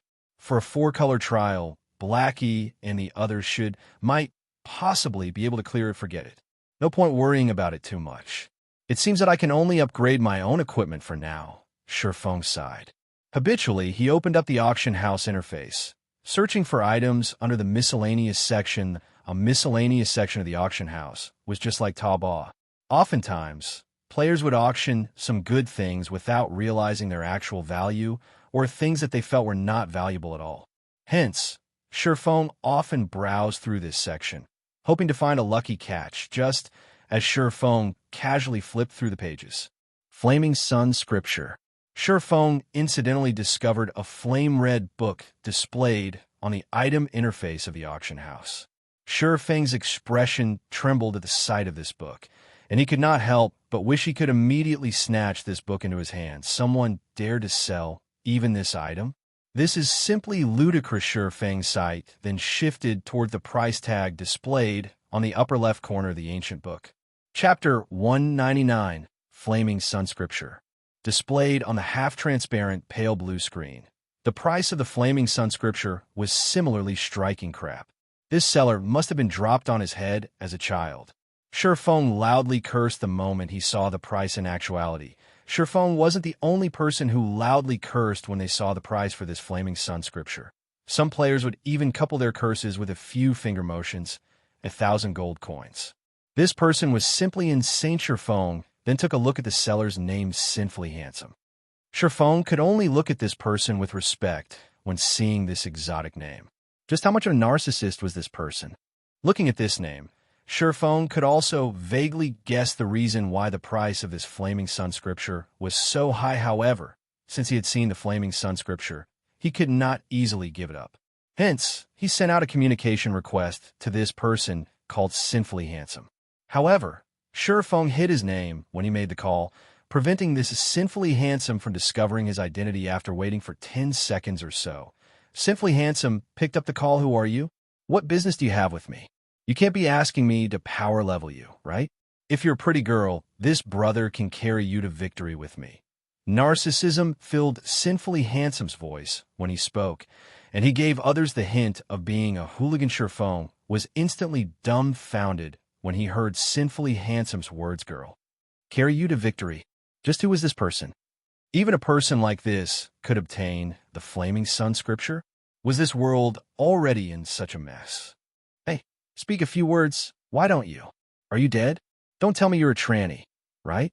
This brother doesn't have that kind of taste. Sinfully Handsome suddenly started panicking. Hello, I'm interested in buying the Flaming Sun Scripture that you've placed on the auction house.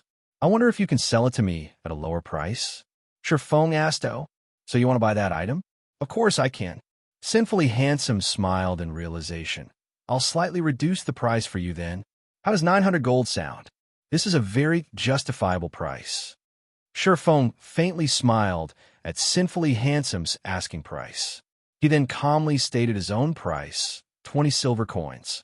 Sure Feng did not believe Sinfully Handsome knew the Flaming Sun Scripture's true value. Only fire-type humanoids level 10 or higher would drop the Flaming Sun Scripture.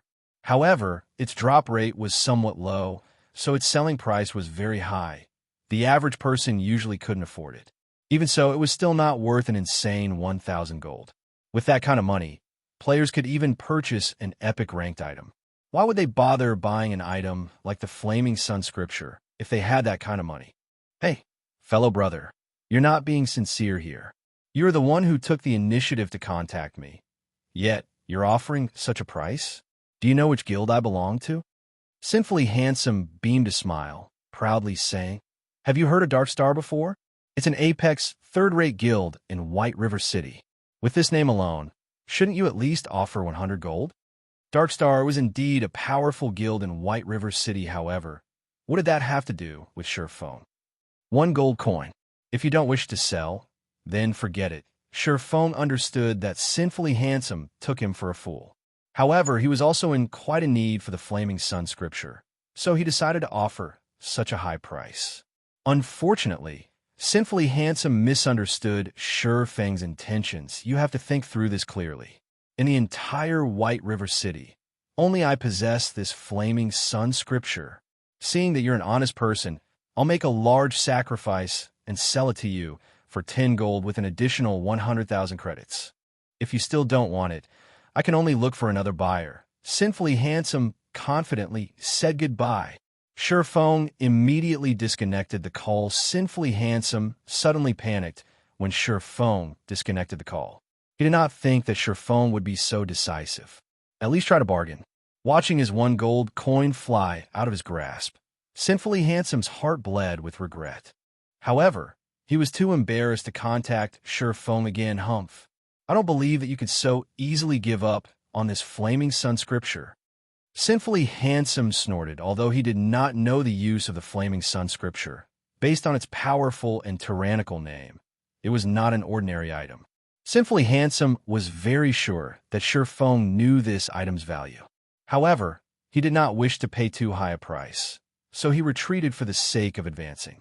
With this thought, Sinfully Handsome was further assured of the Flaming Sun scripture's value.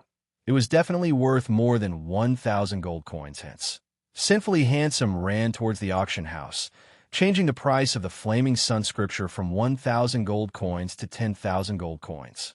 He wanted to see if Feng was willing to beg him for this item, however. When Sinfully Handsome arrived at the auction house, he discovered that there was not only a single Flaming Sun scripture on auction anymore. There were 5 of these books now. Aside from his copy, priced at 10,000 gold coins, the other 4 books were all priced at 15 silver coins. The most inconceivable thing was that the number of Flaming Sun scriptures up for auction continued to increase. In the blink of an eye, there were already 10 copies of the book up for sale. Just what sort of situation is this? Sinfully Handsome's eyes widened. He thought he was dreaming right now. How could there be so many Flaming Sun scriptures? While the quantity of these Flaming Sun scriptures increased, someone else bought them. One after another, there were a total of 32 copies of the Flaming Sun scripture offered in the auction house. Among them, Feng had bought 30 of them. Only Sinfully Handsome's copy and another copy sold by Nobody Cares for 20 silver coins remained. Sinfully Handsome suddenly thought of something. He then hurriedly opened the trade section under White River City's official forums. As expected, there was an anonymous post stating, "Buying Flaming Sun scriptures at 14 silver coins per book. Willing to purchase it at 15 silver coins." If placed in the auction house, one could often find such purchasing methods in virtual reality games. After all, players had plenty of items that they kept on hand without placing them on the auction house.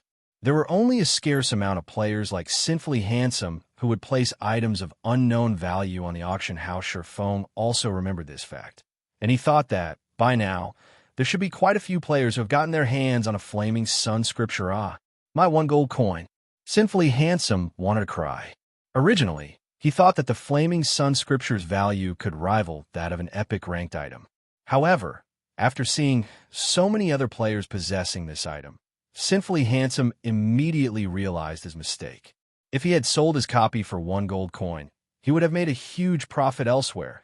Feng felt great satisfaction after purchasing 30 copies of the Flaming Sun scripture.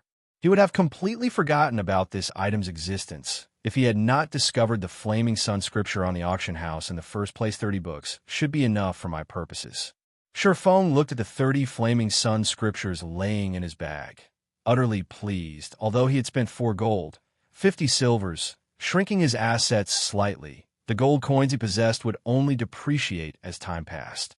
It was much better if he used those gold coins to profit further. Thus, Feng had spent so much money to purchase the Flaming Sun scriptures in Feng's previous life.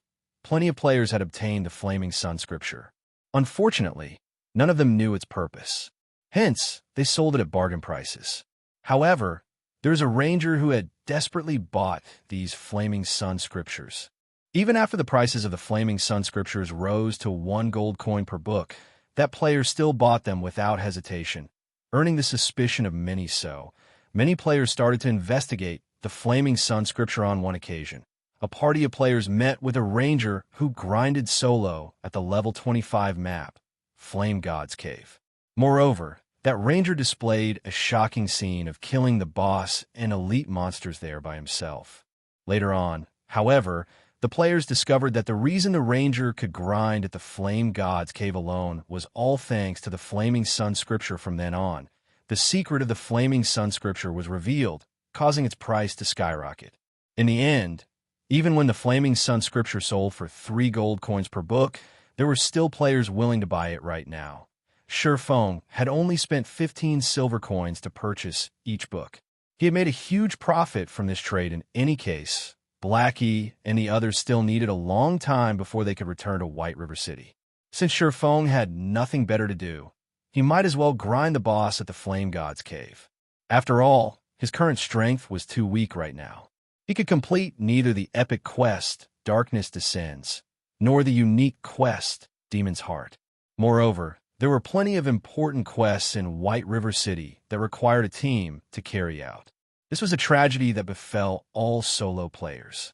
Hence, grinding bosses was the best option available for Shurfeng at the moment. Most importantly, the Flame God's Cave was a valuable location specialized in dropping forging designs. These forging designs had made that ranger into a rich man, and he had earned over 600 gold coins from all the forging designs he sold. Becoming the envy of countless players soon after, Shurfeng hurried towards the teleportation gate. He paid a fee of 24 silver coins and teleported to Red Flame Fortress, the nearest teleportation point to the Flame God's Cave. Chapter 200, Flame God's Cave. Red Flame Fortress was located in the middle of the Scorching Hot Canyon. A large volcano loomed behind it. The terrain around this region was extremely hot all year round, and the air was similarly parched and blistering. A gust of wind here was like a wave of heat, and one wouldn't feel a hint of relief from it. Meanwhile, the surrounding environment of the canyon consisted of only scorched, barren earth and mountains.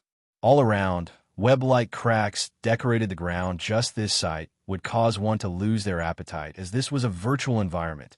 Players could fully experience the scorching heat. Being parched and drenched in sweat were only minor inconveniences. But one's vision blurring? That was a bigger problem. Moreover, battling in such an environment was extremely taxing to a player's stamina due to such a brutal environment.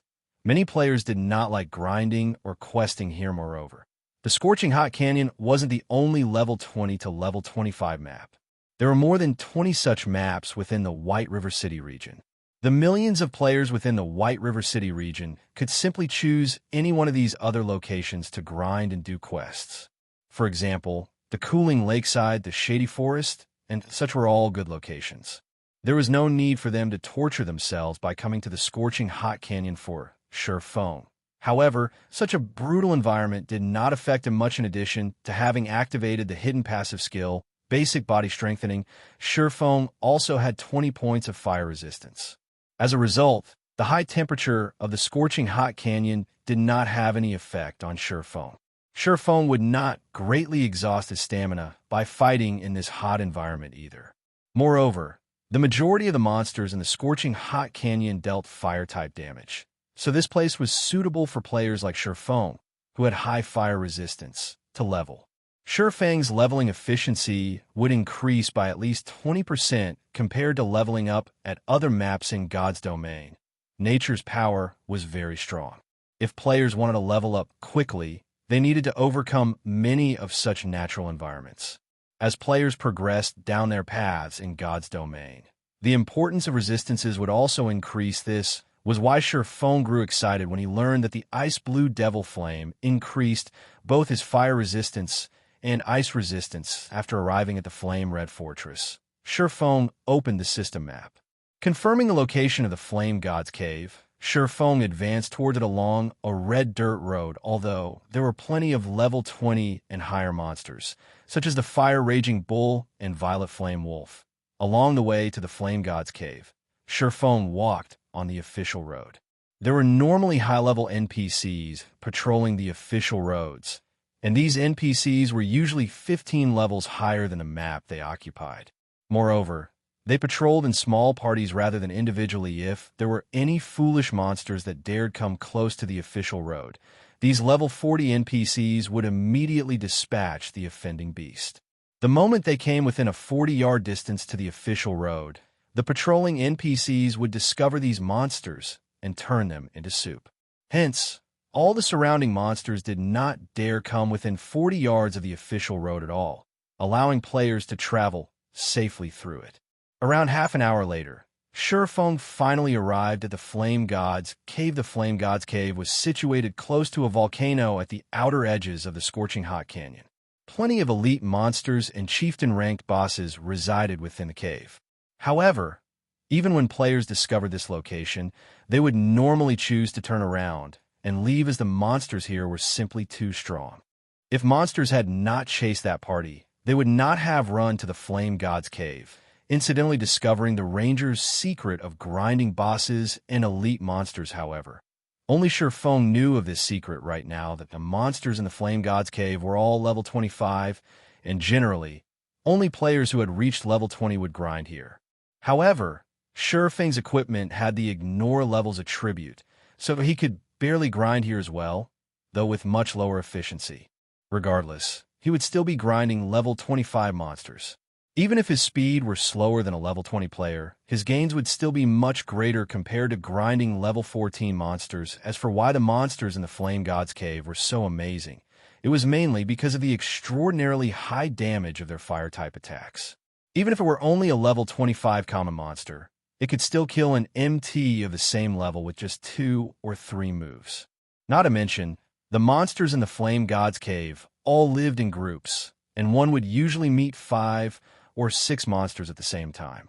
Even an MT with top-tier equipment could not handle so many monsters at once. There is also a large amount of elite and special elite monsters here. They could practically one-shot an MT of the same level. Hence, even when players knew about the Flame God's Cave, there was still nobody daring enough to grind at this place. However, it was a different story when one had the Flaming Sun Scripture. The Flaming Sun Scripture could grant players a Flaming Sun's blessing effect. The effect was closely related to the surrounding environment. The denser the fire-type mana present in a location, the greater were its effects.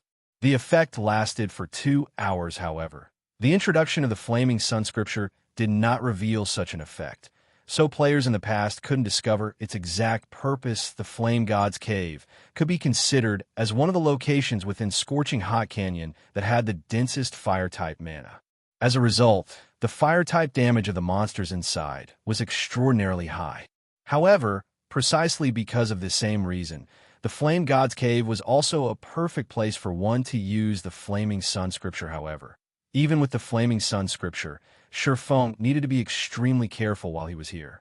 After all, the Flame God's Cave was a nest for level 25 monsters. With a level gap of 11 levels, these monsters could easily extinguish Shurfeng's life with just 2 moves, and Shurfeng would not even have a chance to resist before dying. Moreover, Shurfeng's level was just too low. These monsters could detect him easily. Hence, he needed to act with extreme caution. The moment Shurfeng carefully set foot in the cave, a wave of hot air swept past him from within the cave. Just when Shurfeng's 5 senses heightened to their maximum limit, his system communication suddenly rang out. Crap. That nearly gave me a heart attack. Shurfeng jumped, taken by surprise. He glanced at the system notification. Fortunately, monsters could not hear the system notifications. In the same way team chat worked, only specified players could hear them, while outsiders would remain unaffected. Flying Dragon. Why is he playing God's Domain as well? Shurfeng wrinkled his eyebrows at the sight of the caller ID blinking before him. This Flying Dragon was none other than Shurfeng's classmate and the 9th ranked in Jinhai University's fighting competition, Ling Feilong. However, in Shurfeng's previous life, Ling Feilong only joined God's Domain long after the game's release. At that time, Shurfeng had already become the guild leader of Shadow for Ling Feilong to join God's Domain in advance. Could this be the result of the butterfly effect? Shurfeng lowered his head and thought. However, he soon revealed a smirk. In this life, he had not revealed his character's ID to anyone else. As for Blackie, Shurfeng had long since told him not to reveal anything. Hence, no one in Jinhai University knew Shurfeng was Yifeng. Similarly, nobody else knew that Blackie was Black Cloud in God's Domain. Blackie's friends only knew that he was getting by fairly well in the game. Who are you? What business do you have with me? Shurfeng answered the call with a cold and imposing tone, as if he were a god looking down on an Antling. Feilong immediately felt chills all down his body when he heard Shurfeng's voice, followed by immense pressure.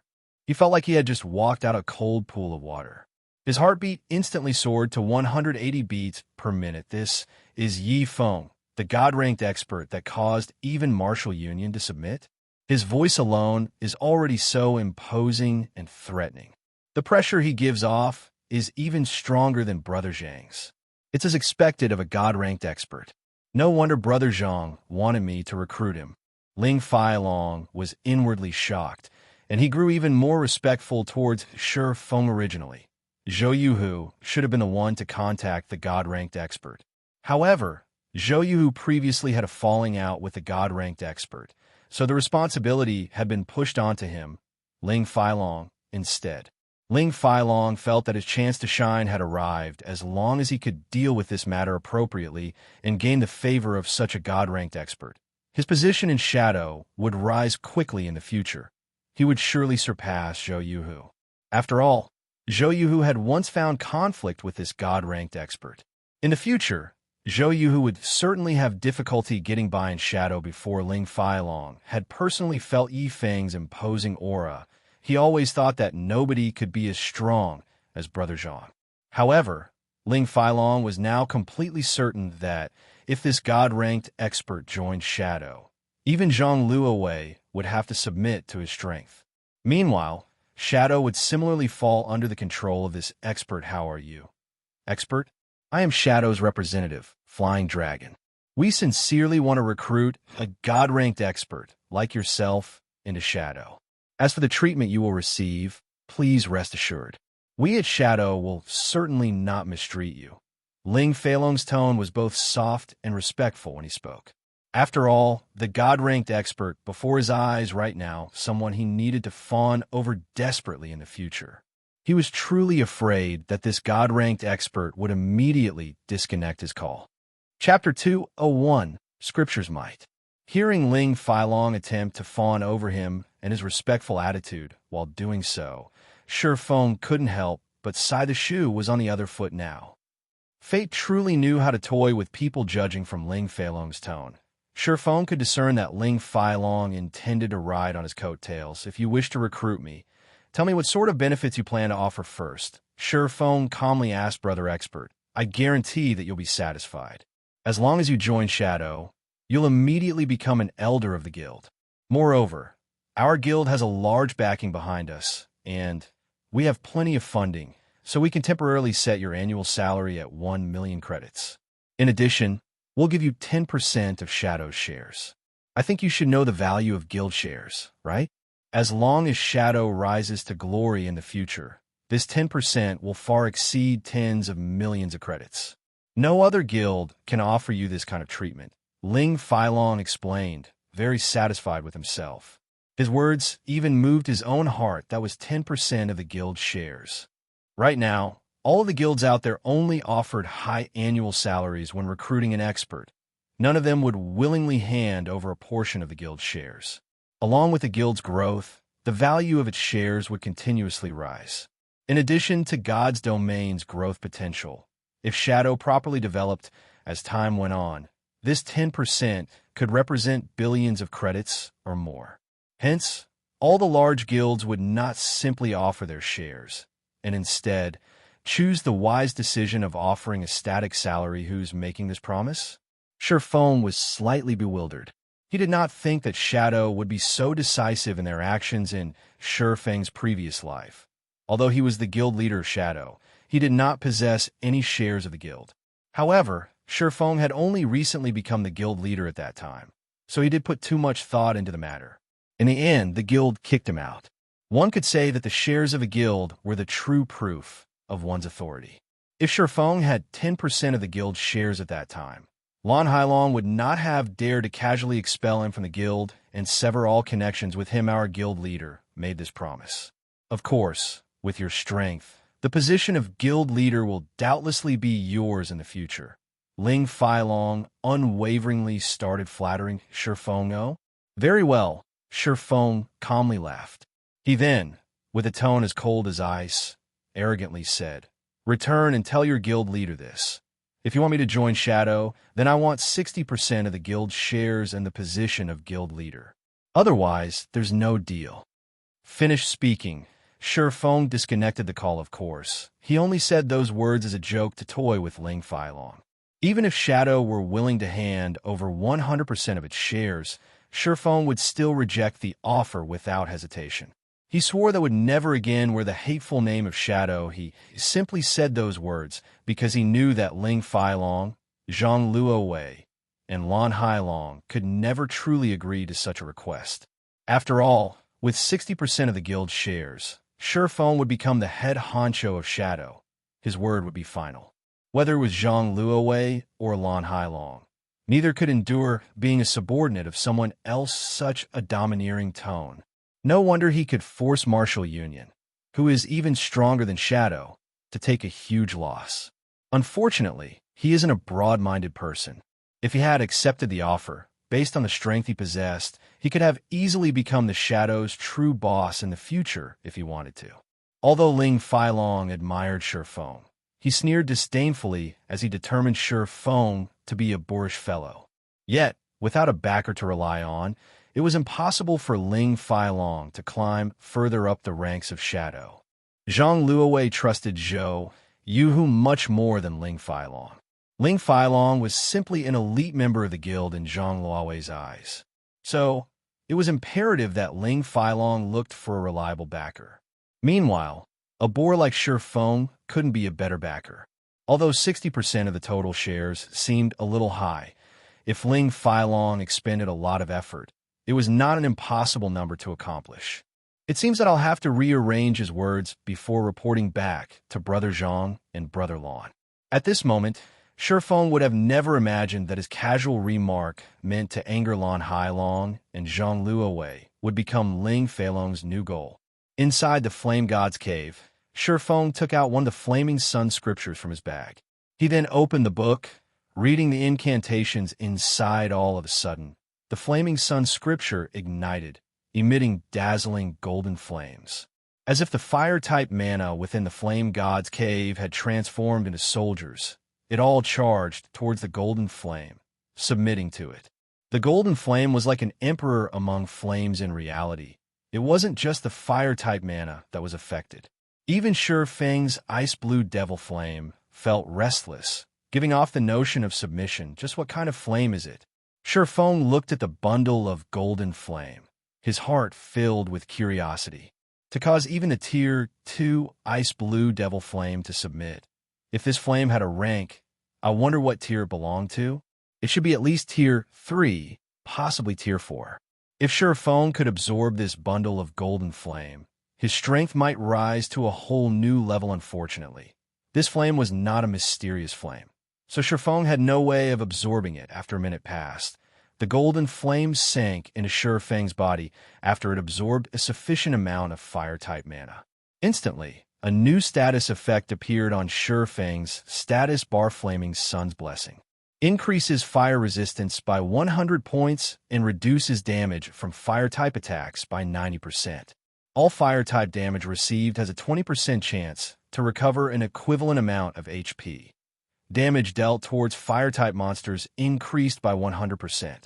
Duration of 2 hours, effective only within the Flame God's cave. In reality, the Flaming Sun scripture's original purpose was simply for the convenience of players when grinding in a hot environment. However, when used inside the Flame God's cave, where the density of fire-type mana was extremely high, its effects increased by many-fold. Hence why the Ranger in Shi Feng's previous life was able to solo the elite monsters and chieftain rank bosses here to begin with. Shi Feng already had 20 points of fire resistance. Now that he gained an additional 100 points, normal fire attacks would only be an itch to him. Not to mention, there was also the 90% damage reduction to fire-type attacks. This increase was just too awesome with the Flaming Sun's Blessing. Shi Feng boldly advanced deeper into the Flame God's cave. There were multiple pathways in the Flame God's cave, and it was extremely spacious. Players could easily get lost in the cave. This, however, was not a problem for Shi Feng. The Flame God's cave was like his own backyard, and very quickly, he located a lone level 25 Lava Hound lying on solidified, blackened Lava Hound common monster. Level 25. HP 5. 400/5, 400. The Lava Hound was several sizes larger compared to a normal lion. Its entire body emitted red flames. Its skin was a dark yellow, and it had a pair of large, crimson eyes. Detecting Shi Feng's presence, the Lava Hound abruptly stood. Its blood-red eyes glared at Shi Feng as it let out a low, angry growl. The Lava Hound's sharp claws easily shattered a chunk of charred rock just as Shi Feng unsheathed the abyssal blade in Silver Lake. The Lava Hound spat a mouthful of flames at Shi Feng without holding anything back. Feng activated the ice blue devil flame, covering his entire body with a deep blue flame. He then charged at the ball of flame's head on the lava. Hound's attack could originally devour close to half of the HP of an MT of the same level. However, when struck Feng, the attack merely caused around -10 points of damage. The damage the lava hound's attack dealt was even less than the attacks of a level 10 common monster as expected, with 120 points of fire resistance. My resistance has reached extraordinary levels. Finished experimenting with his durability, Feng arrived in front of the lava hound and sent a chop slashing at its nape, drawing a pool of piping hot blood. A damage of -345 points appeared above the lava hound's head.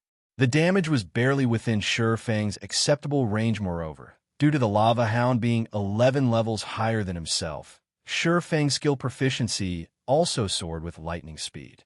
Every usage netted him 3 proficiency points, although the lava hound was powerful. Feng only needed to take note of its AoE skills like the Flame Breath and Flame Explosion. Without the threat of these powerful skills, Feng only needed to deal with the lava hound's sharp claws. With Feng's extraordinary evasive techniques, in addition to his very high agility, he could easily dodge the attacks from the lava hound's sharp claws before even a minute had passed. Feng had killed the level 25 lava hound, the monster leaving behind a flame crystal and several copper coins after it died system. Level 25 lava hound killed. Level difference of 11. EXP obtained increased by 1,100%. Obtained 16,500 EXP. Chapter 202, Scorching Lamia. Within the brightly lit Flame God's Cave, Feng advanced further into the cave. Relentlessly, the lava hound he previously killed had raised his skill proficiencies by quite a bit. However, that was it.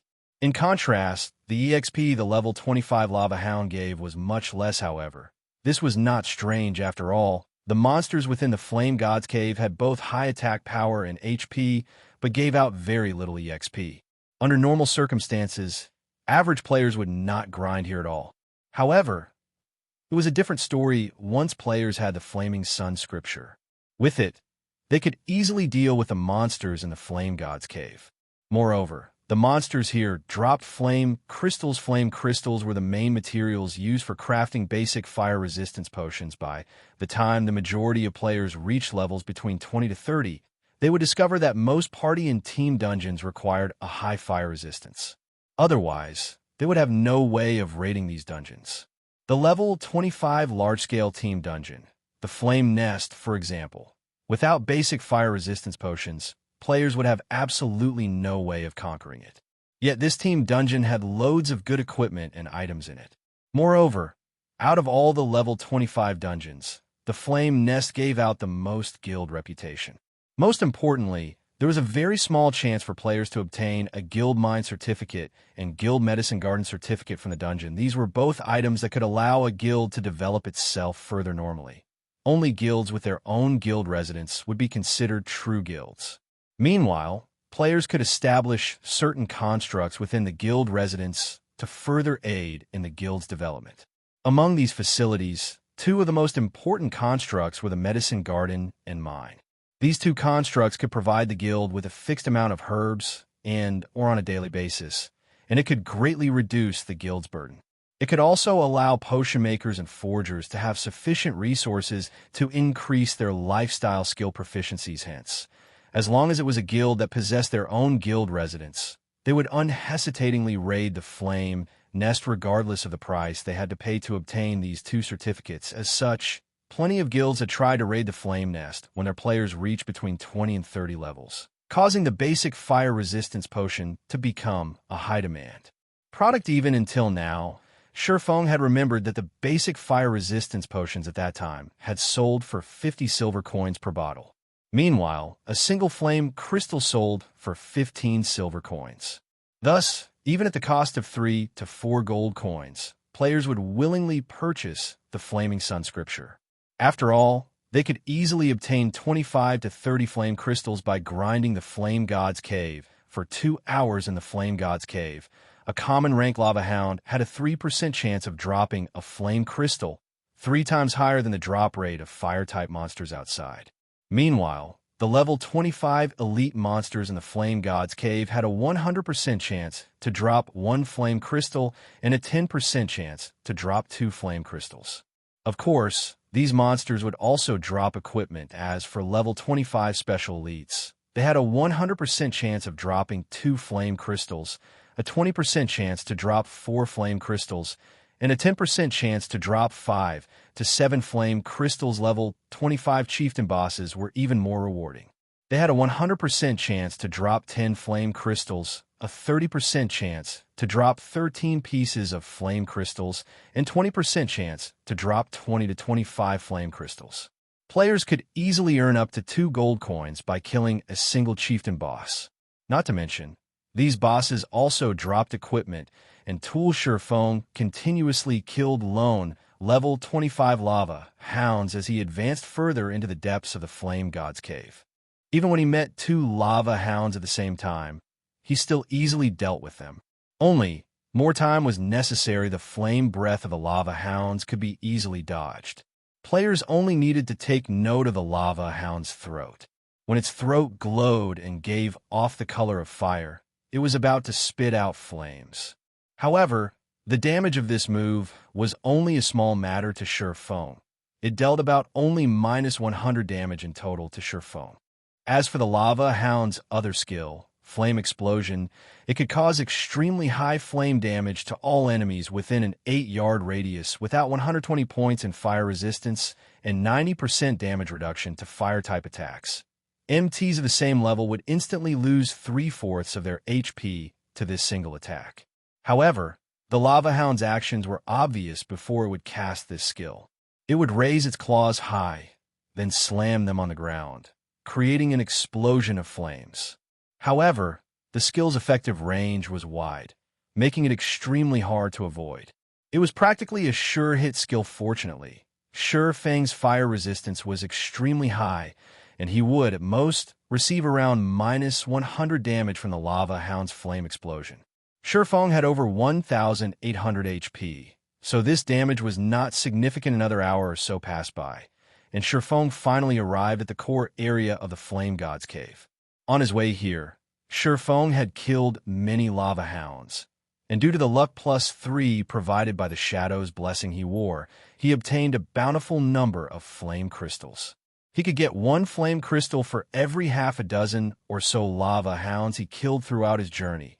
Shurfeng had killed over 40 lava hounds and obtained a total of 8 flame crystals.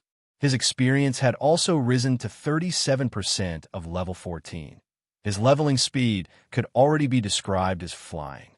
His skills, Chop, Thundering Flash, and Thunder Flame Explosion, also rose to level 7, level 5, and level 3 respectively. If including the upgrade provided by the Abyssal Blade, these skills would be level 10, level 8, and level 6 respectively. These improvements had pushed Shurfeng's damage output to a whole new level once more. Unfortunately, the lava hound Shurfeng killed did not drop any equipment. The same went for the forging designs that Shurfeng most desired. The core area Shurfeng had reached was a large, empty lava field. Molten lava flowed throughout the surroundings. At the highest point of the empty field sat plenty of bright crystals reflecting the glow of the lava into the surroundings, illuminating the spacious and empty field. The cooled accumulation of lava formed the land here. This place was more like a swamp than a durable stone road, and players would find it very hard to transverse across this lava field. A single misstep would instantly lead to players' fall into a pit of molten lava. If players did not possess a definite control over their own bodies, they would find themselves at a serious disadvantage when battling here. Meanwhile, on the empty land a short distance away, Shurfeng discovered plenty of level 25 elite flame Naga silently guarding. Occasionally, he could also spot a few level 25 special elite flame Naga warriors. Compared to the lava hound, these monsters possessed much more intelligence. Aside from attacking with flames, they could also deal a substantial amount of physical damage. These monsters also had exceptionally fast reactions, especially the Flame Naga warriors. These warriors wore armor and wielded a shield in one of their hands. They were practically shield warriors, and players would find them extremely difficult to deal with Flame Naga, elite rank. Level 25. HP 20,000/20,000. Flame Naga Warrior, Special Elite. Level 25. HP 50,000/50,000. Soon after, Shurfeng lifted his head and shifted his gaze towards the distant central region of this lava field due to the long distance.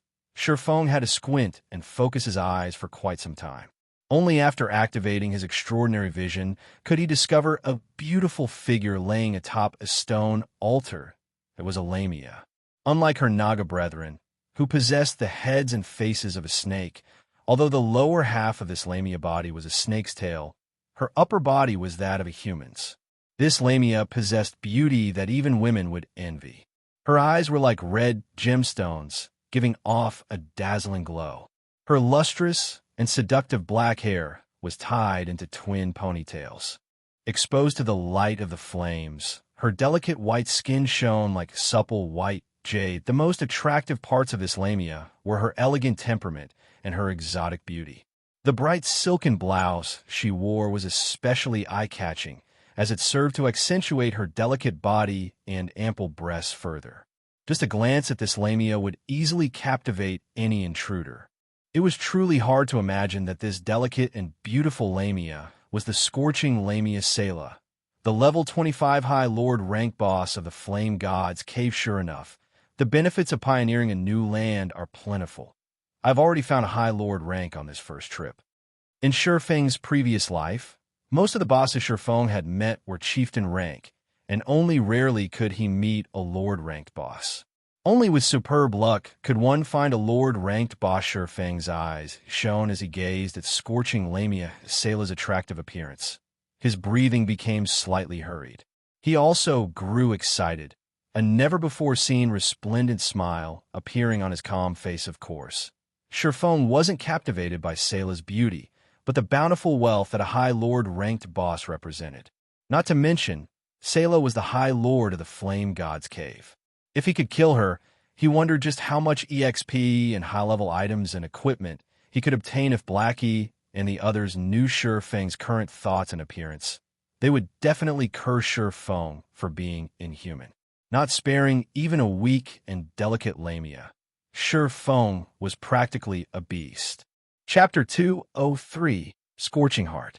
Molten lava slowly flowed across the vast, empty field. Meanwhile, the Scorching Lamia Salou paid no particular attention to the intruder, Shurfeng.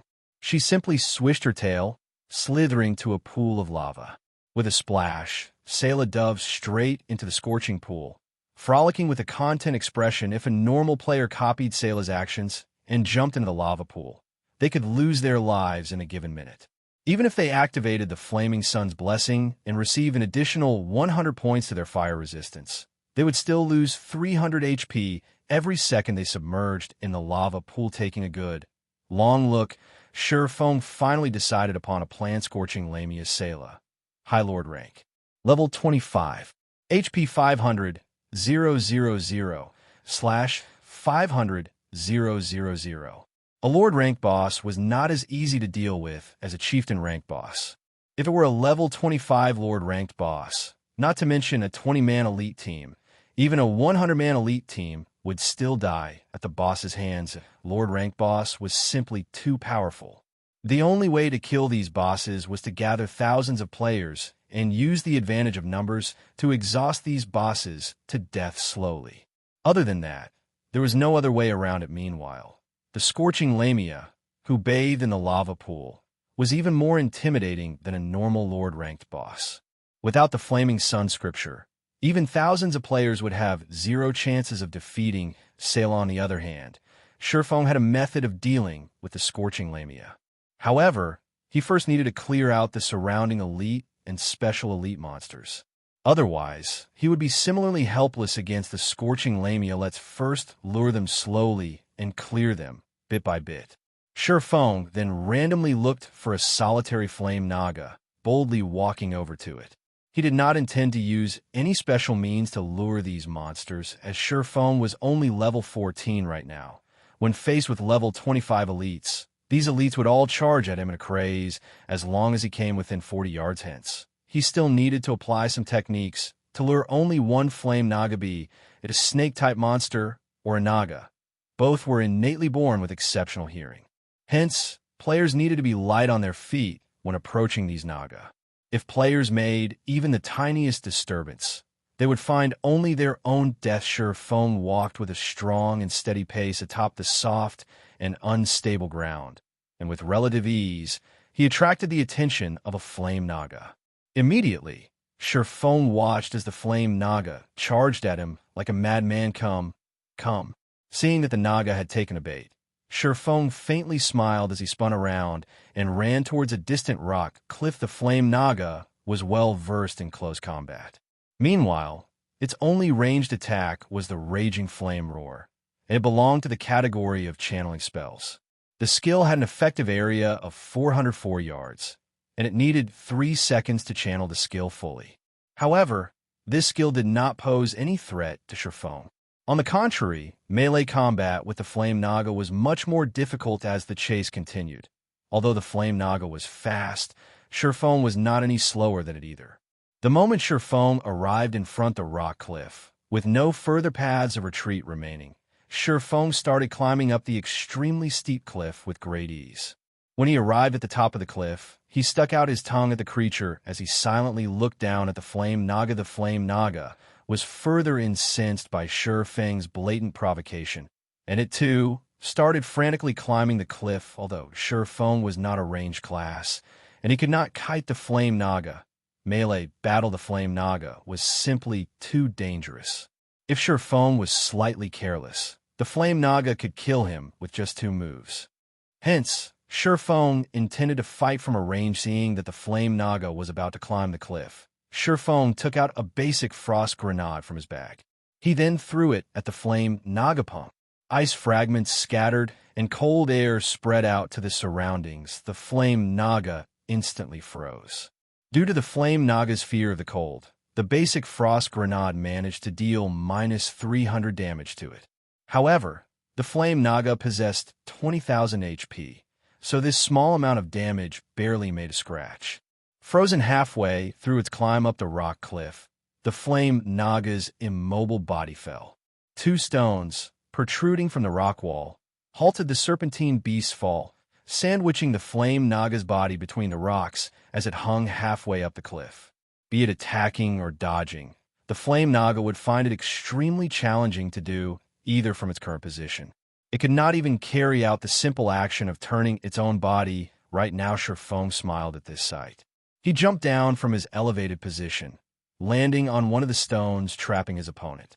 He then started attacking the Flame Naga from behind. It was extremely easy to kill a Flame Naga that had 0 means of retaliating. Surefeng sent a level 10 chop, slashing at the Flame Naga's back, earning him a scream of pain, coupled with a damage of -168 above the monster's head.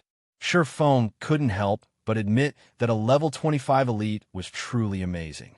With the level Suppression, in addition to the Flame Naga's superior defense, his attack could not even deal -200 damage, even with the damage multiplier from the Flaming Sun scripture immediately after.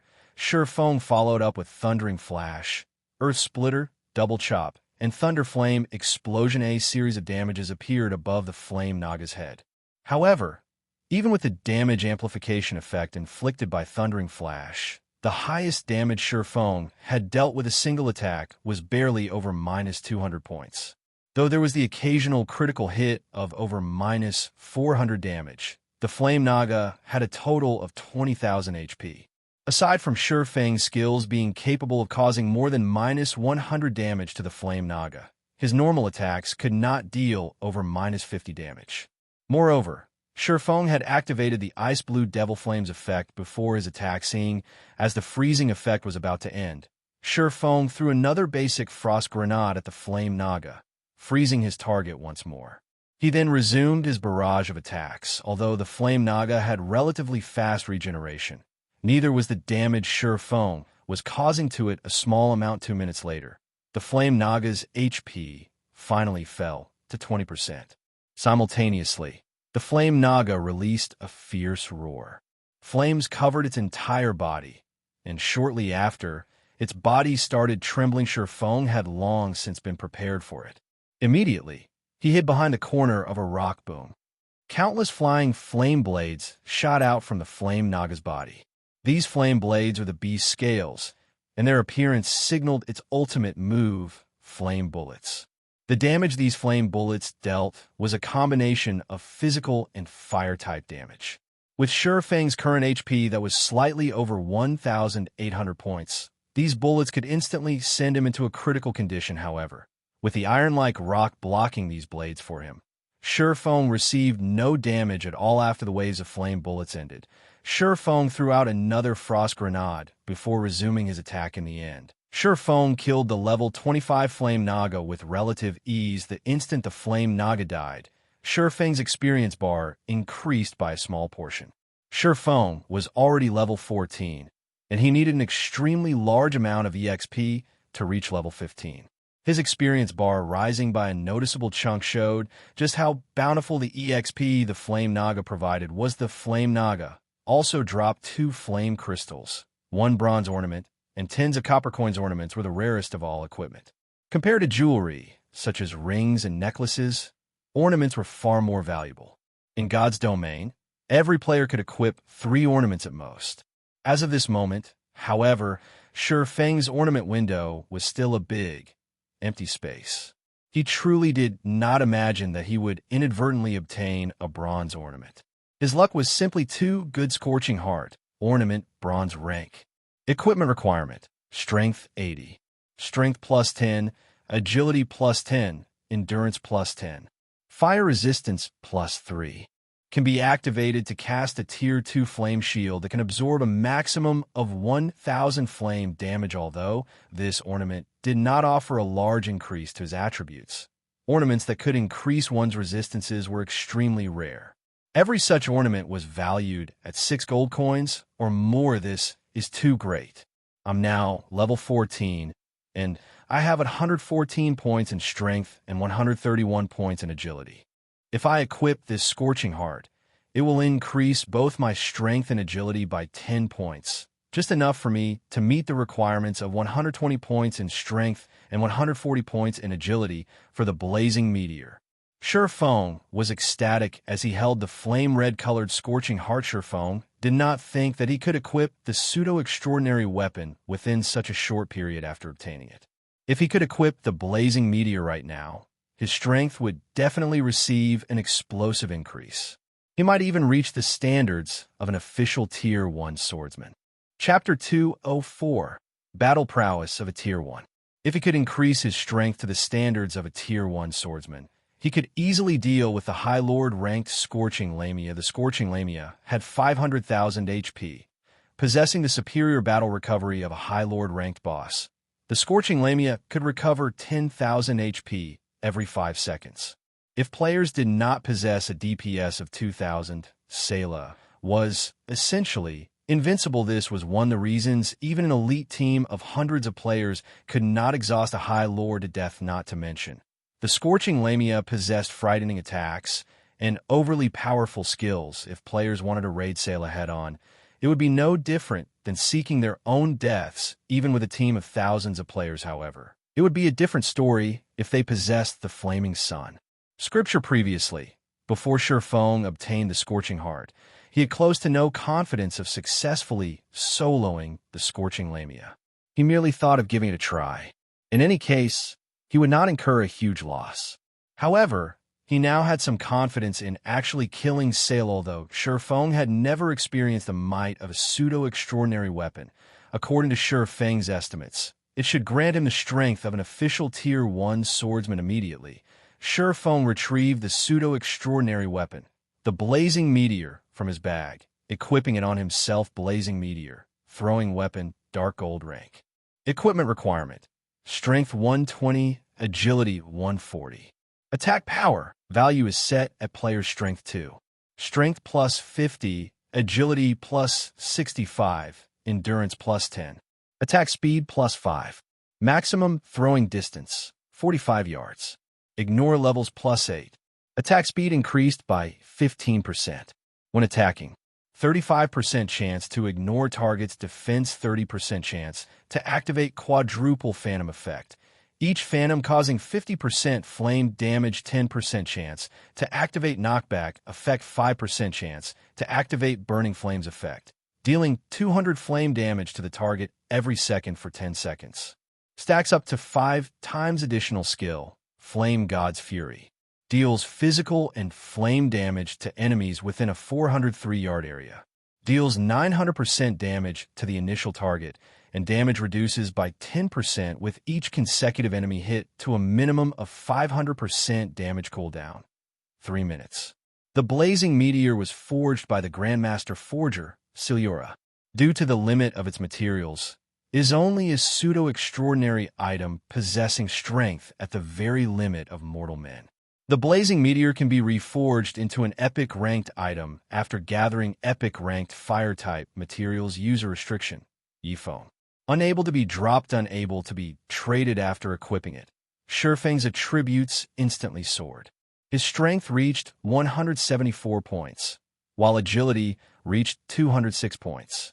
He was only a few attribute points away from being able to equip the fragmented legendary ranked item, the Heavenly Dragon's Breath, which required 200 points in strength and 120 points in intelligence. With the improvements provided by the pseudo-extraordinary weapon, Shurfang's attack power with throwing weapons increased to 696 points, while his melee attack power with his right and left hand were 444 and 426 respectively. The base damage for his ranged attacks far surpassed his melee attacks. In addition, due to the Blazing Meteor ignoring +8 levels, Shurfang would no longer face any level suppressions, which would greatly reduce his damage. When dealing with level 25 monsters, as Shurfang's agility attribute reached 200 points, he once again activated one of the hidden passive skills, Basic Disappearance. The passive skill increased Shurfang's movement speed and attack speed by 20% and greatly decreased his stamina consumption during a battle. When he tread water, he could travel a distance of 10 yards with a single leap. His evasion also increased by 10% with such a boost. Shurfang's confidence increased once more. I can start clearing the place now.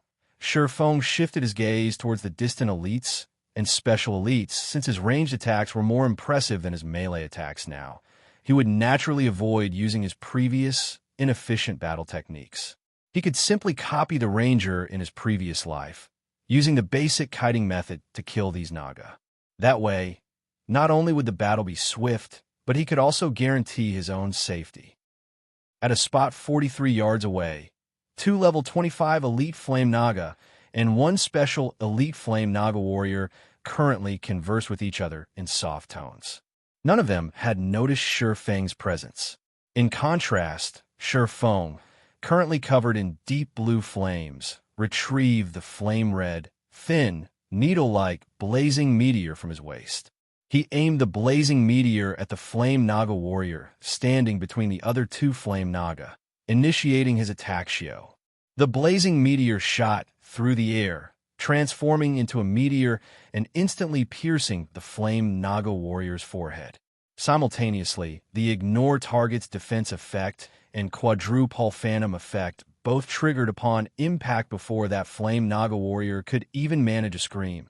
-1,526, -758, -758, -758, -758 appeared above its head. Even Shurfang dared not believe his own eyes right now. Although he had the support of the Flaming Sun scripture, the might of this single attack was still too powerful. A single, normal attack had destroyed over 4,500 HP from the Flame Naga warrior, which was close to 1/10 of the special elite monster's total HP. Shurfang only needed to repeat this attack 11 more times to kill a level 25 special elite in the entire God's domain. Aside from Shurfang, there might not be a second person capable of carrying out such a feat. Replying to Shurfang's brutal attack, the 3 Naga released angry roars.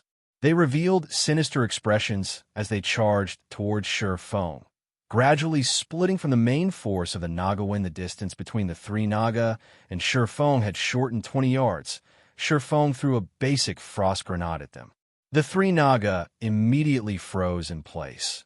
Damages of -300 appearing above their heads, holding nothing back. Shurfeng threw the blazing meteor at the three Naga relentlessly.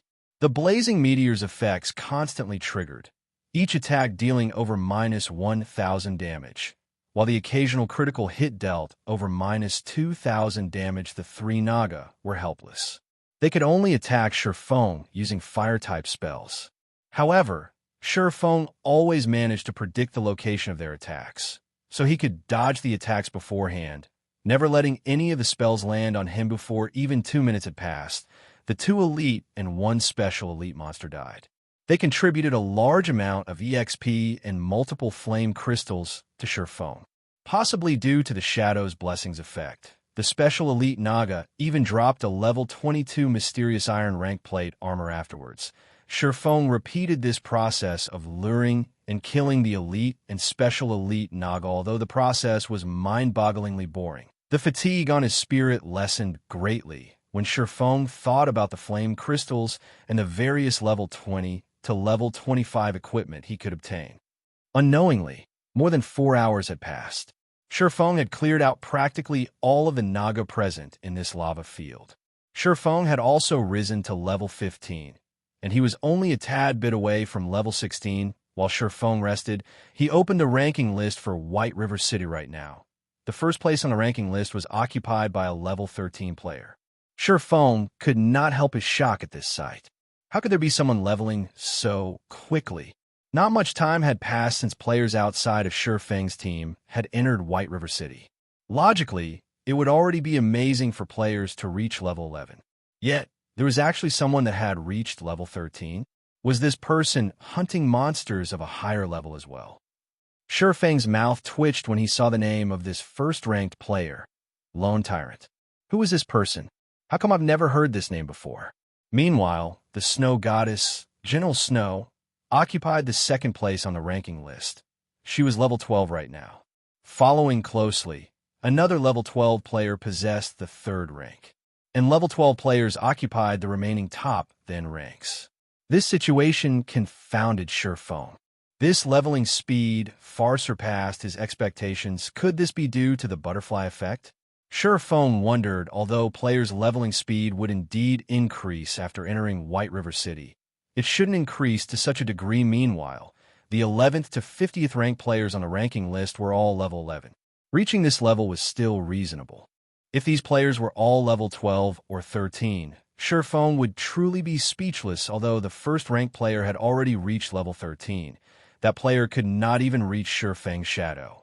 If other players discovered this fact, they would definitely be shocked. After Shurfeng reached level 15, he had placed all his free attribute points into intelligence.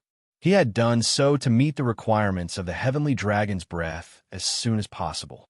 However, the points he added were only a drop in the bucket. It should be about time to deal with you now. After recovering to perfect condition, Shurfeng abruptly stood. He looked at the scorching Lamia, still lounging in the pool of lava, a faint smile appearing on his face. Chapter 205, Queen's Rage. Just when Shurfeng contemplated raiding the delicate and weak-looking scorching Lamia, the entire White River City region flew into an uproar. The cause was no other than the White River City region's ranking list. A level 13 player actually held the first place. What is this? I've only managed to reach level 10 and enter White River City after much difficulty. Yet, there's already a level 13 player? What did this bastard eat growing up? I know, right? That Lone Tyrant fellow previously ranked in the 10s, but he had suddenly shot up to first place, surpassing even the Snow Goddess. Lone Tyrant is from a guild called Darkstar. Isn't that a third-rate guild? How could they be so strong as to surpass the Snow Goddess? The official forums were already in a fiery uproar over this matter, and the previous issue relating to Shurfeng had become forgotten history. Inside the level 10, 10-man team dungeon, the Dark Crow Kavi, a black-feathered crow with a 6-meter-tall body, lay motionless on the ground, a pile of items sitting by its side. Among these items, there were pieces of level 10 mysterious iron set equipment. There were even 2 secret silver-ranked items and a large number of rare materials meanwhile. Standing beside this black-feathered crow was a fairy. This fairy possessed skin as white as snow and an appearance that could charm any mortal man. Her body was the very definition of absolute perfection. However, this fairy's eyes possessed a penetrating gaze with a boundless and intimidating chill. This woman, who seemed to transcend mortal men, was none other than Gentle Snow System. Ouroboros has cleared the hard mode of Black Crow Cave, rewarding 300 guild reputation snow. Someone's reached level 13 already. They're a lot faster than we are. Why don't we stop dungeon diving and resume leveling up? Possessing a similarly devilish body, Zhao Yuru pouted as she spoke, displeased after going to a level 12 monster area while they were only level 9. They quickly discovered that they could constantly improve their battle prowess. Although it was extremely difficult to kill those monsters in the beginning, they rose swiftly after experiencing many near-death situations and long periods of research and self-reflection. With their battle techniques having greatly improved, they felt that killing monsters 3 levels higher was no longer just a pipe dream. They also felt that they could achieve the feats Shi Feng had displayed in the past, similarly obtaining an effortless victory over a great number of players after arriving at White River City. They immediately picked up the daily reputation quests. They then looked for an extremely good leveling spot, grinding there for a period. However, due to their equipment being slightly outdated, they decided to raid a dungeon to upgrade their equipment, making preparations to obtain the first clear of one of the level 10 large-scale team dungeons. Otherwise, a player from a measly third-rate guild wouldn't have surpassed them. Ignore him. Compared to levels, the first clear of a large-scale team dungeon is far more important. Moreover, after exceeding level 15, it won't matter, even if we manage to clear the hell mode of a level 10 large-scale team dungeon. Our equipment should be close to ready now. So let's start with obtaining the first clear of a level 10 party dungeon. When Gentle Snow noticed Lone Tyrant's name occupying the first position on the ranking list, a calm smile appeared on her pure and untainted complexion. Gentle Snow's team members revealed excited smiles when faced with Gentle Snow's decision. They could finally display their prowess for all to see. After all, they had all been experts in the past virtual reality games. Throughout this period, they had constantly strived and battled against high-level monsters. During their breaks, they would research the videos of experts, especially Shi Feng's battle footage. Although the video was short, it held great significance. The more they studied Shi Feng's battle, the more shocked they became. Unknowingly, their own battle techniques also began to improve madly. To put another way, they had started to familiarize themselves with the realistic battle methods of God's domain. Simultaneously, they had also grasped a hold of their body's true strength. The hard mode of a team dungeon could not fully sate their thirst for growth. It was especially true after they familiarized themselves with their extraordinary condition. Right now, only Hell mode could truly excite them. Just like when they were in the Hell mode of Dark Moon Graveyard, they wished to experience the feeling of having every single cell within their bodies tremble. In the past, they believed that their trembling represented fear. In reality, however, that trembling resulted from the excitement that grew in their hearts. Meanwhile, the other large guilds were similarly shocked by the sudden appearance of Lone Tyrant, but quickly dismissed this matter from their minds. The average players, however, were astonished. This incident had allowed the Apex third-rate guild, Dark Star, to firmly establish a foothold in White River City. Even the second-rate guild, the Assassins Alliance, was a step behind them. None of the top 10 players on the ranking list belonged to the Assassins Alliance. Contrary to expectations, the Assassins Alliance had 3 members ranked within the top 30. One of them was the guild leader, ranking 18th. The second person was Stabbing Heart, who ranked 26th.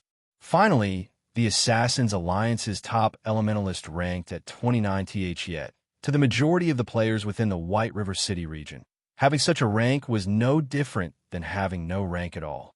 The fame of having such a rank was worlds apart from that of being in first place. Flame Gods caveat this moment. Shi Feng had lured the level 25 high Lord-ranked Scorching Lamia to a corner absent of any lava. Half of the Salah's amazing prowess relied on the presence of lava.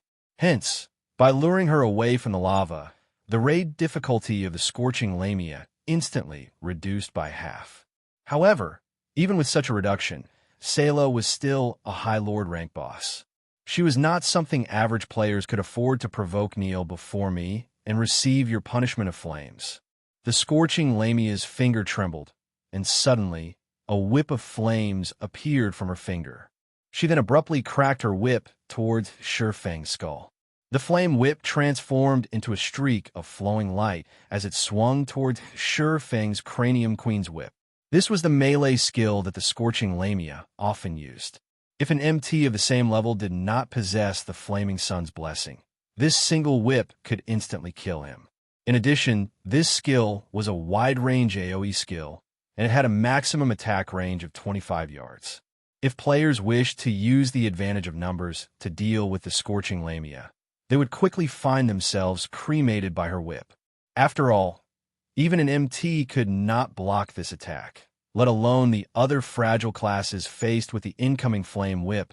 Shurfang sprung himself into the air and threw himself to the ground.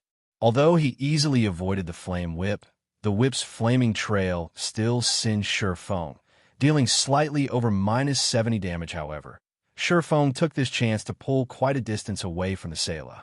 He then jumped and twisted his body in the air, throwing the blazing meteor at the Scorching Lamia. A red glow shot forth, accurately piercing the left arm that the Scorching Lamia was about to lift. The attack activated the rarely seen Burning Flames effect, immediately causing -754 damage and inflicting a negative status effect that caused -400 flame damage per second for 10 seconds.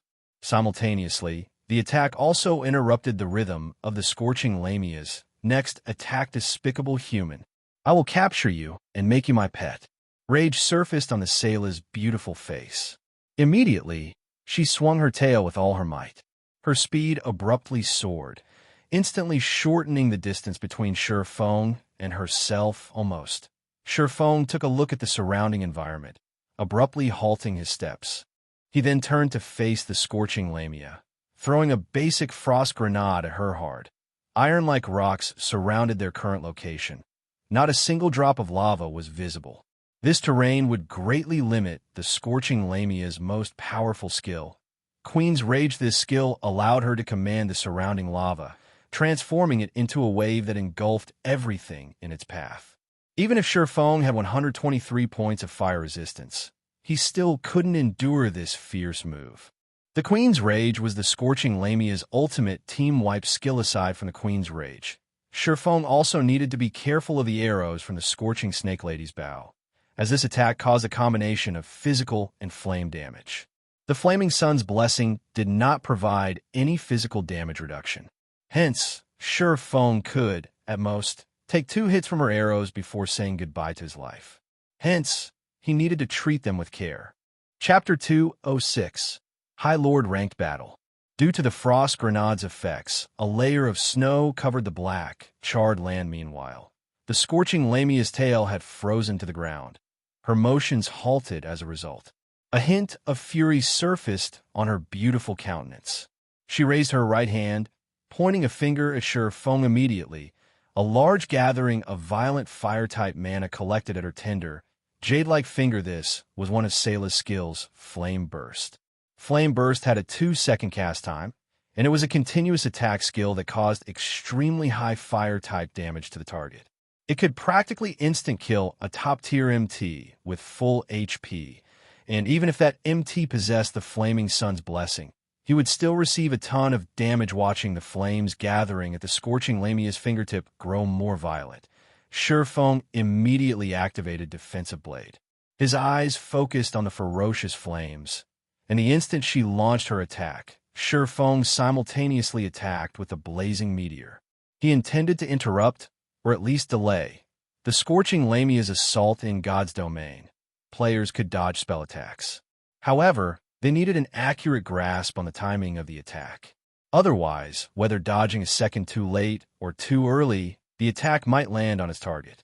As casting spells would provide the caster with a lagging advantage, the caster could gain a clear grasp of their target's movements before launching their attacks. If players dodged before the spell released, they would become an easier target. Hence, the best time to dodge a spell was the moment the spell was released. However, once a spell discharged, it would travel to its target with blinding speed, making it extremely challenging to dodge. Of course, if players had very fast movement speeds, they could utilize that speed to their advantage, preventing the enemy caster from getting a firm lock on them.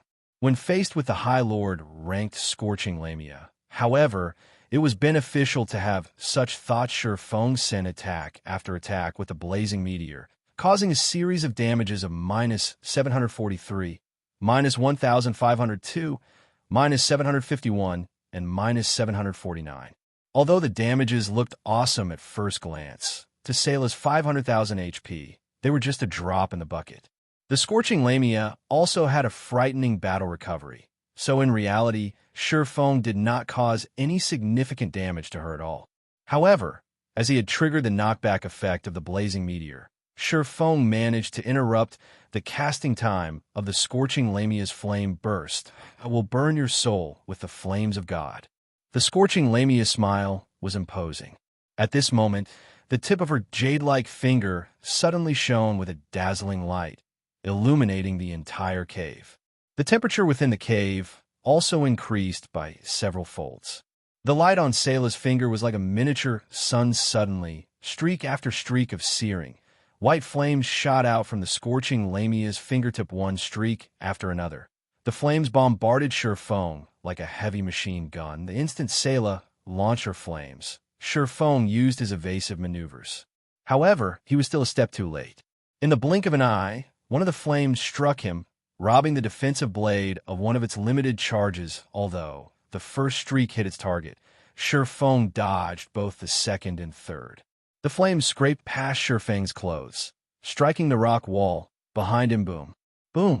The wall, which was normally as hard as steel, was as soft as water when struck by the white flames. Not to mention easily piercing through the rock wall. The flames even formed a 1-meter wide and 10-meter deep tunnel into the rock wall. What was even more shocking was that the tunnel seemed polished.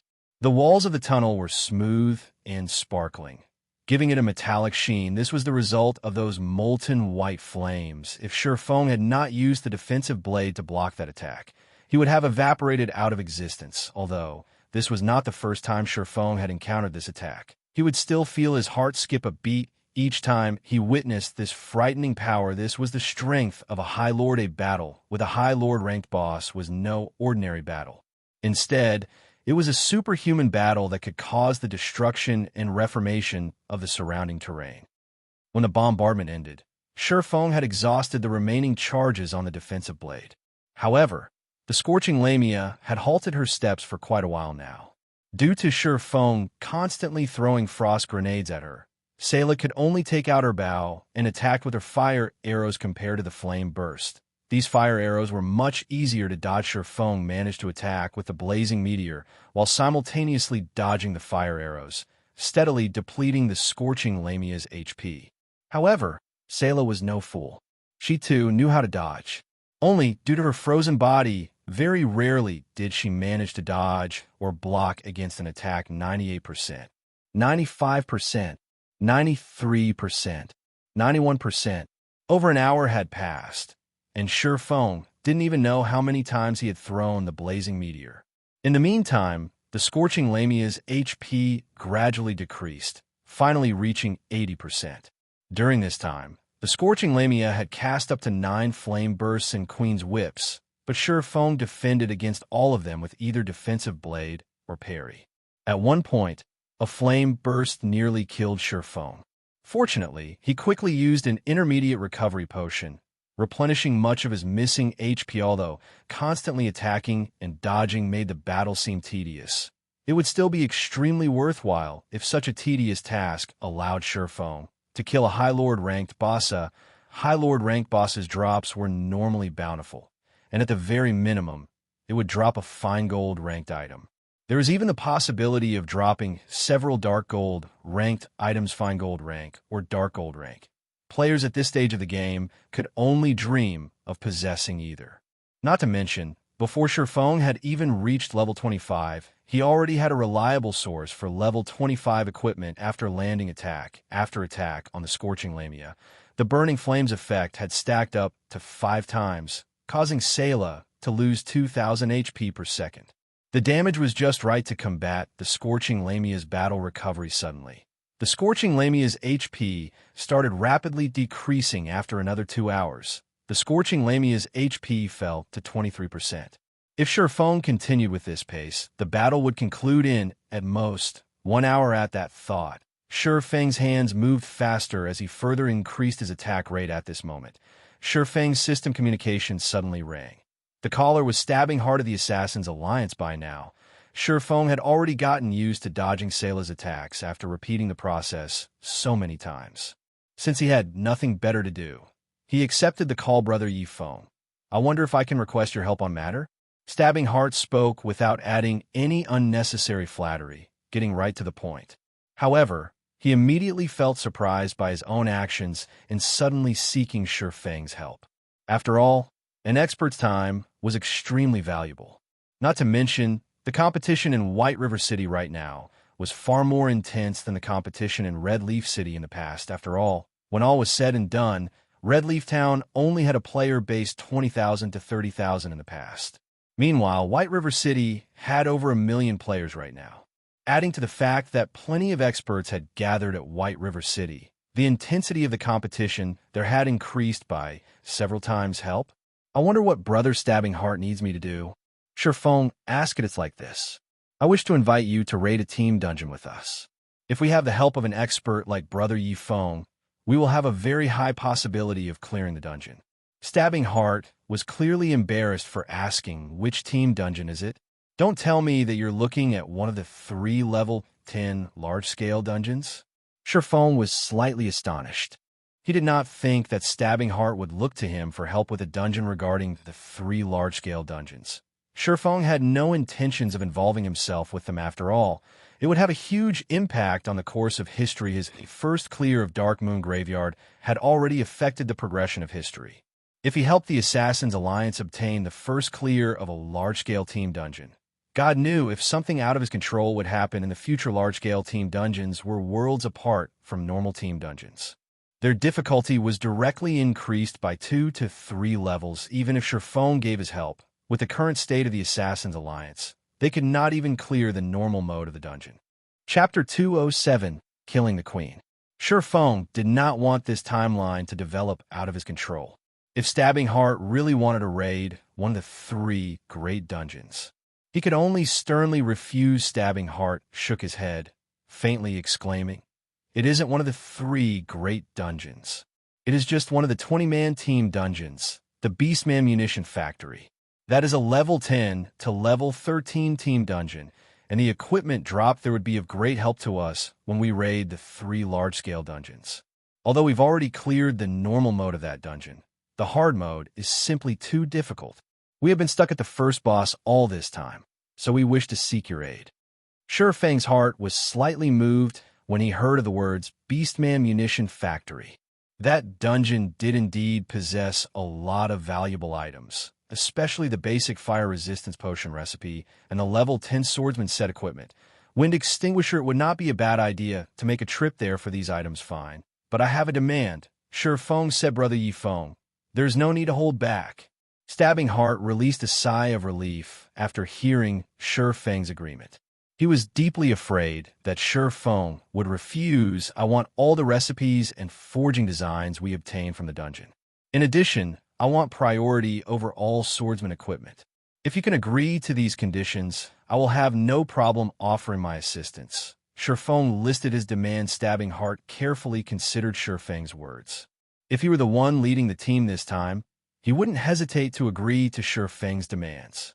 However, the leader of the team this time was the guild leader of the Assassin's Alliance, Cruel Sword. So, Stabbing Heart had no authority to make this decision. "Brother Yi-Feng, I have to consult with the guild leader about this matter. Can I give you a reply sometime later?" Stabbing Heart said with less confidence. "Sure." In any case, Surpassing was not in a hurry. There was still some time before he could kill the Scorching Lamia. After Stabbing Heart disconnected the call, he immediately went up to the guild leader, Cruel Sword. Cruel Sword was currently a short distance away, clearing the monsters in the dungeon based on appearance alone. Cruel Sword looked very young, and his tall and robust body seemed full of energy. In actuality, he was already 39 years old. Normally, he wore a stern expression, and he would always look at others with an intimidating and penetrating gaze. His ferocious appearance was just like that of a warrior about to enter a battlefield. In fact, Cruel Sword was a mercenary in reality. However, he had long since retired from his squad.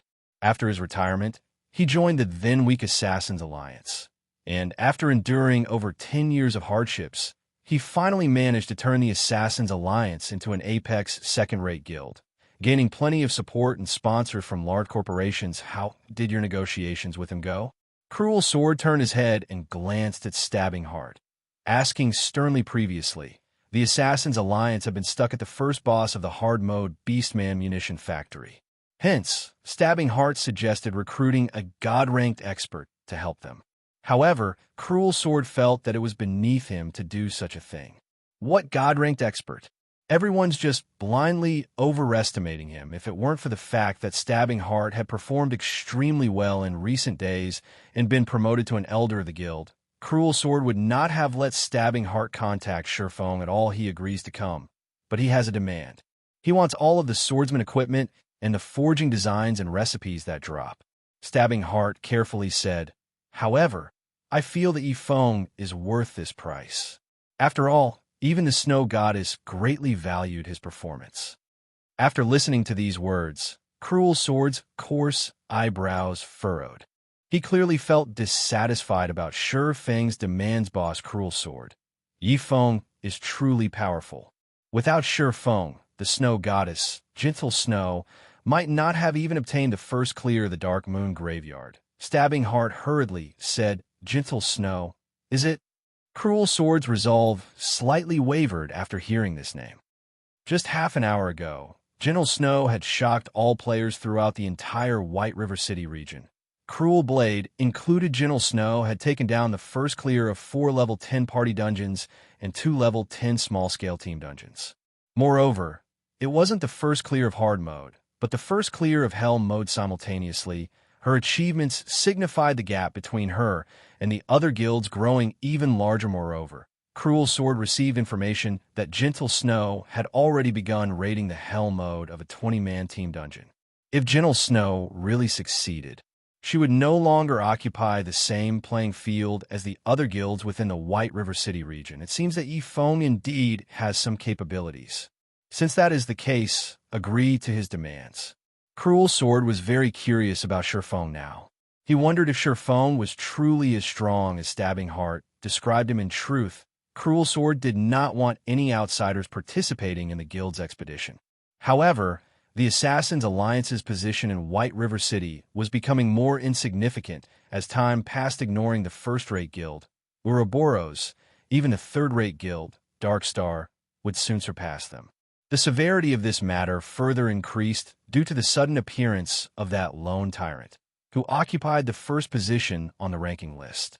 Dark Star then continued to successfully raid the hard mode of 2 small-scale team dungeons, greatly increasing their fame and surpassing the other guilds. On the other hand, aside from obtaining the first clear of several normal mode dungeons, the Assassins Alliance had yet to even obtain the first clear of a single hard mode dungeon.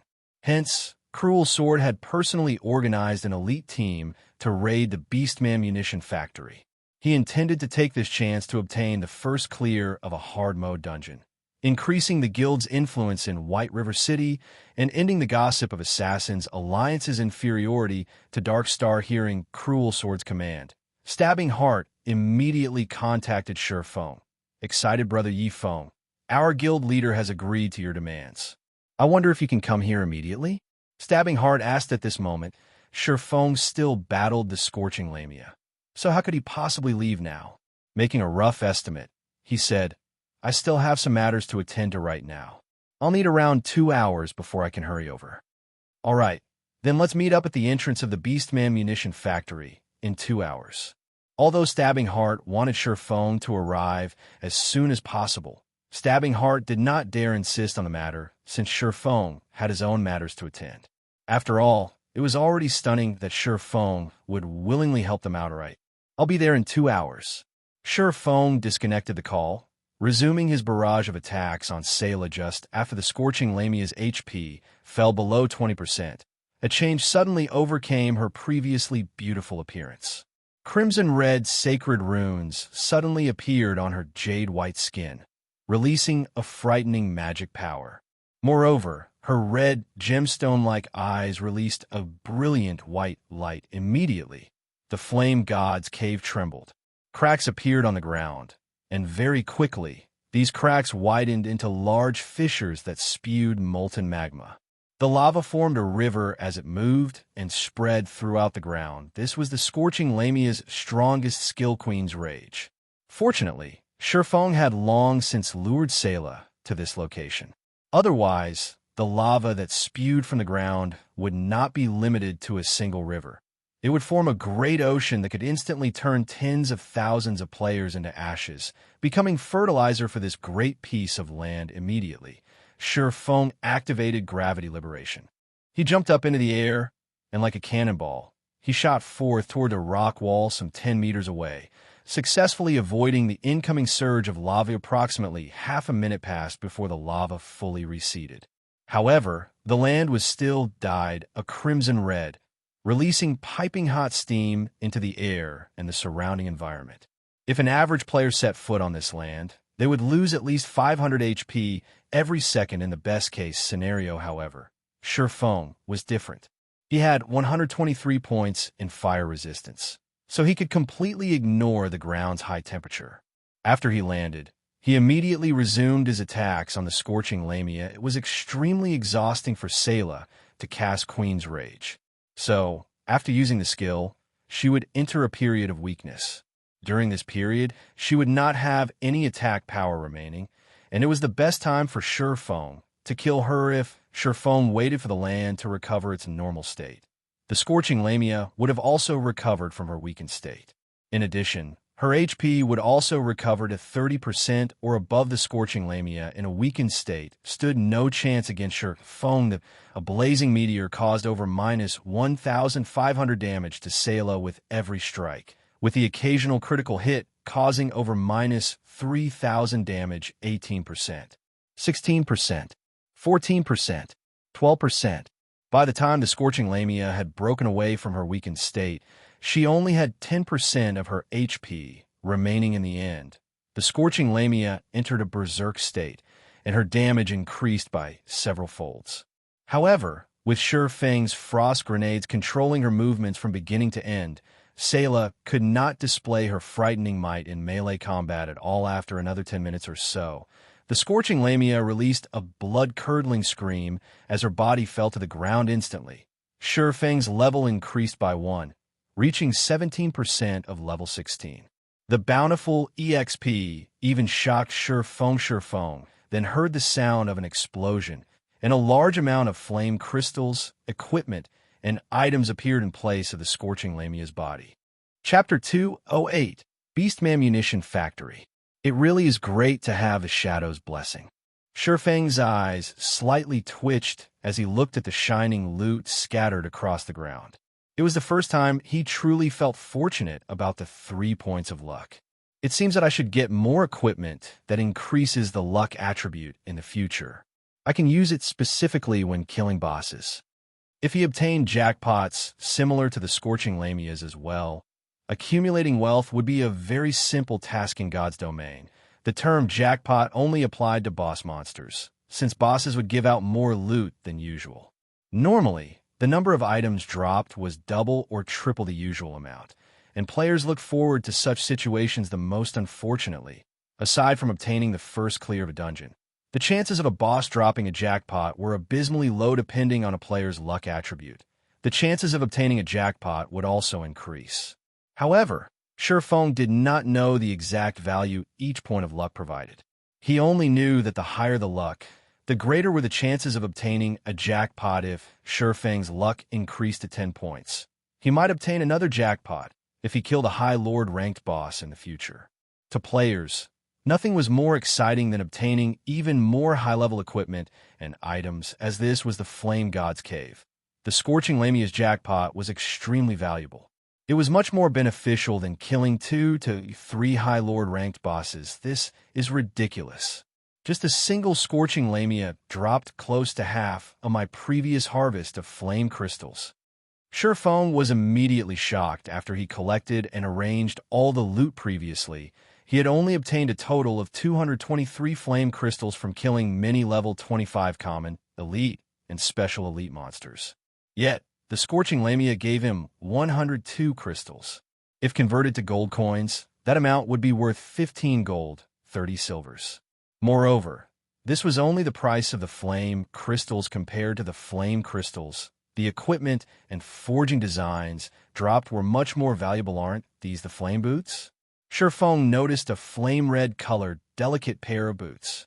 There were 3 gorgeous flame crystals embedded into each side, giving the boots a dazzling appearance. Flame boots, plate boots, dark gold rank. Level 25. Defense plus 175. Strength plus 21. Agility plus 30. Endurance plus 15. Movement speed plus 8. Fire resistance plus 5.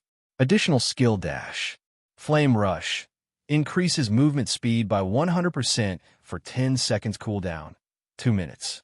Just the value of this piece of equipment exceeded 20 gold. In addition, Salou also dropped a dark gold ranked shield. Light of Day shield, dark gold rank.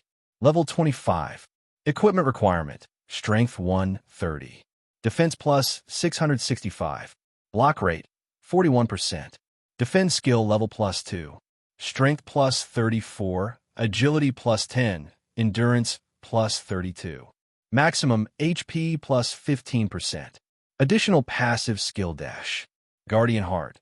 Reduces incoming damage from the front by 20%. In addition, all damage received reduced by 10%, not to mention a shield. Equipment meant for MTs was usually abnormally expensive. Moreover, the attributes of the shield were extremely beneficial. If sold, its minimum price would be at least 40 gold. Aside from those 2 dark gold ranked items, there were 7 secret silver ranked items. 3 of them were level 25 mage equipment, 2 were level 25 healer equipment, 1 was level 25 leather armor, and the last was a level 25 two-handed axe. Every piece could sell for at least 3 gold coins. Meanwhile, the most precious of them all was the Raging Flames armor forging design. This was also Surefeng's first time seeing this item. Surefeng was immediately stunned when he read the introduction of this forging design. The Raging Flames armor was a level 25 secret silver rank plate armor. Although its base attributes were ordinary, it was a very valuable item. It specifically catered to MTs when dealing with fire-type monsters. One could say that the Raging Flames armor was the best level 25 secret silver ranked breastplate if utilized properly. The value of this forging design could exceed 100 gold. However, flame crystals were necessary to craft the Raging Flames armor. In addition, it also needed a rare secret silver ranked, or resulting in a high manufacturing cost. However, it would be greatly desired once forged. In particular, when it was used in the level 25 large-scale team dungeon, Flame's Nest, it would be frighteningly effective. The Raging Flames breastplate gave 8 points of fire resistance and reduced the user's flame damage received by 20%. No other secret silver equipment could compare to this effect. Aside from the equipment, there was also a flame red-colored skill book. The words Flame Burst decorated the cover. This was the same skill the Scorching Lamia had used on Surefeng. Surefeng had personally witnessed this attack and knew full well the frightening might of that skill. Yet, such a skill was unexpectedly a universal skill that any class could learn without hesitation. Surefeng chose to learn the skill. He then called out the skill Interface Flame Burst. Level 1. Requires 100,000 EXP to upgrade to level 2. Channeling time, 2 seconds. Gathers the power of flames to a single point and causes 300% damage to the target attack count. 4 times. Cooldown, 5 minutes. Compared to other skills that required skill proficiency to level up, Flame Burst belonged to the special skills category. Instead of skill proficiency, it required EXP to level up. Surefeng greatly admired Salou's Flame Burst. If he could possess a similar might to the Scorching Lamia when he used the Flame Burst, he needed only a single move to instant-kill a player of the same level. Just the thought of achieving such a feat invigorated him, however. The skill level was too low right now. It could not achieve such an effect, and all since his level was relatively high right now, and his leveling speed was also very fast, Sure Feng did not feel much heartache towards such a small amount of EXP. Hence, he immediately supplied 100,000 EXP to the skill, upgrading it up to level 2. The flame burst damage increased to 350%, while the attack count remained unchanged. There was also no change to its cooldown.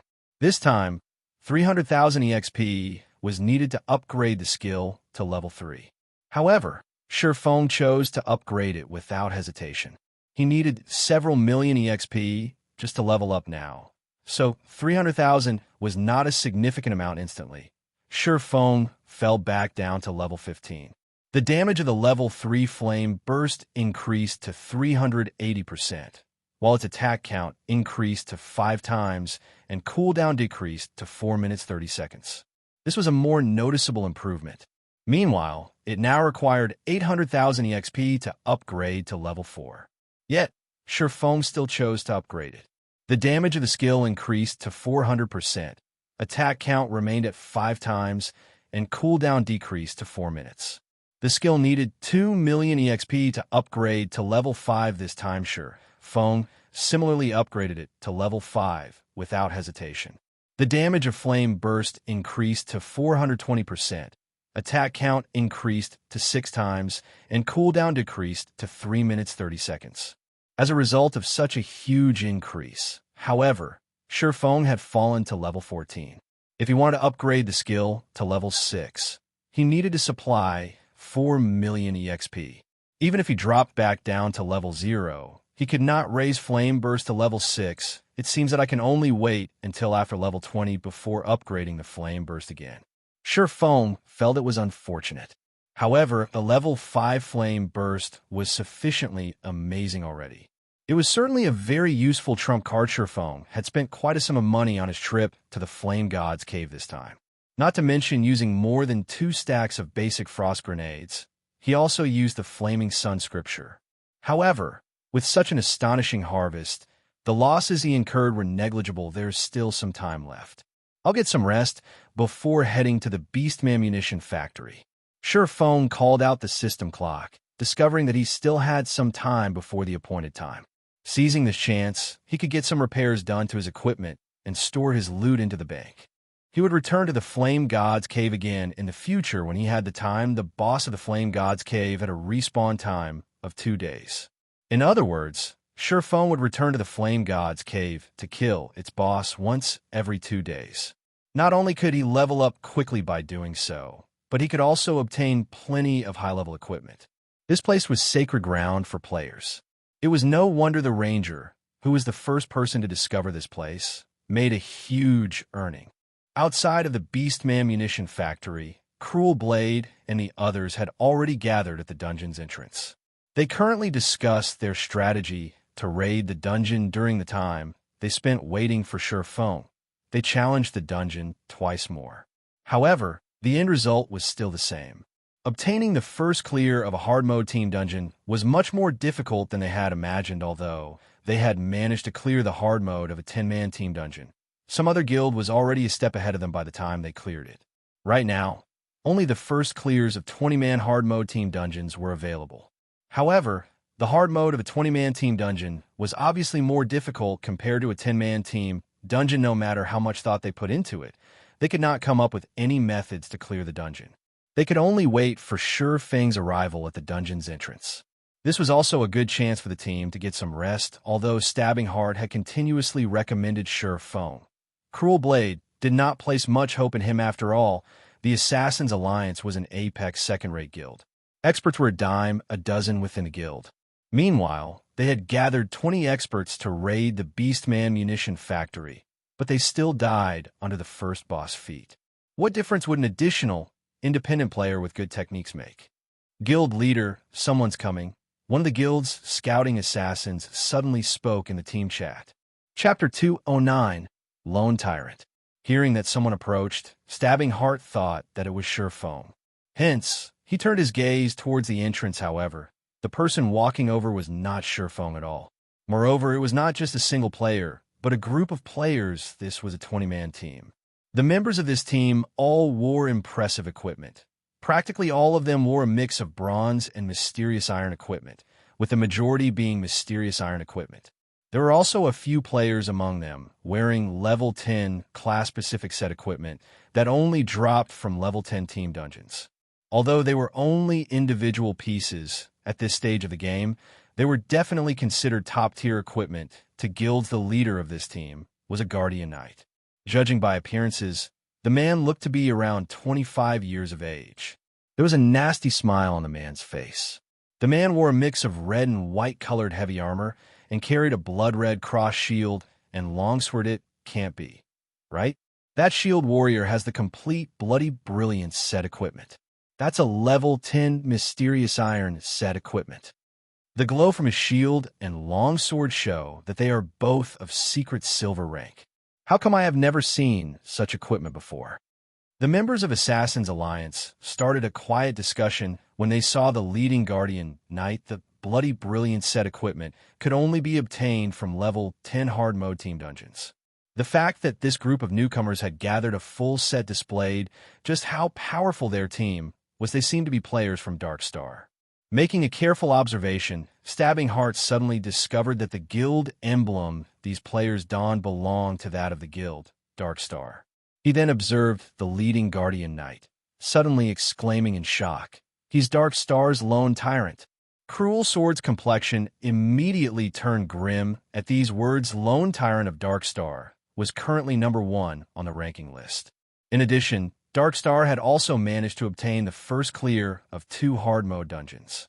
Due to the contribution of these 2 factors, Dark Star was already like the sun at high noon, and they were currently in their heyday. Cruel Sword did not think that Dark Star would make their move so soon. They were already attempting to raid a 20-man team dungeon. If they really obtained the first clear of a 20-man team dungeon, the Assassin's Alliance would truly be in an embarrassing position in White River City. After all, due to obtaining the luxury guidebook of White River City in advance, the Assassin's Alliance had made ample preparations before entering the city itself. As a result, they enjoyed a flourishing period after they entered White River City. Many players even thought that the Assassin's Alliance had the possibility to surpass the first-rate guilds. Hence, now that Dark Star was on the rise, players would naturally compare the Assassin's Alliance and Dark Star, resulting in the Assassin's Alliance's status in White River City becoming very awkward. Oh, isn't this the guild leader of the Assassin's Alliance? What a coincidence. Lone Tyrant laughed as he spoke to Cruel Sword. Unfortunately, you guys have simply wasted your time by coming here, as the first clear of the hard mode Beastman Munition factory already belongs to Dark Star. The other members of Dark Star similarly revealed disdainful smiles as they looked at the members of the Assassin's Alliance currently. Throughout the White River City region, Dark Star's influence surpassed that of the Assassin's Alliance. Moreover, Dark Star had a much shorter history than the Assassin's Alliance. The Assassin's Alliance's current success lay in the fact that they had a long-established history, so the benefits they provided to their guild members were slightly better. However, Dark Star would definitely surpass the Assassin's Alliance in the future. We'll see about that. Cruel Sword ignored Lone Tyrant's provocation, only coldly replying with a single sentence. Only by personally experiencing it would one understand the difficulty of a 20-man hard mode dungeon. It would be meaningless to argue with a little bastard over who would obtain the first clear of a hard mode dungeon. When Lone Tyrant saw that his provocation had failed, he quickly lost interest and turned to leave. At this moment, a deep and low voice resounded by everyone's ears. "Sorry, I'm late." The person speaking was precisely Surefeng, as he had to repair his equipment, store his items in the bank, and register more hardstones on the auction house. He had wasted quite a lot of time before coming here. "Brother Yifeng, you're finally here?" Stabbing Heart, who was originally enraged due to Lone Tyrant's provocation, immediately cheered up when he noticed Surefeng's arrival. He hurriedly went up and welcomed Surefeng. Meanwhile, this was the first time Cruel Sword had personally met Surefeng. he discovered that Sure Feng still used a complete bronze set equipment. Sure Feng's level and the quality of his other equipment were also indiscernible. Moreover, looking at Sure Feng's age and appearance, he was obviously just an immature youth.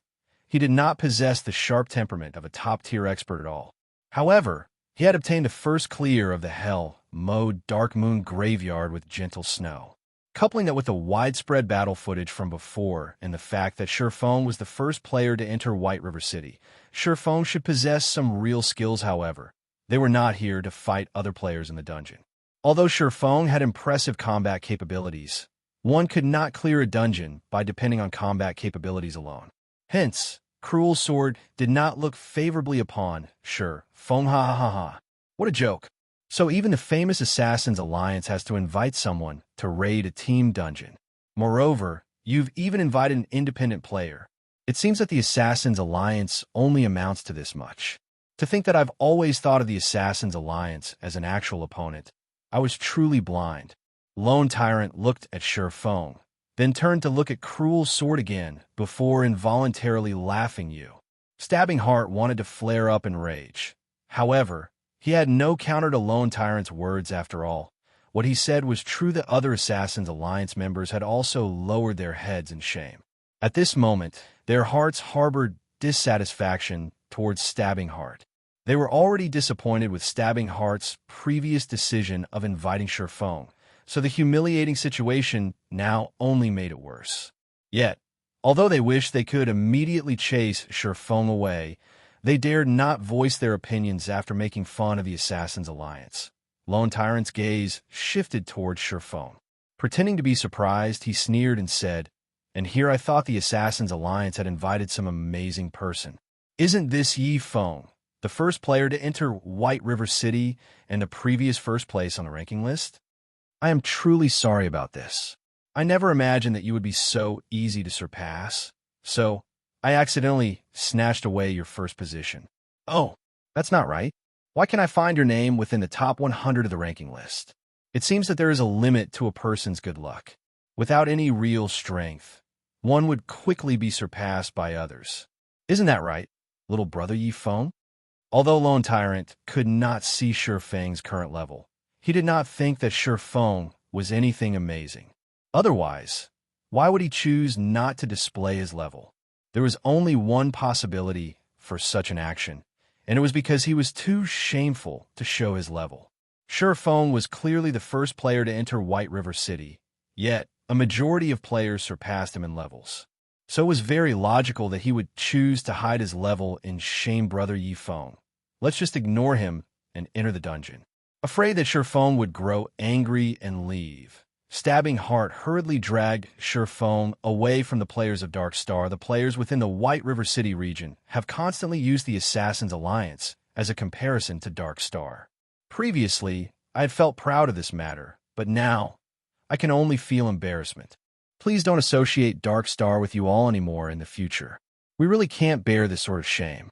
Lone Tyrant did not care much about an expert who was already past his prime. He shifted his gaze once more to Cruel Sword, mocking him, an Apex second-rate guild? Huh, they aren't even comparable to a third-rate guild. The Assassins Alliance has truly declined. If I were them, I would have long since killed myself to avoid the embarrassment. They have actually allowed a lucky noob to join their team. Did they think that, by doing so, they could obtain the first clear of the hard-mode Beastman Munition factory? Who are they trying to kid? How could you say such a thing? This is known as birds of a feather flocking together. A trash of a guild would naturally seek out a trash player to aid them. If this situation happened in our guild, we would have long since expelled such noobs from the guild. Allowing such trash to join our team would definitely lower our intelligence and strength. Hey, you've got that wrong. In reality, the Assassins Alliance is so powerful that they are not afraid of having a noob as a team member.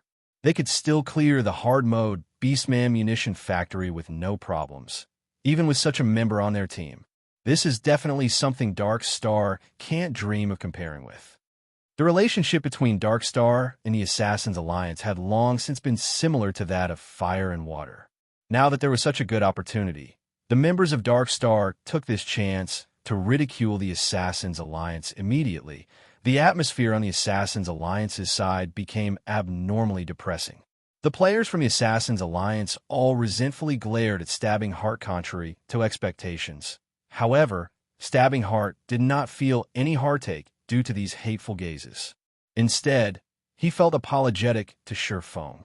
Originally, Dark Star merely directed its ridicule at the Assassins' Alliance. Now, even Surefeng had been dragged into this matter at this moment. Surefeng could no longer stomach this situation. If this situation continued, they would have no chances of raiding the dungeon, and he did not wish to lose the opportunity. After all, he planned to obtain the wind extinguisher set equipment and basic fire resistance potion recipe from this trip. He did not wish to see Dark Star spoil this opportunity, having no better choice. Surefeng stood out from the crowd.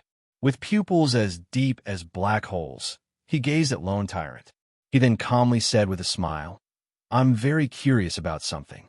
If the nobodies that you've looked down on suddenly obtain the first clear of the hard mode Beast Munition factory a step ahead of you, then what would you all amount to?" Chapter 210, Eye-Opener. Surefeng's words struck Lone Tyrant and the others immediately. The atmosphere became incomparably tense. Neither side spoke a single word, and both sides stood on the cusp of lashing out right now, however. Nobody intended to make the first move after all. Everyone present understood that, if they took action right now, it would lead to an all-out war between the two guilds. Regardless of who won and who lost in this confrontation, both sides would take heavy losses. Hence, be it Cruel Sword or Lone Tyrant, neither wished for such a situation to occur, as both sides could no longer endure the stifling atmosphere. Getting the hard modes first clear ahead of us? With trash like you? Lone Tyrant's complexion abruptly turned cold. With a ridiculing smile, he spoke with contempt. "Good, very good. Let everyone see the truth, then. I really want to see if your strength is as good as that mouth of yours." After he finished speaking, Lone Tyrant led his team into the Beastman munition factory. Moreover, they chose to immediately start with the dungeon's hard mode without warm-up or preparation. They clearly wished to prove to Surefeng and the Assassins' Alliance just how wide the difference between them was. Why are they trying to act so bold? They will suffer defeat when the time comes.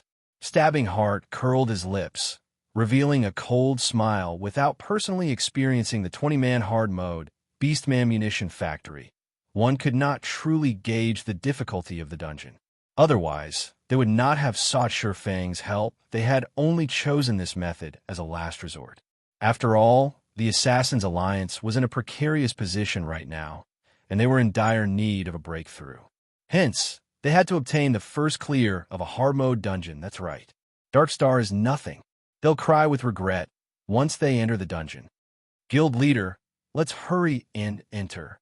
We must teach those bastards from Dark Star the strength of the Assassins' Alliance. That's right. Guild leader, we must get the first clear this time. The players from the Assassins' Alliance wiped away their depression from before. They all cracked their knuckles as their thirst for battle grew. Surefeng remained silent as he listened to everyone's enthusiasm with a faint smile on his face. However, due to Surefeng's actions, the guild leader of the Assassins' Alliance, Cruel Blade, viewed Surefeng in a new light. Cruel Blade considered that Surefeng might not just be all talk due to Surefeng's provocation. The team's originally downcast mood underwent a complete change. Right now, everyone was indignant over the injustice they had received rather than depressed, and they immediately wanted to charge into the dungeon and slaughter the boss within. They wanted to obtain the first clear of the hard mode dungeon, letting the players from Dark Star witness their might. However, Surefeng did not give much thought to Cruel Sword's renewed opinion of him. After all, he had been a guild leader in his previous life as well. If one wanted to increase the unity of a team, they only needed one thing. They needed an enemy. In fact, Lone Tyrant was already an enemy of the Assassins' Alliance. Surefeng merely poured some oil on the already burning fire, further raising their fighting spirits naturally. High fighting spirits were only a mental boost, and it would not help the Assassins' Alliance to clear the dungeon. If the Assassins' Alliance wanted to clear the hard mode team dungeon, they still needed some other key elements. However, Surefeng did not reveal this fact. He merely quietly joined the Assassins Alliance's team, entering the Beast Munition Factory with Cruel Sword and the others. The Beast Munition Factory was a dilapidated weapon manufacturing factory. Hence, the terrain inside the dungeon was not particularly complicated. Players only needed to walk down a single path to reach the boss. There were a total of 3 bosses throughout the dungeon. Although the number was low, each boss was extremely powerful. In 20-man hard mode team dungeons, the bosses were all high chieftain rank. Every one of them had powerful skills, and it was a normal occurrence for these bosses to instant kill an MT. If a team were not familiar with these bosses' skills, failing to grasp the timing of their attacks fully, it would not be strange for a team to team wipe over 10 times. In comparison to these bosses, however, players would have a much easier time clearing the elite monsters within the dungeon. I think that everyone should know what to do by now. However, since this is Brother Yifeng's first time entering this dungeon, I'll give you a short explanation on what you should expect later on. Your task is to go all out, dealing damage, while simultaneously evading the skills of the elite monsters. On another note, the monsters here have very high attack power, and they deal a ton of damage, even to the MTs. Moreover, these monsters are immune to crowd control skills. Hence, healers will be under a lot of pressure. They will have no time to heal anyone other than the MT, so you need to be careful not to pull aggro. Cruel Sword explained patiently. Alright, that's it for my explanation. Let's first use the 4 elite monsters guarding at the entrance as practice for our coordination. Finished speaking, Cruel Sword directed 2 of the team's MT to charge at the 4 axe-wielding level 10 elite Beastman Warriors. Beastman Warrior, elite rank. Level 10, HP 50, 000/50,000. As this was a dungeon, the monsters in here had both their HP and attack power greatly increased. They were much stronger compared to the level 10 elite monsters out in the fields. One of the 2 MTs was a shield warrior, while the other was a guardian knight. Each of them held the 2 monsters aggro. However, when Shifeng saw the damage these 2 MTs dealt to the monsters, he was immediately stunned.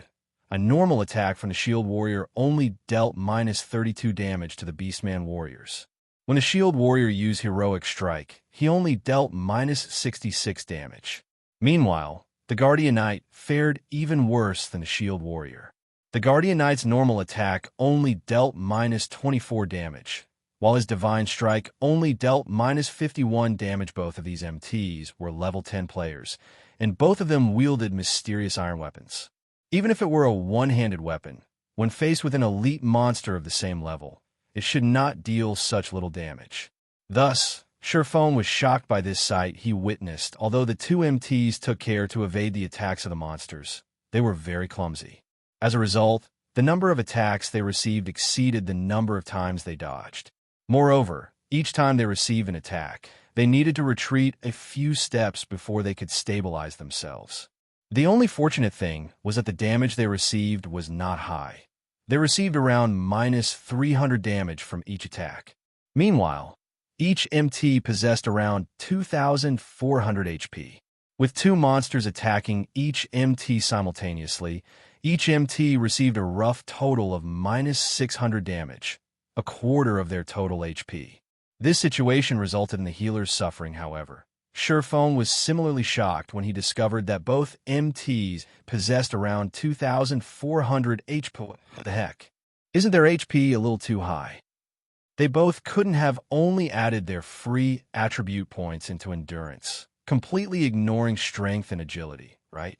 However, this was the only explanation that made sense.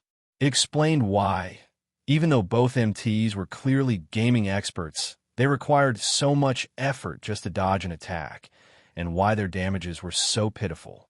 In contrast, a level 10 assassin, who similarly used a one-handed weapon, could deal over -100 damage to an elite monster like the Beastman warrior. They could even deal over -200 damage if they used a skill. The MT's strength was just abysmal. Their agility was similarly too low, preventing them from dodging attacks that they could have clearly evaded. It was obvious that the players of the Assassins Alliance have yet to adapt to the battle methods of God's domain. They clearly possessed plenty of expert players, yet they were unable to exhibit their full potential. It was no wonder the Assassins' Alliance became an obscure existence during the early stages of the game. Only after half a year had passed since God's Domain's launch did they gain some achievements. If the Assassins' Alliance battled the boss of the Beastman munition factory like so, Surefong would be surprised if they didn't team wipe. It was truly a wonder as to how they managed to clear a 10-man hard mode team dungeon. I wish to say something. Is that all right? Surefong looked at Cruel Sword, asking softly, although the Assassins' Alliance now possessed Lone Tyrant as a great enemy. The members of the team still had negative opinions of Surefong. They only kept their mouths shut due to his relationship with Stabbing Heart. However, if Surefong dared push his luck, they would not sit idle. Speak your mind. As long as it benefits the dungeon raid, we will not reject it. Cruel Sword had managed to discern Surefang's capabilities somewhat. He could somewhat understand why Gentle Snow would take a fancy to Surefong. After all, Surefong indeed possessed strength. Can we replace the two MTs? Surefong asked, holding nothing back. Chapter 2:11, Brilliant Effect. Although Surefang's tone was soft, power filled his voice. It caused the female healers nearby to tremble, nearly failing to cast their heals on the two MTs. The two MTs, tanking the 4 elite monsters, were similarly shock stiff, receiving a direct hit from the giant steel axes of the Beastman warriors.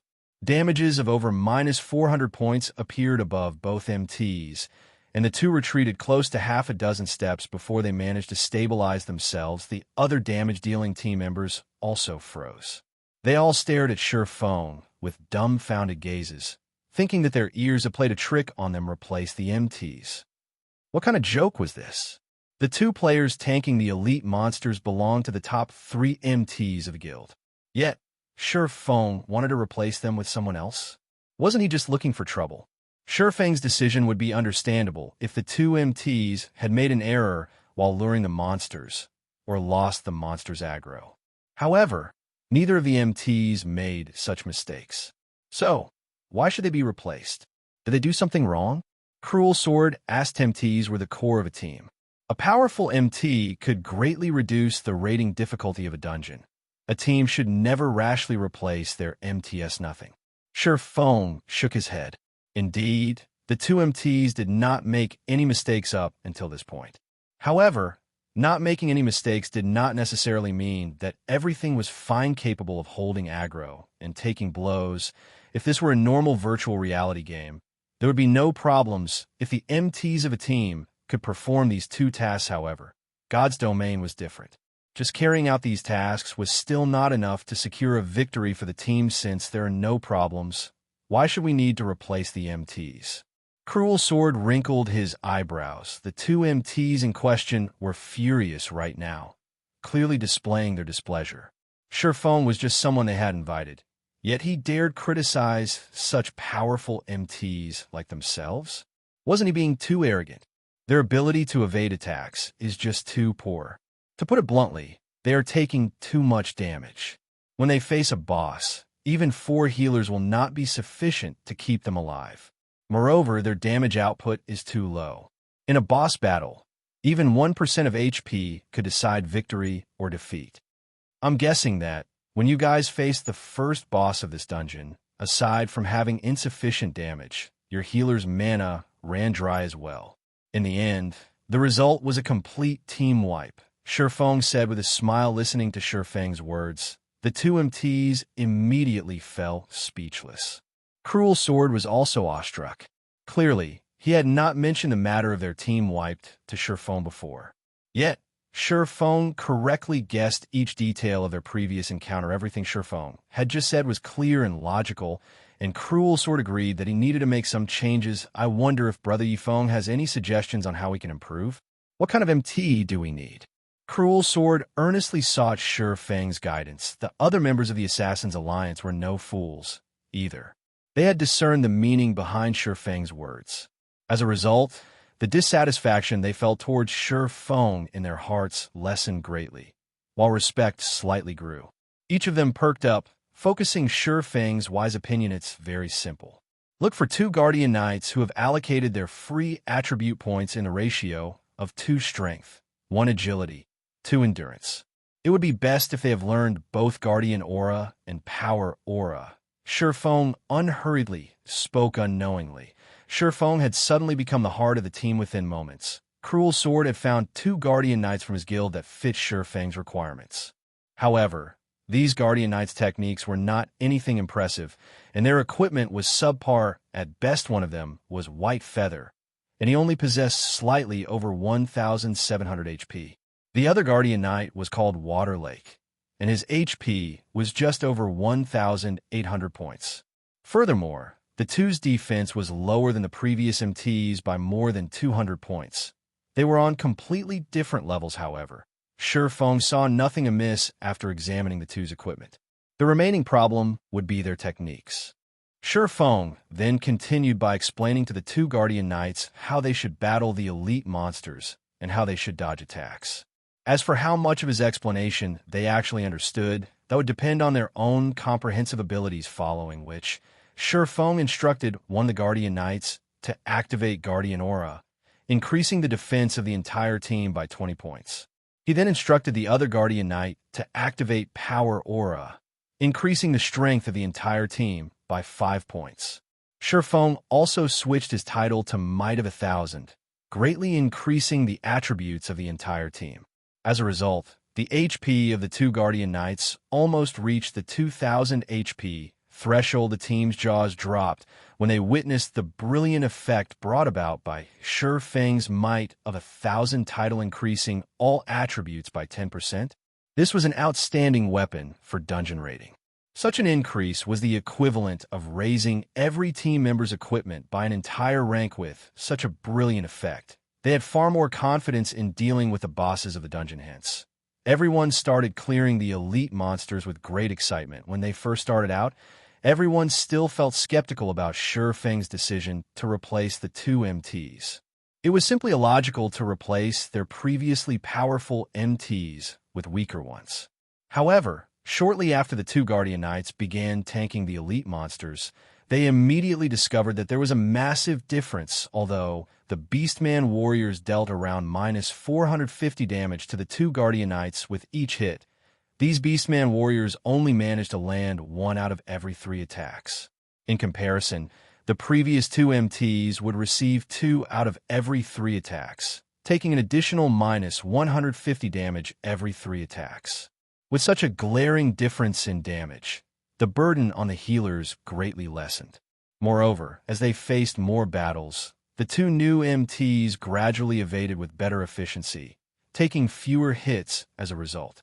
This had allowed the healers to expend less of their mana, thereby increasing their endurance. By the time they arrived before the first boss of the dungeon, Karur, the healers no longer felt any pressure in healing the 2 Guardian Knights.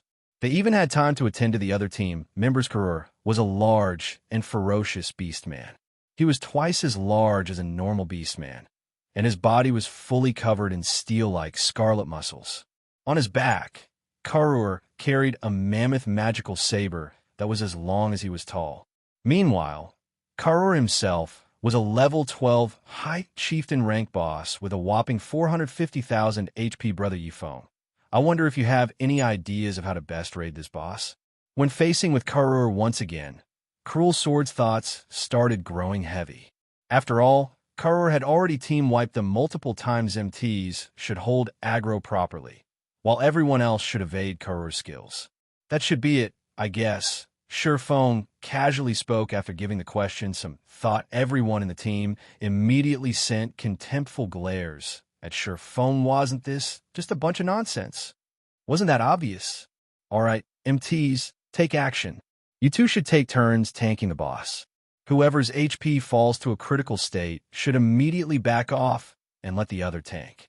As for everyone else, try to use your attacks to assist the 2 MTs. Shifeng instructed. Shortly after, the 2 Guardian Knights charged at Karur. According to Shifeng's knowledge, the hard mode Karur only had 2 moves. One was the Blade Storm. It was a skill that turned Karur into a tornado, causing minus 600 damage per second to all enemies within a 12-yard distance. The skill had a duration of 20 seconds. The other skill was Avatar Slash.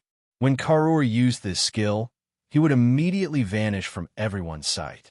He would then randomly reappear behind 3 to 5 players, attacking them and causing -500 static damage. Simultaneously, he would inflict players with a damage amplification effect, causing them to take 10% more damage for 2 minutes. To make things worse, this effect stacked with these 2 skills at Karur's disposal. The boss prevented players from turning this raid into a prolonged battle. Otherwise, once the damage amplification effect stacked so many times, Karur's avatar slash could instant kill any player. At that time, there would be no way for the battle to continue. Hence, there was only one requirement when facing Karur: resolve the battle in the shortest time possible. The longer the battle dragged on, the more difficult it would become taking the lead. The Guardian Knight, Water Lake, brandished his sword, sending a punishment at Karur's head. The attack only caused -126 damage. Compared to the elite monsters from before, Karur's defense was clearly a notch higher. Moreover, such a small amount of damage was practically negligible in the face of Karur's massive 450,000 HPB contrast, as Water Lake failed to dodge Karur's counterattack. The boss's saber sent him flying. A frightening damage of -1,134 points appeared above Water Lake's head, instantly devouring over half of his total HP. Following which, White Feather promptly dashed forward and activated Righteous Fury. He then used Shield of Vengeance to attract Karur's aggro. The 4 healers on the team did not dare make any mistakes. They immediately cast their heals on Water Lake +234, +215, +221, +225. A cleric then released an instant cast skill, Recover, on Water Lake. Every 3 seconds for 15 seconds, the target would recover 70 HP. Simultaneously, a druid also used Life Bloom on Water Lake, recovering 43 HP every 2 seconds for 12 seconds immediately. Water Lake's HP recovered to 90%. He then returned to his position on the front lines, coordinating with White Feather to tank the boss. Chapter 212, Raiding Karur. By taking turns attacking Karur, the 2 Guardian Knights quickly established a strong hold on Karur's aggro. However, compared to when they battled elite monsters, the pressure on the healers had visibly increased. Moreover, both Water Lake and White Feather were clearly unfamiliar with the boss's attack patterns. Their movements were somewhat stiff when dodging attacks. Right now, they could only dodge every other cent at them. Even so, compared to the last time the Assassin's Alliance had raided Karur, the healers were having a slightly easier time keeping these MTs alive. The healer's mana consumption made this obvious originally. Cruel Sword still worried that the 2 Guardian Knights could not manage. However, based on the results before him, it was clearly an unnecessary thought. The healers managed themselves with perfect order right now, unlike the several raids before where they had to cast their heals desperately, without caring about any proper order. The 4 healers couldn't even catch their breaths unless they wanted the previous 2 MTs to die instantly. In reality, such failures were very common. In God's domain, level 10 players had a large threshold to overcome. The levels before level 10 were merely an adaptation period. Once players reached level 10, they would no longer receive any preferential treatment. Hence, entering a level 10, 20-man hard mode team dungeon at level 10 was the equivalent of entering a level 5, 20-man helm mode team dungeon at level 5. How could it possibly be easy? In addition, bosses would have much higher intelligence. It would take a certain degree of skill to hold the aggro of a boss and prevent it from attacking the ranged classes and healers. MTs especially needed to know how to pin down and restrain the boss monsters, as just having aggro did not mean that the boss would only hit the MT. After all, even with aggro, boss monsters would still find an opportune moment to massacre the healers, the weakest players on the team. When this occurred, MTs had the task of restraining the boss, preventing it from attacking the healers. Hence, the requirements for an MT's techniques were very high. If the previous MTs were currently tanking the boss, they would fare much better than Water Lake and White Feather regarding techniques. They had simply made a mistake during the allocation of their free attribute points. However, there was no way to reset one's attribute points in God's domain, so these two players could only be replaced. Moreover, for a long time, these two players would have to allocate all the free attribute points they obtained from leveling up into both strength and agility. Otherwise, they would cripple their characters. Everyone, start attacking now. Berserkers and swordsmen, assist the MTs in blocking some attacks. Focus your attacks on the boss's weapons or arms, and aim your attacks where they can interrupt the boss's attack. As for range classes, focus on dealing as much damage as you can. Sure Phone commanded immediately. A group of players charged forward to give Karur a beating, while the ranged players launched their bombardment at Karur. 124, -137, -108, -189, -175. One damage after another appeared above Karur's head. However, the damage was not particularly high. Among these, the highest damage dealt belonged to the Berserker, Cruel Sword. His normal attacks could deal around -266 damage with each hit, while Violent Strike could deal up to -448 damage. Right behind Cruel Sword was Stabbing Heart. As Stabbing Heart was an assassin, his normal attacks could only deal around -120 damage with each hit. However, his attack rate was much faster than Cruel Sword's. Meanwhile, a 5-star Eviscerate decimated 587 HP from Karur. Ranking in third was the team's cute and lovable little sister, the Elementalist, Munition. She was the captain of the Assassin's Alliance's Elementalist team, and her techniques were first-rate. She was also one of the famous female Elementalists in Star Moon Kingdom. She could rank within the top 100 Elementalists within Star Moon Kingdom. Every one of her attacks could deal around -300 to -400 damage, but due to her spells requiring a long time to cast, her overall damage was slightly less than the two aforementioned players originally. Cruel Sword had intended to say to Sure Phone, "Look, isn't our team's damage output powerful? Why don't you join our guild? The position of first vice leader will be yours if you do." However, when Cruel Sword saw Sure Phone charging at Karur, subsequently slashing his sword at Karur, Cruel Sword was immediately dumbfounded. His words shrunk back into a secluded location in his mind. Sure Fang's two casual slashes dealt damages of -395 and -376 to Karur. Immediately after, Sure Fang followed up with a level 10 chop. The skill achieved a critical hit, instantly causing -2,137 damage to Karur. He then continued by using Thundering Flash, dealing damages of -643, -832, and -1,102 to Karur, as well as inflicting a damage amplification effect. Sure Phone then abruptly jumped up into the air. As he descended, he smashed the abyssal blade covered in the power of thunder and fired down onto Karur's head. Suddenly, Karur let out a soul-piercing scream of pain. Thunderflame explosion instantly caused -3,312 damage, and everyone on the team, aside from Sure Phone, became slack-jawed when they witnessed this scene. If Water Lake had not reacted quickly by using Mock, followed by Righteous Punishment, Sure Phone might have snagged most, if not all, of Karur's aggro Stabbing Heart. Just where did you find a swordsman expert as amazing as him? Mu Qing's exquisite lips parted as she gaped and involuntarily questioned Stabbing Heart. As Mu Qing had not started out in Red Leaf Town, she was not particularly knowledgeable about Sure Phone. Since the launch of God's Domain, she had always focused on leveling up and raiding dungeons.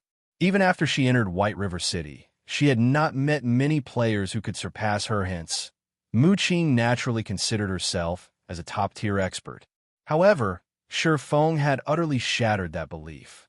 The highest damage she could deal was only around -700 points, and that was when she achieved a critical hit.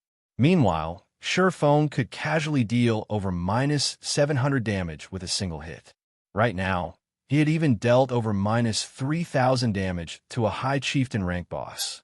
Mu Qing felt extremely embarrassed to think that she actually thought of herself as a top-tier expert. What a joke. Hee hee, isn't this big brother amazing? Shortly after I started playing God's Domain, I discovered Brother Yi Feng's prowess. With such a massive damage output, The first clear of this hard mode dungeon will definitely be ours this time, Stabbing Heart gleefully said. After all, he was the one who had invited Feng to this raid. Now that Feng performed so valiantly, shocking everyone on the team, Stabbing Heart felt extremely proud. Scram. You're not Feng. What's it to be proud of? If you have the ability, then show me that you can deal over 1,000 damage. Mu Qing glared at Stabbing Heart. Little sister Mu Qing, you think too highly of me. How can I compare to Brother Feng? He is the publicly acknowledged God-ranked expert of White River City. His damage alone can trump over a dozen players. I would be satisfied if I had even a third of his damage. Stabbing Heart smiled bitterly. Feng was a great expert, just like Gentle Snow. He and Feng were on entirely different levels, so how could he compare to Feng? Previously, the players who still had some complaint about Feng now had none. Feng was simply too amazing. Not only were his attacks incredibly powerful, but the timing and techniques he applied to interrupt the boss's rhythm continuously were also praiseworthy.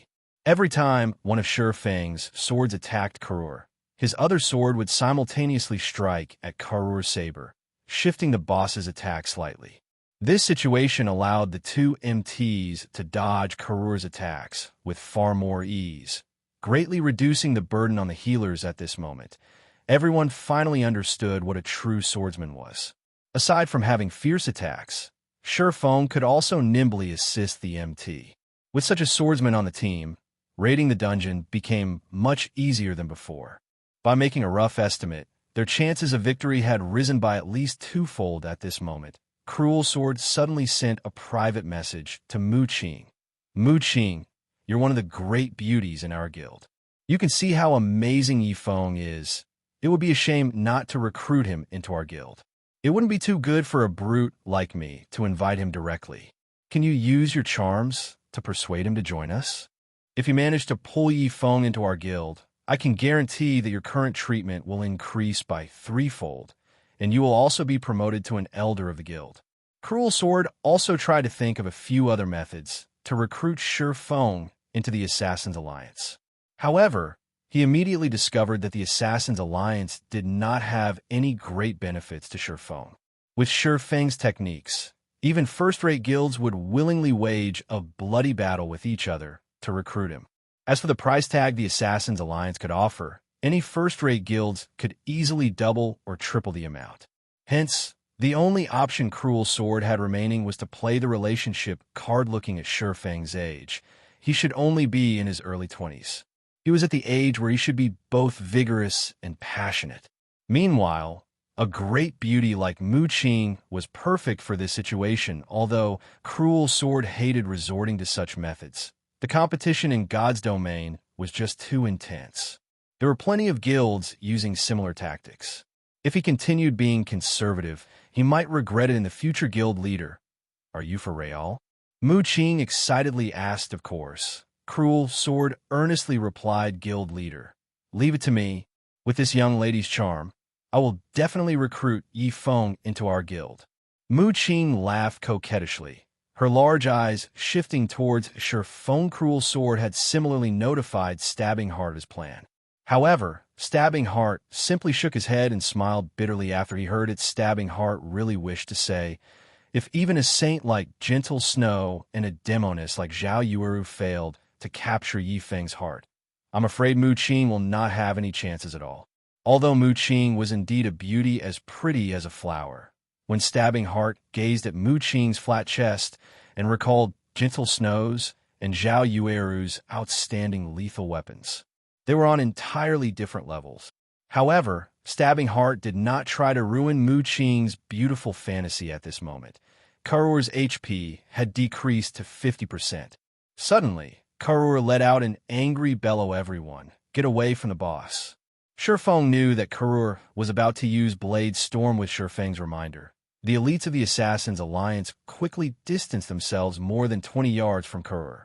Shortly after, Karur started spinning, transforming into a tornado that engulfed everything around it. Even after Karur's Blade Storm ended, nobody from the team had died. At worst, there were some players who had their HP damaged to a critical point. However, They were healed back to full HP by the healers very quickly following which, the team proceeded to decrease Karur's HP to 40%. Karur then started using his Avatar Slash. Although Karur only used Avatar Slash once every 20 seconds, there were bound to be some players who were extremely unlucky, chosen as targets for 7 or 8 consecutive times. For these unlucky players, surviving would be difficult regardless of how they held Ona's one team member after another fell. Karur's HP also decreased to 10%. Karur went berserk. His speed and attack power soared by 30%, and he now had a critical hit effect. White Feather, unfortunately, received a critical hit. Even with Protection Blessing activated, he instantly lost over 1,400 HP. Moreover, when White Feather received this hit, he only had around 60% of his total HP remaining. Hence, he instantly died. White Feather's death greatly increased the pressure on Water Lake. To make things worse, there were only 12 players left alive in the team. While Karur still had 4% of his HP remaining, almost 20,000 HP helpless, Surefeng could only choose to use one of his trump cards. The flame burst during the short 2-second cast time. Karur had used Avatar Slash once more, instant killing 3 more players. One of the 3 players killed was even a healer. This was truly a desperate situation. Meanwhile, Karur still had 3% of his HP, which meant that he had around 13,000 HP remaining at this moment. The abyssal blade in Surefeng's hand started glowing a dazzling white. The white glow surrounding the abyssal blade shone like a miniature sun. Its presence alone raised the surrounding temperature by several fold. Surefeng activated Wind Blade and arrived behind Karur. Lightly jumping up, Surefeng brandished the abyssal blade at Karur's back, instantly forming 6 sword images. The 6 sword images resembling the sun instantly devoured Karur, causing frightening damages of -2,153, -2,203, -2,178, -4,356, -2,206, -4,422 to appear above Karur's head. Under this tremendous might, Karur's 4-meter-tall body shot like a cannonball towards a steel wall. Boom. Underthur.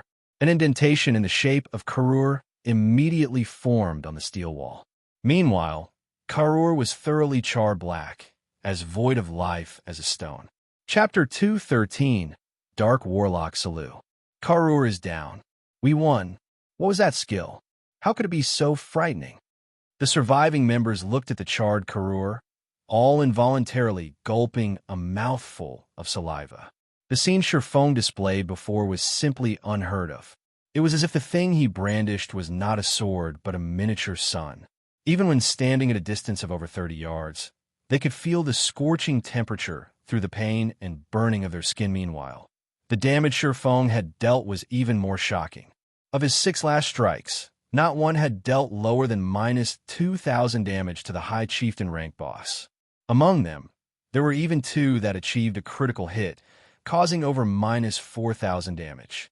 It was the first time they had seen such a powerful skill-stabbing heart jaw also hung open. Although he knew that Surefeng was amazing, he never imagined that he would be this amazing. Cruel sword was also awestruck originally. He had prepared for another failure. He never thought that Surefeng would have a move like this hidden. Surefeng had sent a level 12 High Chieftain boss flying and instantly caused more than -10,000 damage. This was definitely the highest damage Cruel Sword had seen so far. At this moment, Cruel Sword's gaze grew even more fervent when he looked at Surefeng. He couldn't help but wish that he could drag Surefeng into the Assassin's Alliance. Right this instant, Mu Qing reacted quickly.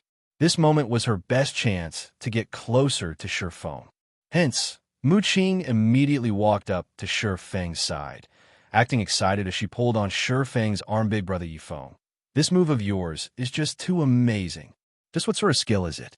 This is my first time seeing such a skill. Mu Qing eyed Surefeng as she spoke in a soft and supple tone, her slender eyelashes constantly fluttering. Admiration filled her gaze, and her expression was fragile, invoking any man's protective instincts. Flame burst. It's a universal special skill that any class can use. Sherfone could clearly feel a sense of warmth and softness on the arm she clung to. However, he did not put much thought into it. He deemed that Munition had only done such a thing due to her excitement. Hence, he casually gave her the answer, a special skill. Is it? How unfortunate. Originally, I thought of inviting Brother Yifeng to help me grind for one. Muqing's excitement withered when she heard Shifeng's words. One could only come across something like a special skill serendipitously. It was not something that one could obtain through effort. Indeed, how could such a powerful skill be so easily obtained? Let's take a look at the drops then, Shifeng said with a laugh. Looking at Muqing's disappointed expression reminded by Shifeng, everyone finally recalled the fact that Karur, who had just died, was a high chieftain rank boss. The loot he dropped would doubtlessly be bountiful. They had forgotten this fact due to their shock at Shifeng's strength, following which the surviving healers started reviving their fallen allies. Only when everyone was revived did Cruel Sore begin to collect the loot. Karur had dropped a total of 5 pieces of equipment, and all of them were mysterious iron rank. Compared to the boss of a 10-man dungeon, Karur had dropped an extra 2 to 3 pieces of equipment.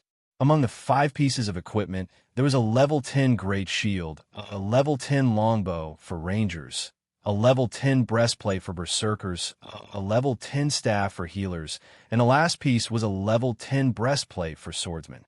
The breastplates for Berserkers and Swordsmen in particular were pieces of set equipment. As for money, everyone in the team received 32 coppers. In general, it was a great harvest, as Shifeng previously had an agreement with the Assassin's Alliance. The Wind Extinguisher Breastplate was given to him directly. Wind Extinguisher Breastplate, chest piece, plate armor, mysterious iron rank. Level 10, defense plus 83, strength plus 7, agility plus 10, endurance plus 6. Restricted to swordsman part of Wind Extinguisher set equipment, 1/6.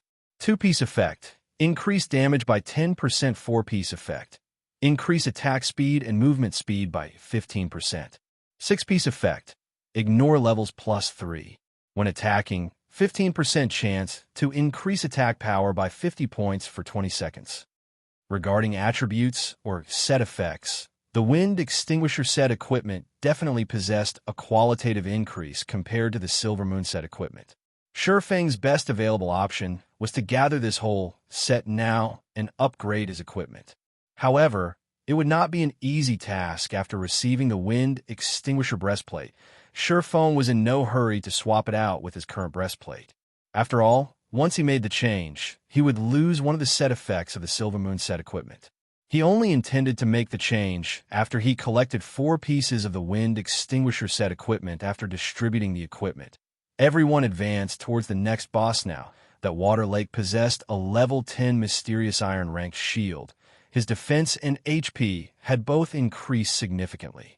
As a result, they easily dealt with the monsters they met on their journey. Within 10 minutes, they arrived at a fighting arena. In the middle of the arena, Warlock, a Beastman assassin, stood there. He was also the second boss of the Beastman Munition factory. Warlock, high chieftain rank.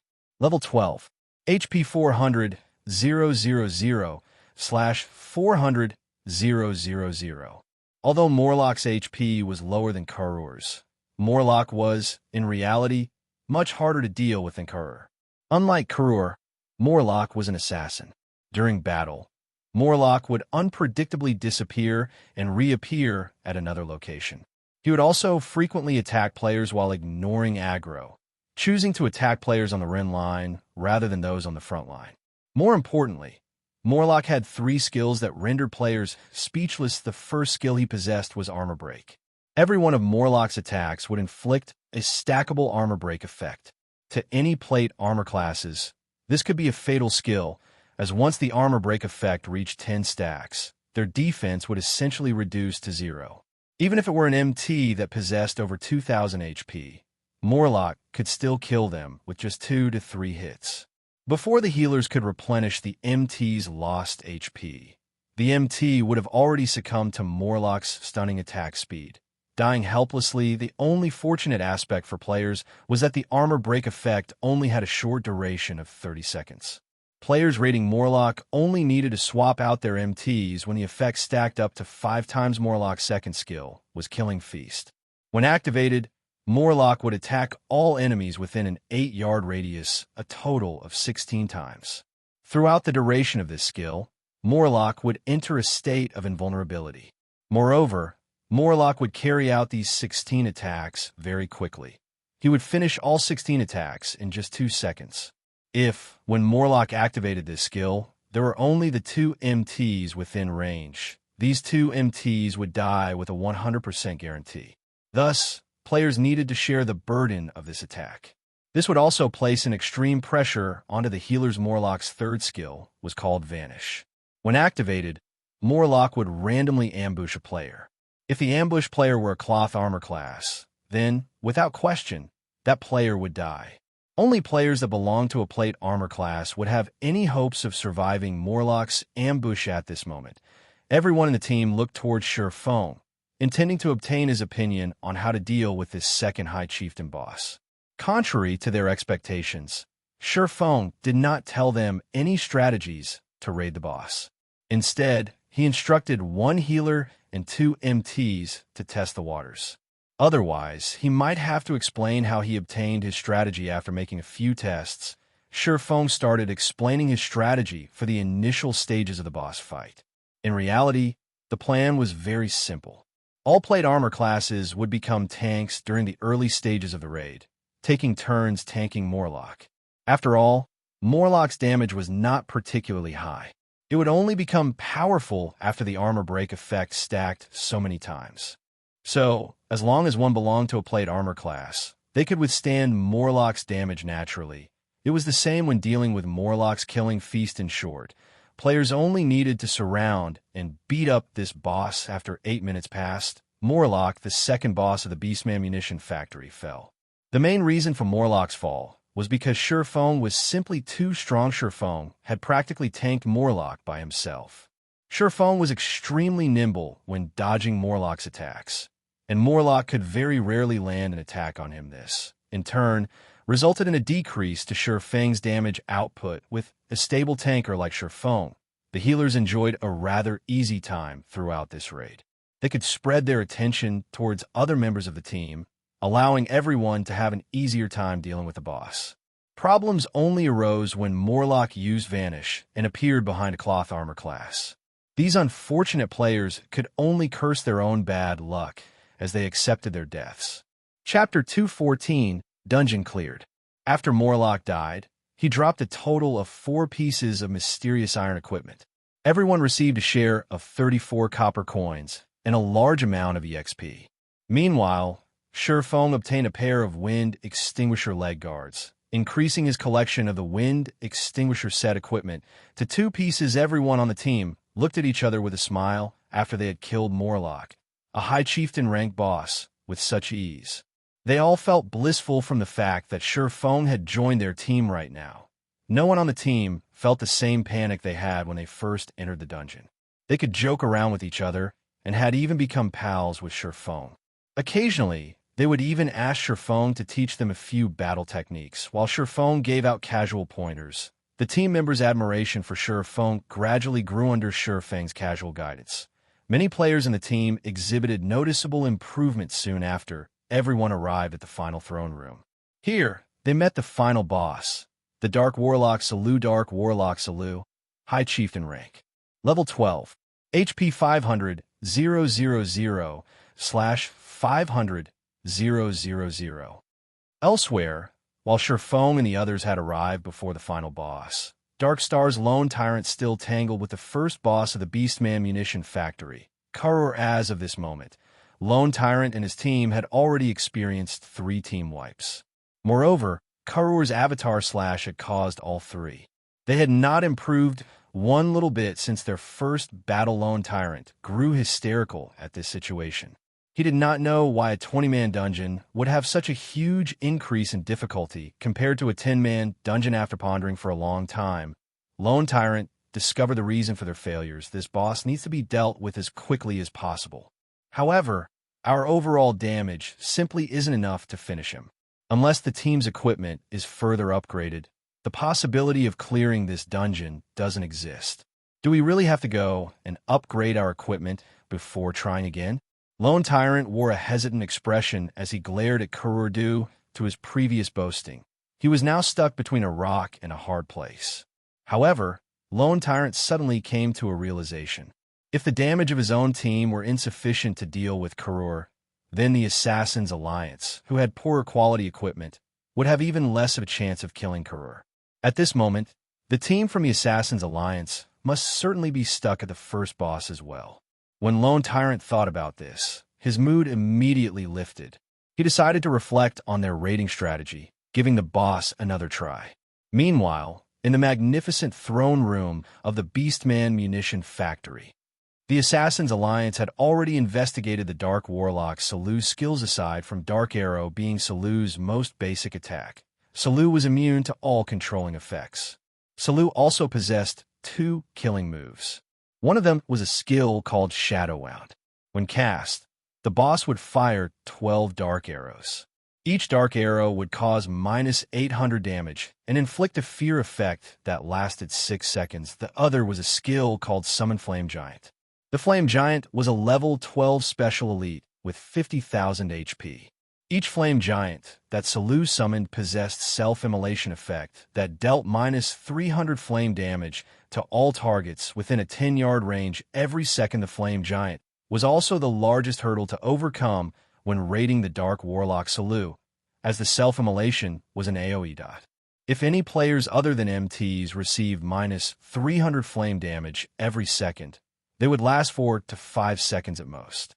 Meanwhile, Salou would summon an additional Flame Giant every 1 to 2 minutes. Factoring in the fear effect from Shadow Wound, many players in the team would die under the combination of these 2 skills, even if this combination did not immediately kill them. With 3 Flame Giants running about, they would similarly end in destruction. 3 Flame Giants would mean -900 total damage per second. Even Sure Foam could not last 3 seconds under this damage, much less the other players in the team. However, if they focused their attacks on the Flame Giants summoned instead, they would waste precious time. As a result, Salou would fully recover his HP due to his battle recovery. A battle of attrition like this would only end with the healers exhausting their mana and a team wipe. Meanwhile, after sending a group of half a dozen players to test the waters, everyone learned Dark Warlock Salou's true strength. As a result, their hearts sunk and their confidence wavered, ignoring the fact that each of Salou's Dark Arrows could cause -800 damage to their MTs and -1000 damage to everyone else. The Flame Giants alone were extremely difficult to deal with. After all, none of the melee players could go near a Flame Giant, and even if only the MTs tanked it, the healers still wouldn't be able to cope with the high damage. Not to mention, there was also Salou's AoE skill, Shadow Wound, that would suddenly cause -800 damage. The Flame Giant itself could cause over -300 damage to the MT with its attacks. Coupling that with the Flame Giant's self-immolation effect, its prowess could rival that of a boss. If they suddenly received an attack from Salou's Shadow Wound in addition to the Flame Giant's attacks, even their MTs might instantly die. Moreover, if they did not kill the first Flame Giant within 1 to 2 minutes of its summoning, Salou would summon the second Flame Giant. Under the simultaneous attacks of 2 Flame Giants, their MTs wouldn't have a chance with their current equipment and levels. It was impossible for them to face Dark Warlock Salou head-on in battle. Thinking up to this point, everyone's moods grew somber. I sent this only hard mode? Why is the difficulty so high? What would happen if this were Hell mode? Stabbing Heart was similarly bitter after seeing Dark Warlock Salou's capabilities. The guild leader of the Assassin's Alliance, Cruel Sword, wrinkled his brows, falling into deep thought. Salou's raiding difficulty was clearly much higher than the previous 2 bosses. As expected of a final boss, it won't be easy to clear this hurdle. At the very least, Cruel Sword did not have any good methods to raid Salou while everyone was discouraged. Why don't we give it a try first? It's not like we're completely helpless right now, Shurfeng suddenly said in the team chat. Shurfeng's words were like a ray of hope. Brother Yifeng, can we really raid this boss? Munition blinked her mesmerizing eyes, her delicate body sticking close to Surfeng as she asked it should be possible. We can only find out if we try it, right? Surfeng merely shrugged as he spoke, his calm appearance giving Munition a slight surprise, following which Surfeng gave a brief overview of his raiding plan. Surfeng's plan was simple. He, alone, would kite the summoned flame giants, while the other members of the team would focus their attacks on the boss. In this situation, 3 of the 4 healers on the team would be responsible for healing the MTs, while the last healer would be responsible for keeping Surfeng alive. However, this plan was very risky. Its success relied heavily on Surfeng's ability to kite the flame giants. As the throne room did not provide a wide area for movement, Surfeng needed to be mindful of his positioning. Any mistakes could lead to a team wipe. However, nobody rejected Surfeng's proposal. They did not even have the slightest opinion about Surfeng's plan. They had long since been convinced of Surfeng's strength. Since Surfeng shared his plan, he must be very confident about it. Thus, they believed that Surfeng could really pull it off. Water Lake, you'll activate Darkness Aura. White Feather, you'll activate Crusader Aura. Let's start the raid, then. Surfeng's side of Guardian Knight's Darkness Aura could provide an additional 5 points dark resistance to allies, decreasing the darkness damage they received. Meanwhile, the Crusader Aura could increase allies' movement speed by 10%, letting everyone have an easier time evading the flame giants.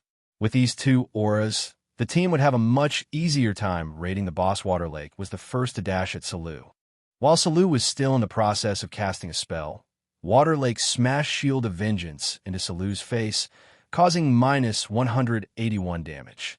Water Lake then followed up with Righteous Punishment, dealing minus 201 damage. However, neither of these attacks had interrupted or delayed Salou's chanting, and shortly after, a streak of dark light skewered Water Lake through the chest, causing minus 800 damage to him. A moment later, 3 healing lights landed on Water Lake's body. Recovering over 700 HP of his HP after Water Lake solidified his grasp on Salou's aggro, Surfeng instructed the other players to initiate their attacks. After a moment, Salou pointed his staff towards the sky. A large, azure-green fireball descended from the sky, crashing into the throne room. Immediately, Surfeng tossed out the blazing meteor at the azure-green flame giant, causing minus 621 damage and instantly becoming its main target. Seeing the flame giant charging at him, Surfeng spun around and fled, luring the flame giant away from the rest of the team. He then started circling around the hall with the flame giant right behind him as Salou's HP continued decreasing. The flame giants he summoned also grew stronger. Unfortunately, Surfeng lured away all of the flame giants Salou summoned, spoiling his fun. After more than 10 minutes, Salou released a resentful bellow. His body fell to the throne as he passed away. Chapter 2:15 Basic Fire Resistance Potion. From beginning to end, Surfeng had lured a total of 9 flame giants, kiting them around the throne room. Due to his actions, the flame giants had not been able to showcase their prowess even once in this entire battle. As a result, the Dark Warlock Salou became very easy to deal with, breathing his last under everyone's heavy bombardment. Even an amazing boss could not compete against a reincarnated player. Their only fate was to be a plaything unto death. Seeing Salou fall, everyone jumped in celebration. The Beastman Munition Factory belonged to the category of expedition dungeons. Unlike the Dark Moon Graveyard, which was a survival dungeon, players only needed to kill the final boss in an expedition dungeon to clear it. There was no need to leave the dungeon for the clear to be official at this moment. The White River City Region System announcement had already appeared. White River City Region System announcement. Congratulations to Assassin's Alliance for becoming the first team to conquer the hard mode Beastman Munition Factory. All players within the team will be rewarded with 50,000 EXP and 1 silver coin. White River City Region System announcement.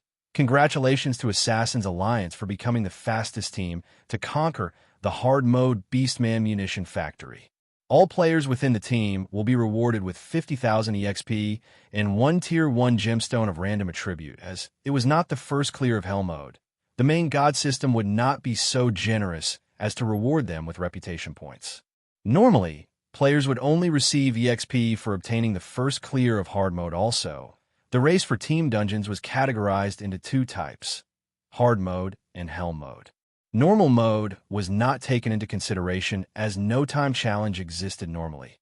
The main god system would implement a clear time for team dungeons.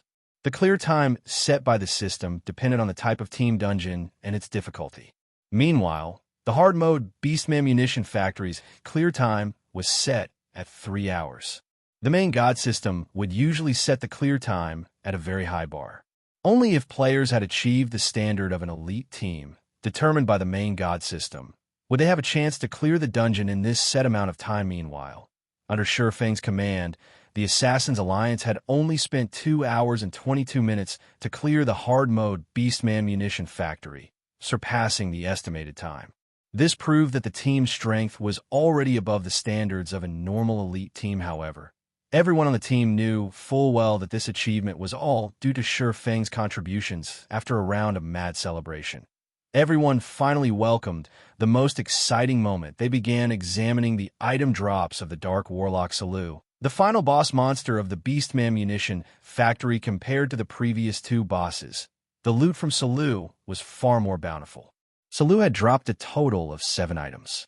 Among them, 5 were level 10 mysterious iron ranked helmets, each being a part of a set equipment for different classes. With great luck, Salou even dropped a basic fire resistance potion recipe. As for the final item, it was a secret silver staff meant for Elementalist's Elemental Scepter, staff, secret silver rank. Level 10, Intelligence plus 15, Strength plus 4, Agility plus 4, Endurance plus 10. Increases elemental damage by 5%. Increases casting speed by 10%. Durability 80/80ths. With just a glance, one could immediately tell that this was a top-tier staff meant for Elementalists. When the mages in the team looked at the details of this staff, drool nearly leaked from their mouths. Although these mages had quite a few pieces of mysterious iron equipment on their persons, their weapons and equipment were all below level 10. They were clearly much weaker compared to level 10 weapons and equipment. Not to mention a secret silver ranked staff. Cruel Sword immediately handed the elemental staff to Munition. However, nobody in the team expressed any dissatisfaction about Cruel Sword's decision, because Munition's strength was indeed very powerful. Moreover, her damage was ranked number 1 amongst all the mages present. Following which, Cruel Sword handed the Wind Extinguisher helmet, Wind Extinguisher armguard, and basic fire resistance potion recipe to Shurfeng. Similarly, nobody in the team had any gripes about this decision.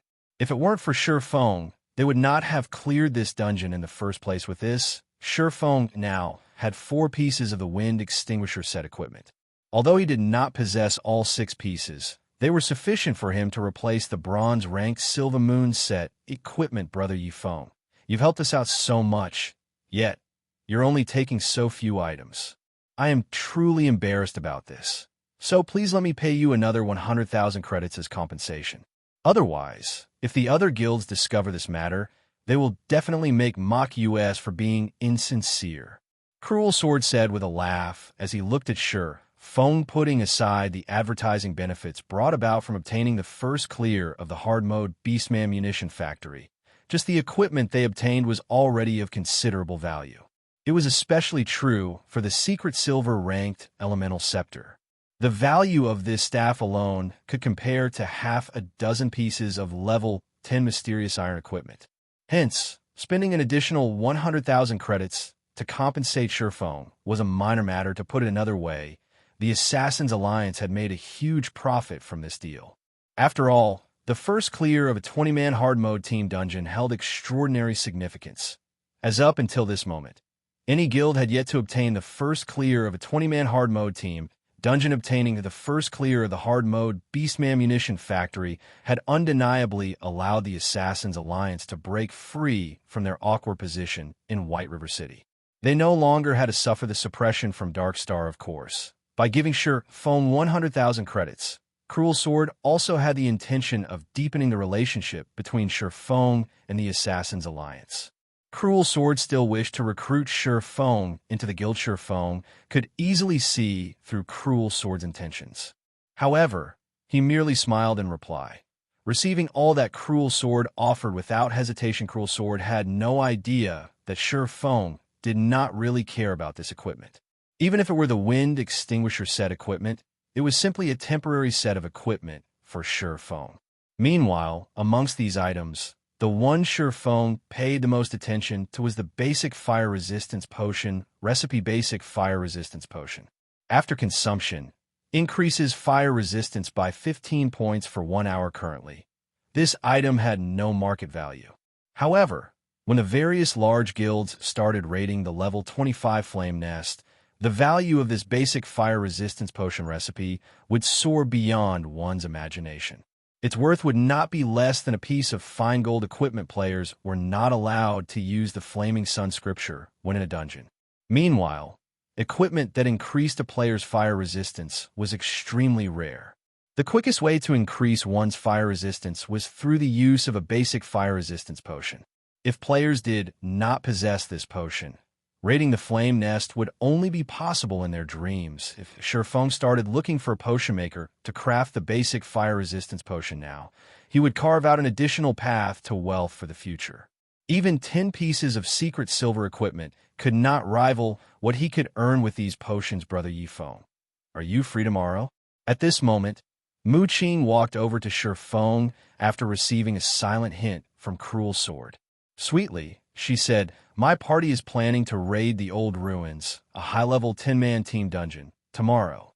However, one of the original party members had applied for leave due to some personal matters. I'd really love it if you would join me. Will you? After a team dungeon was cleared, it would have a cooldown period of 3 days. Hence, they needed to wait for 3 days before they could enter the Beastman Munition factory. Again standing to the side, Cruel Sword inwardly clapped his hands at Muqing's performance. Relationships needed care and gentle nurturing. Although he could tell that Feng had no particular interest in Muqing, with increased interactions, who was to say would happen in the future? I still have something that I need to do tomorrow. Let's find some other time to go dungeon diving. Feng could naturally tell what Muqing was trying to do. However, he simply waved his hand and tactfully rejected her. Although the Old Ruins was a high-level team dungeon, there was nothing there that could rouse his interests. He would only waste time by going there. Now that he had changed into the 4 pieces of Wind Extinguisher set equipment, his attributes had greatly increased once again. He should be able to attempt the continuation of the epic quest, Darkness Descends. Now Muqing's innocent eyes flashed with a hint of disappointment. She did not think that her charm, which had only brought her success so far, would fail against Feng. Was she really lacking in charm? Or were Feng's defenses just too high? Chapter 216, Surpassing Imagination. Beastman Munition Factory Boss. We've already team-wiped 4 times now and have lost 20% of our experience. If we were to continue to die, at this rate, we might not even be a high enough level to enter the dungeon's entrance. Why don't we give up? All right then, everyone get some rest. Afterwards, we'll head to a 10-man dungeon to upgrade our equipment. Lone Tyrant currently wore a gloomy expression on his face. They had tried all sorts of methods to raid the High Chieftain ranked boss, Karur, yet ultimately they still failed due to a lack of damage. Before, he had even made a solemn vow to kill Karur. Now that he thought about it, he felt that his decision had been slightly rash. Fortunately, the players from the Assassin's Alliance had absolutely no chances of clearing the dungeon. Otherwise, he would be utterly humiliated just as the members of Dark Star were resting. Suddenly, 2 system notifications relating to the Assassin's Alliance rang out beside everyone's ears in the beginning. The members of Dark Star thought that they had heard wrong. Hence, they quickly called up the announcement interface. The extraordinarily large and clear words proved them wrong. The Assassin's Alliance had indeed obtained the first clear of the hard-mode Beastman Munition factory immediately. The atmosphere surrounding the members of Dark Star sunk. Why was there such a large difference between their 2 teams? Weren't they supposed to be stronger than the Assassin's Alliance? How could the Assassin's Alliance have already obtained the first clear, while they were still stuck at the first boss? Lone Tyrant felt like he had just been given 2 tight slaps to his face when he looked at these notifications. His cheeks felt as if they were on fire. He felt even worse when he recalled Surfang's word from before: if the nobodies that you've looked down on suddenly obtain the first clear of the hard mode Beast Munition factory a step ahead of you, then what would you all amount to?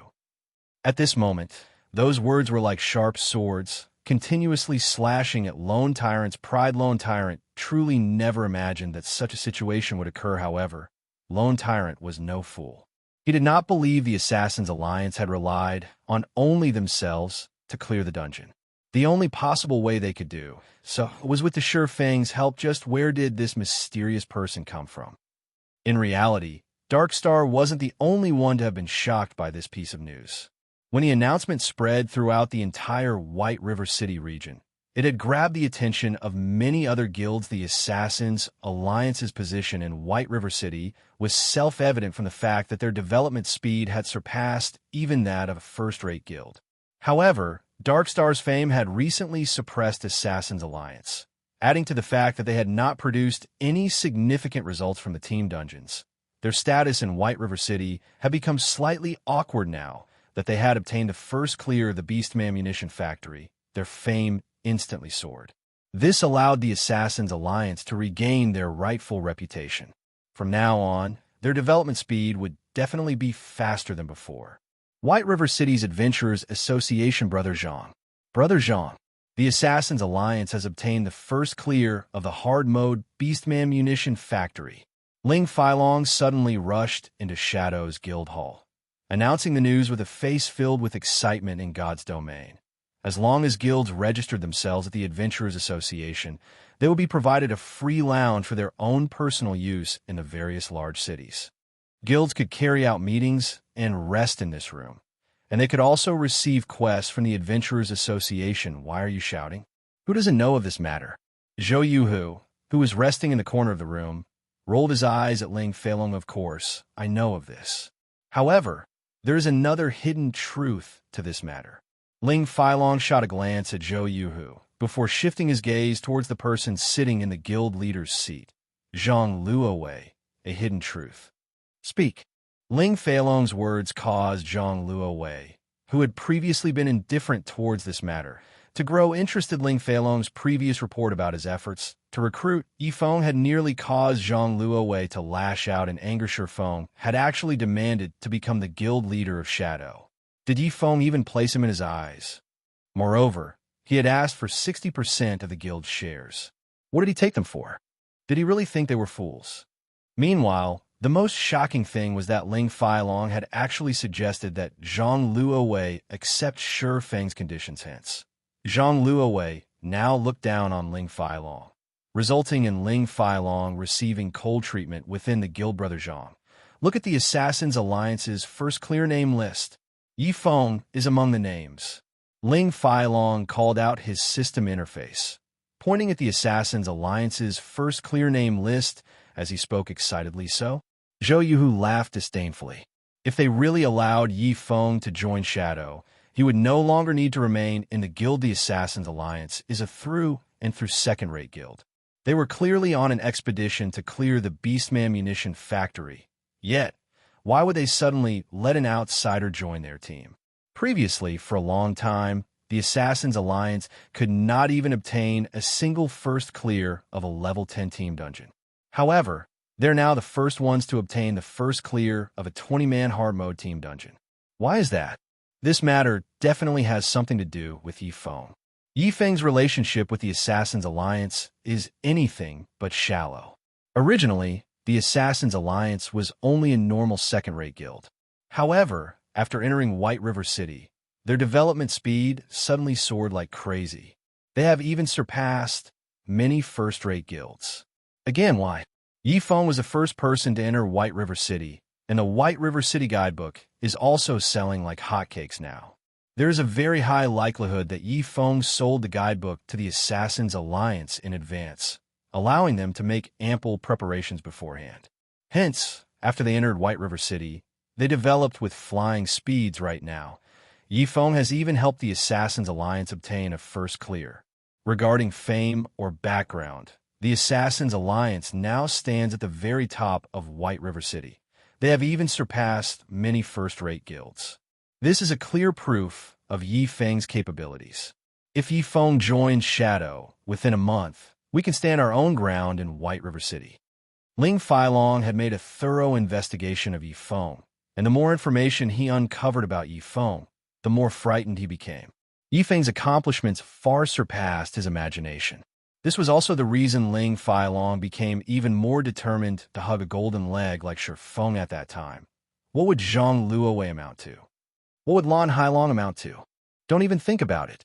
In the future, if you ever dare to mention Yi Feng's name to me again or tell Lan Hailong about this matter, you better be prepared for the consequences. Zhang Luowei's countenance suddenly turned livid. With a tone filled with killing intent, he said, Yi Feng is just a clown, jumping about on the stage. The Assassins Alliance is an apex second-rate guild with an immense background. Their guild leader, Cruel Sword, is even a long-established expert. He has personally nurtured the Assassins Alliance to its current status, so it is not unusual for him to produce such results. To begin with, what sort of impact could that Yi Feng even have? In my opinion, that Yi Feng would, at best, take on the role of a bystander. Being reprimanded by Zhang Luowei in such a way, Ling Feilong immediately revealed a fearful expression. Hurriedly nodding his head, he said, Yes, I understand, Brother Zhang. I definitely won't mention this again in the future. Inwardly, however, Ling Feilong smiled brightly. He was even more assured of Yi Feng's might now. After all, if Zhang Luowei did not feel greatly threatened by Yi Feng, why would he be so angry at the mention of this expert? In fact, Ling Feilong had long since told Lan Hailong about this matter, and Lan Hailong had instructed him to contact Shi Feng secretly once more. Once he attained certain achievements in God's domain, would he still be afraid of not being able to earn money? With wealth, would he still need to be afraid that Zhao Ruoshi wouldn't welcome his embrace of her own volition? Her family might very well obediently hand her over to him. Just as everyone discussed the Assassins Alliance's first clear, Shi Feng had already swapped out his old equipment for the 4 pieces of the Wind Extinguisher set equipment and had arrived at the library of White River City compared to the dilapidated house used as a library in Red Leaf Town. The library at White River City was a true library. Not only did it possess a majestic atmosphere, but its appearance was also splendid and magnificent. It was like a Babylonian shrine, and it was situated right in the heart of the city. The people going through the entrance of the library were mostly nobles of White River City and mage-class NPCs. There were even some who possessed Tier 2 classes. Hence, the library was not a place where the common folk could simply visit. Meanwhile, Charlin, the Tier 3 divine official whom Shi Feng searched for, currently recuperated within this wealth of knowledge. Chapter 217, Thoughtful Rain.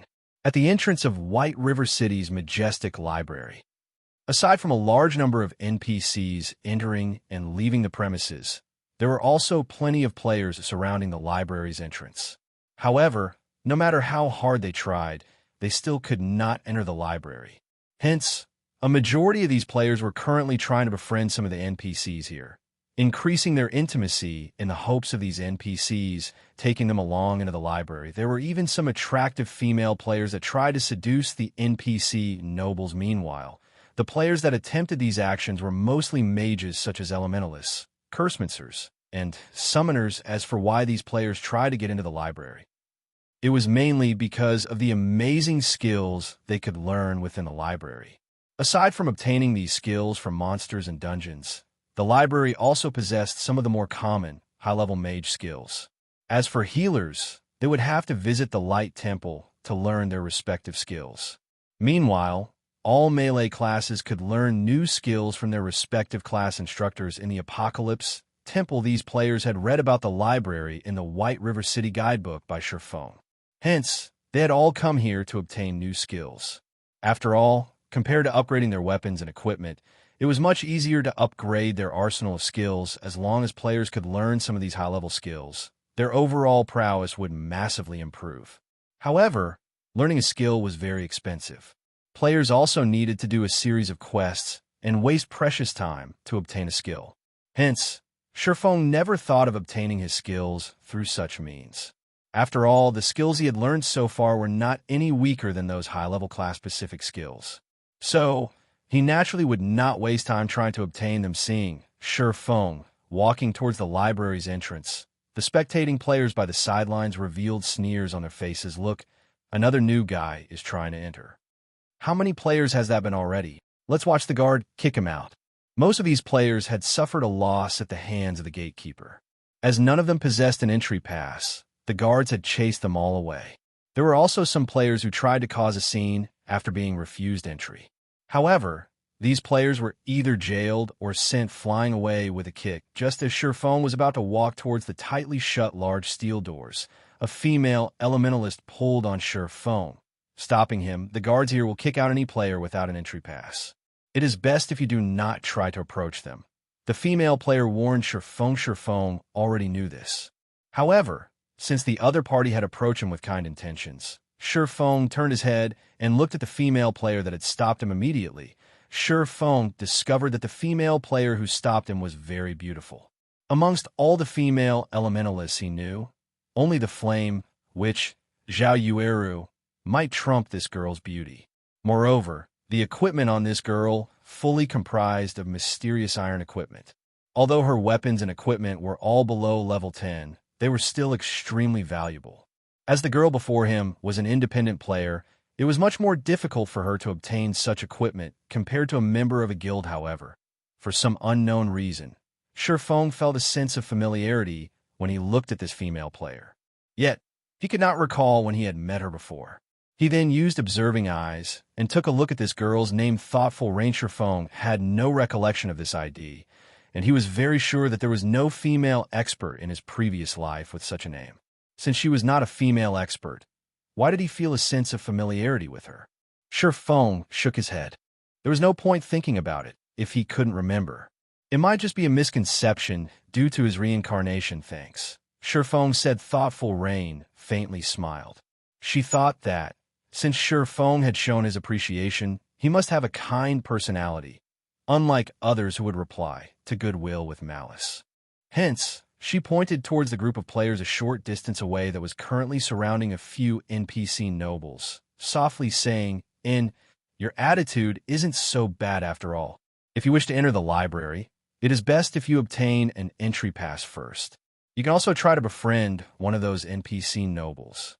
They possess some entry passes. Miss Rain, are you trying to enter the library as well? Shurfeng asked, but those NPC nobles are simply too vile. So, I was just about to leave in search of an entry pass somewhere else. Thoughtful Rain nodded her head. However, when she recalled those fat and oily NPC nobles, an expression of disgust appeared on her face. Since that is the case, why don't you enter the library with me? Shurfeng asked. He had no ulterior motives in inviting her along. He was simply trying to repay Thoughtful Rain's kind reminder. Enter? Thoughtful Rain asked in confusion. Do you have an entry pass? No. Shurfeng shook his head. He then smiled as he explained, however, I have other methods. It shouldn't be possible, right? The guards here will only allow those with an entry pass or those related to the library to enter. Thoughtful Rain revealed an unconvinced expression, as if saying, you're tricking me. Shurfeng merely smiled at her reaction, not bothering to explain. He then walked towards the large metal doors. Before Thoughtful Rain could stop Shurfeng, the guard on duty had already noticed him. The spectating players in the distance all started snickering at the thought of the misfortunate about to befall on Shurfeng. This noob is trying too hard to impress the beauty he just met. I want to watch the guard put him in his place. With his figure, I'm guessing that the guard will send him flying over 10 yards. If he continues making a ruckus, the guard might even capture him and hang him by the library's entrance for display. That isn't right. The guard kicked that last berserker over 10 yards. I bet that he will fly 15 yards away. Just as everyone wore mocking smiles, the guard moved forward and blocked Shurfeng's path. Halt. The powerful and mighty guard at the entrance suddenly blocked Shurfeng with his spear. He then coldly said, you will need to present your pass if you wish to enter the library. I'm a demon hunter. Will that do? Feng swapped out his Might of 1,000 title for the Demon Hunter title, asking so, "It is Lord Demon Hunter. Please pardon my rudeness." The gatekeeper immediately retracted his spear, showing Feng extreme respect. This situation immediately stunned the spectating players standing at his side. Their mouths gaped as the scene left them speechless. Even after they tried countless methods to obtain an entry pass from the NPC nobles, they still failed. Yet, the new before them had actually made the gatekeeper kneel before him in respect just by uttering a single sentence. Could this be the rumored secret signal? Or is it the entry password? Feng nodded towards the guard. He then pointed at thoughtful Rain, saying, "She's a friend of mine. However, she does not possess an entry pass. I wonder if she can enter with me? I can be her guarantor." Of course, since she is a friend of the Lord Demon Hunter, she is naturally allowed to enter. The guard took a look at thoughtful Rain, immediately noticing that she was an exquisite beauty. He then returned his gaze to Feng, an understanding look on his face as he hurriedly said, "In addition, here is a library member's emblem. This will allow Lord Demon Hunter's friend to enter the library freely in the future." Saying so, the guard respectfully passed the library member's emblem to Feng. Feng was slightly stunned. God's domain had only undergone one evolution as of this moment. He never thought that these NPC guards would be so intelligent already, though he felt slightly shocked. He had no hesitation when accepting the library member's emblem from the guard. An entry pass could only provide a single entry into the library for players. However, one could not complete the process of learning a new skill with a single trip. Meanwhile, there was no limit to the number of uses for the library member's emblem. Players could enter the library without any restrictions if they possessed this emblem. Originally, obtaining the library member's emblem for a friend was a special right reserved for nobles in White River City. Feng did not think that even a demon hunter would have such rights. "Miss Rain, please hold on to this library member's emblem properly.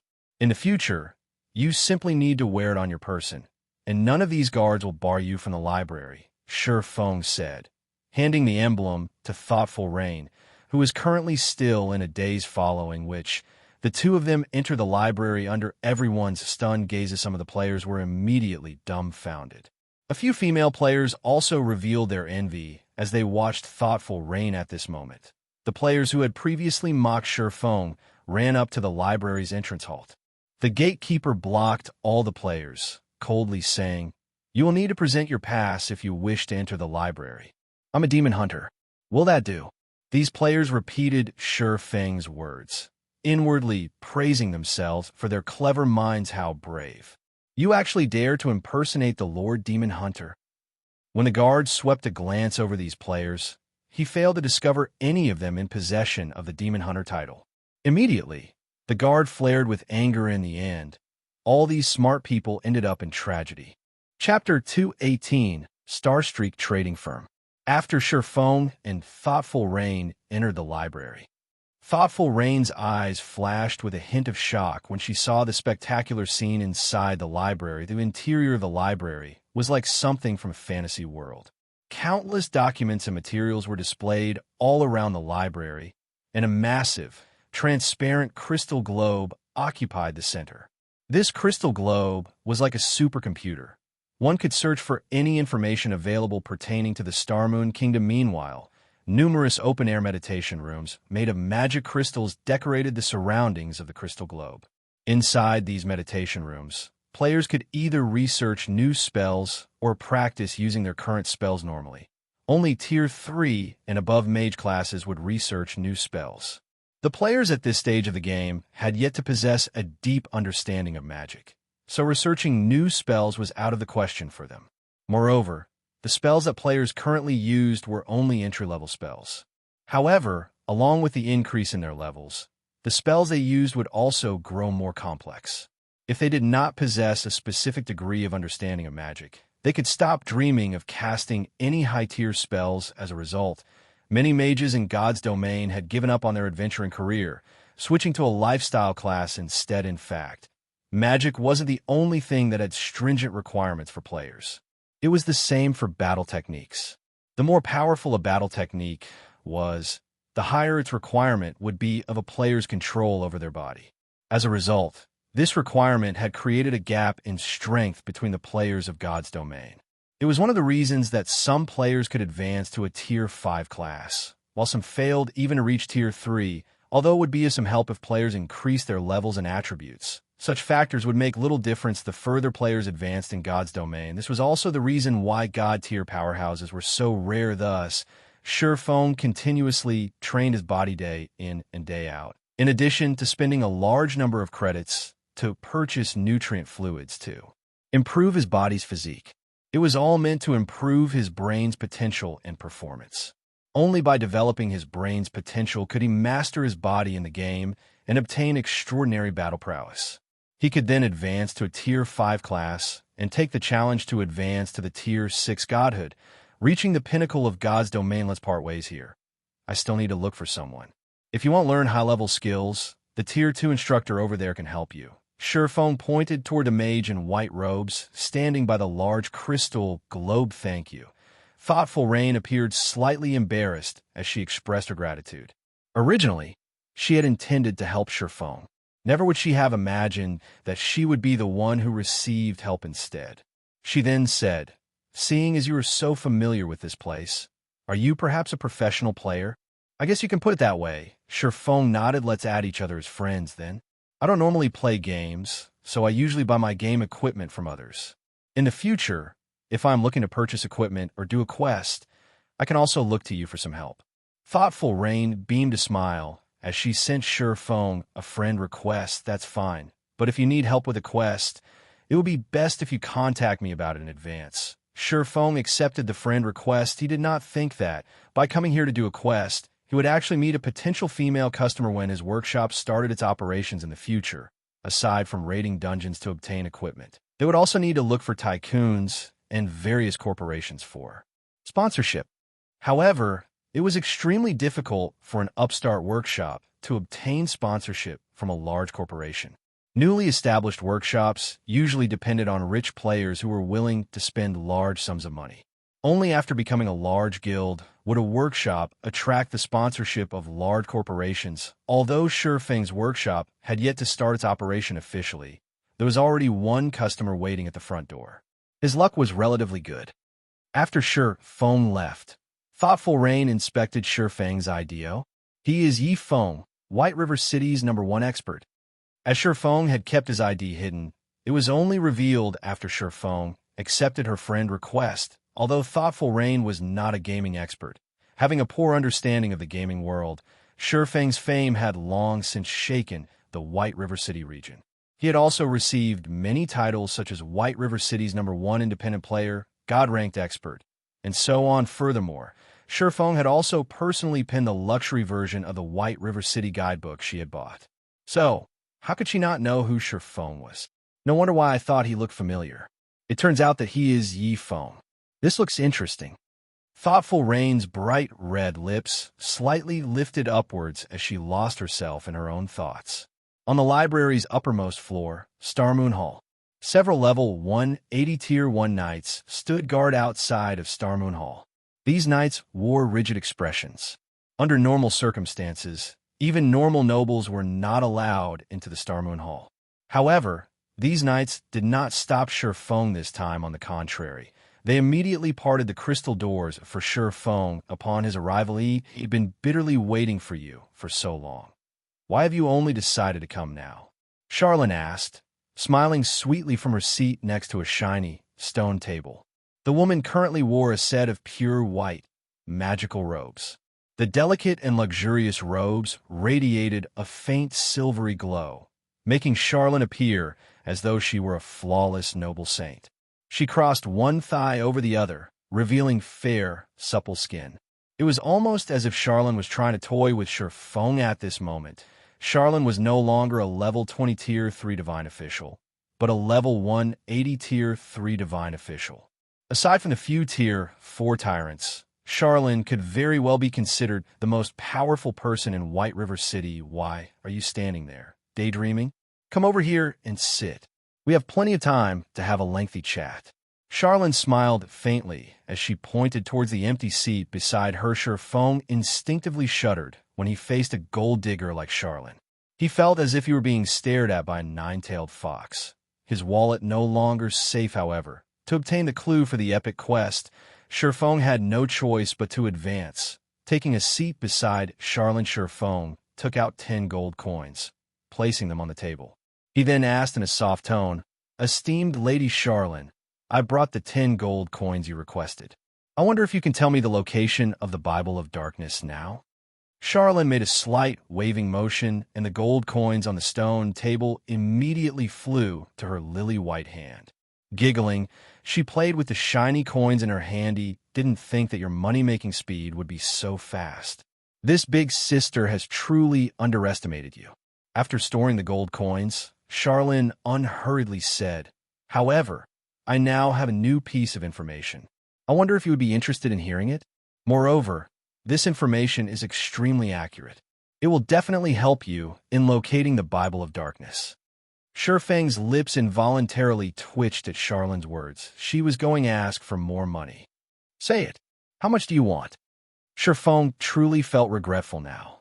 Due to the successful sales of hard stones, Shurfeng now had over 70 gold coins on his person. If he had known something like this would happen, he would have stored all his money in the bank before coming to the library. However, there was also another possibility. Only when players possessed a certain amount of money could they trigger the revelation of new information. If so, without a doubt, Shurfeng had reached this goal not much. An additional 40 gold coins would be enough. Of course, you can choose not to listen to this new information. I'm not trying to belittle you, but with your current strength, it is impossible for you to locate the Bible of Darkness by relying on the old clue. Are you sure you don't want to know this new clue? Charlene blinked her eyes at Shurfeng, her body radiating a holy aura. Those affected by this aura would find it hard to refuse Charlene's request a total of 50 gold coins at this moment. Shurfeng wanted to shout, "Why don't you just rob me and be done with it?" However, Shurfeng endured it.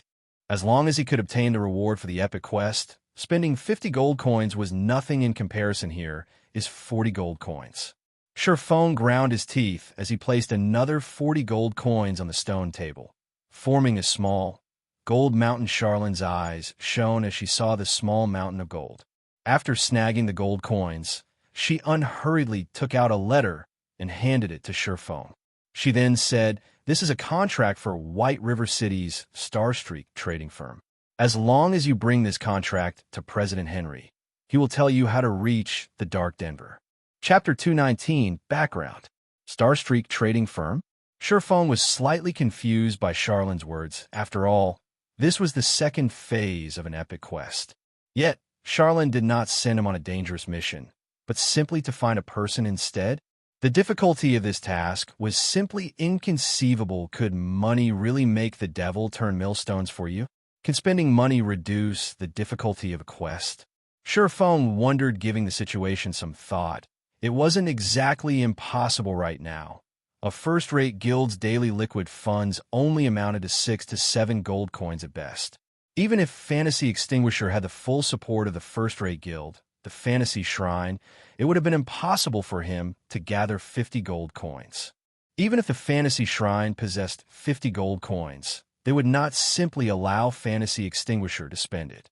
After all, a large guild could make major improvements to itself with 50 gold coins. If Shurfeng had not received a daily income of over 100 gold coins from selling the hardstones, he would not pay 50 gold coins, even if it killed him according to the main god system's principle of equal value exchange. There was a very high possibility that he could reduce the difficulty of the epic quest by paying 50 gold coins. In any case, Shurfeng did not lack money right now. After all, he had a daily income of over 100 gold. His earnings could rival the total sum of all the famous guilds' liquid funds in White River City. It was not an exaggeration to say that his personal wealth could rival an entire city. Yes, if he could reduce the difficulty of an epic quest by paying some money, he would definitely do so. If he had known about this earlier, he would have waited a few more days before coming to meet Charlene. If he gathered 500 or 600 gold coins, he might be able to go to the Dark Den immediately to complete the quest. He would save plenty of time and trouble. Thank you, Lady Charlene. Feng respectfully received the contract. I have faith in you. Don't make me wait too long. As more time passes, the strength of the great demon will also increase. At that time, even I might not be able to challenge it. As for you, you'll just have to live the remainder of your life as a walking corpse. Charlene warned system. Second phase of the epic quest, Darkness Descends. Gospel Project. Accepted quest content. Go to Starstreak trading firm and look for President Henry for more information about the Dark Den rewards unknown. Although Feng did not know the exact content of the quest, he felt that it should not be as easy as he had previously imagined. After all, he was only meeting Henry to learn more information and not heading directly to the Dark Den. Starstreak trading firm was very famous throughout White River City. The range of operation of the Starstreak trading firm was not limited to White River City alone. It also operated in the 7 cities surrounding White River City. It was a massive trading firm with such a wide reach. The amount of information they possessed would be immense as well. It was no wonder Charlene sent him to meet President Henry soon after. Feng bade farewell to Charlene.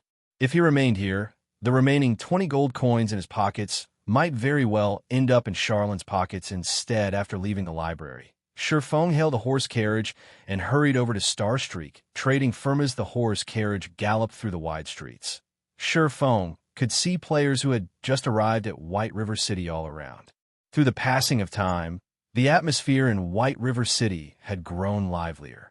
There was a high possibility that, in just another few days, the streets of White River City would be packed with people. 10 minutes or so later, the horse carriage halted in front of the storefront of Starstreak trading firm. The Starstreak trading firm's store appeared luxurious.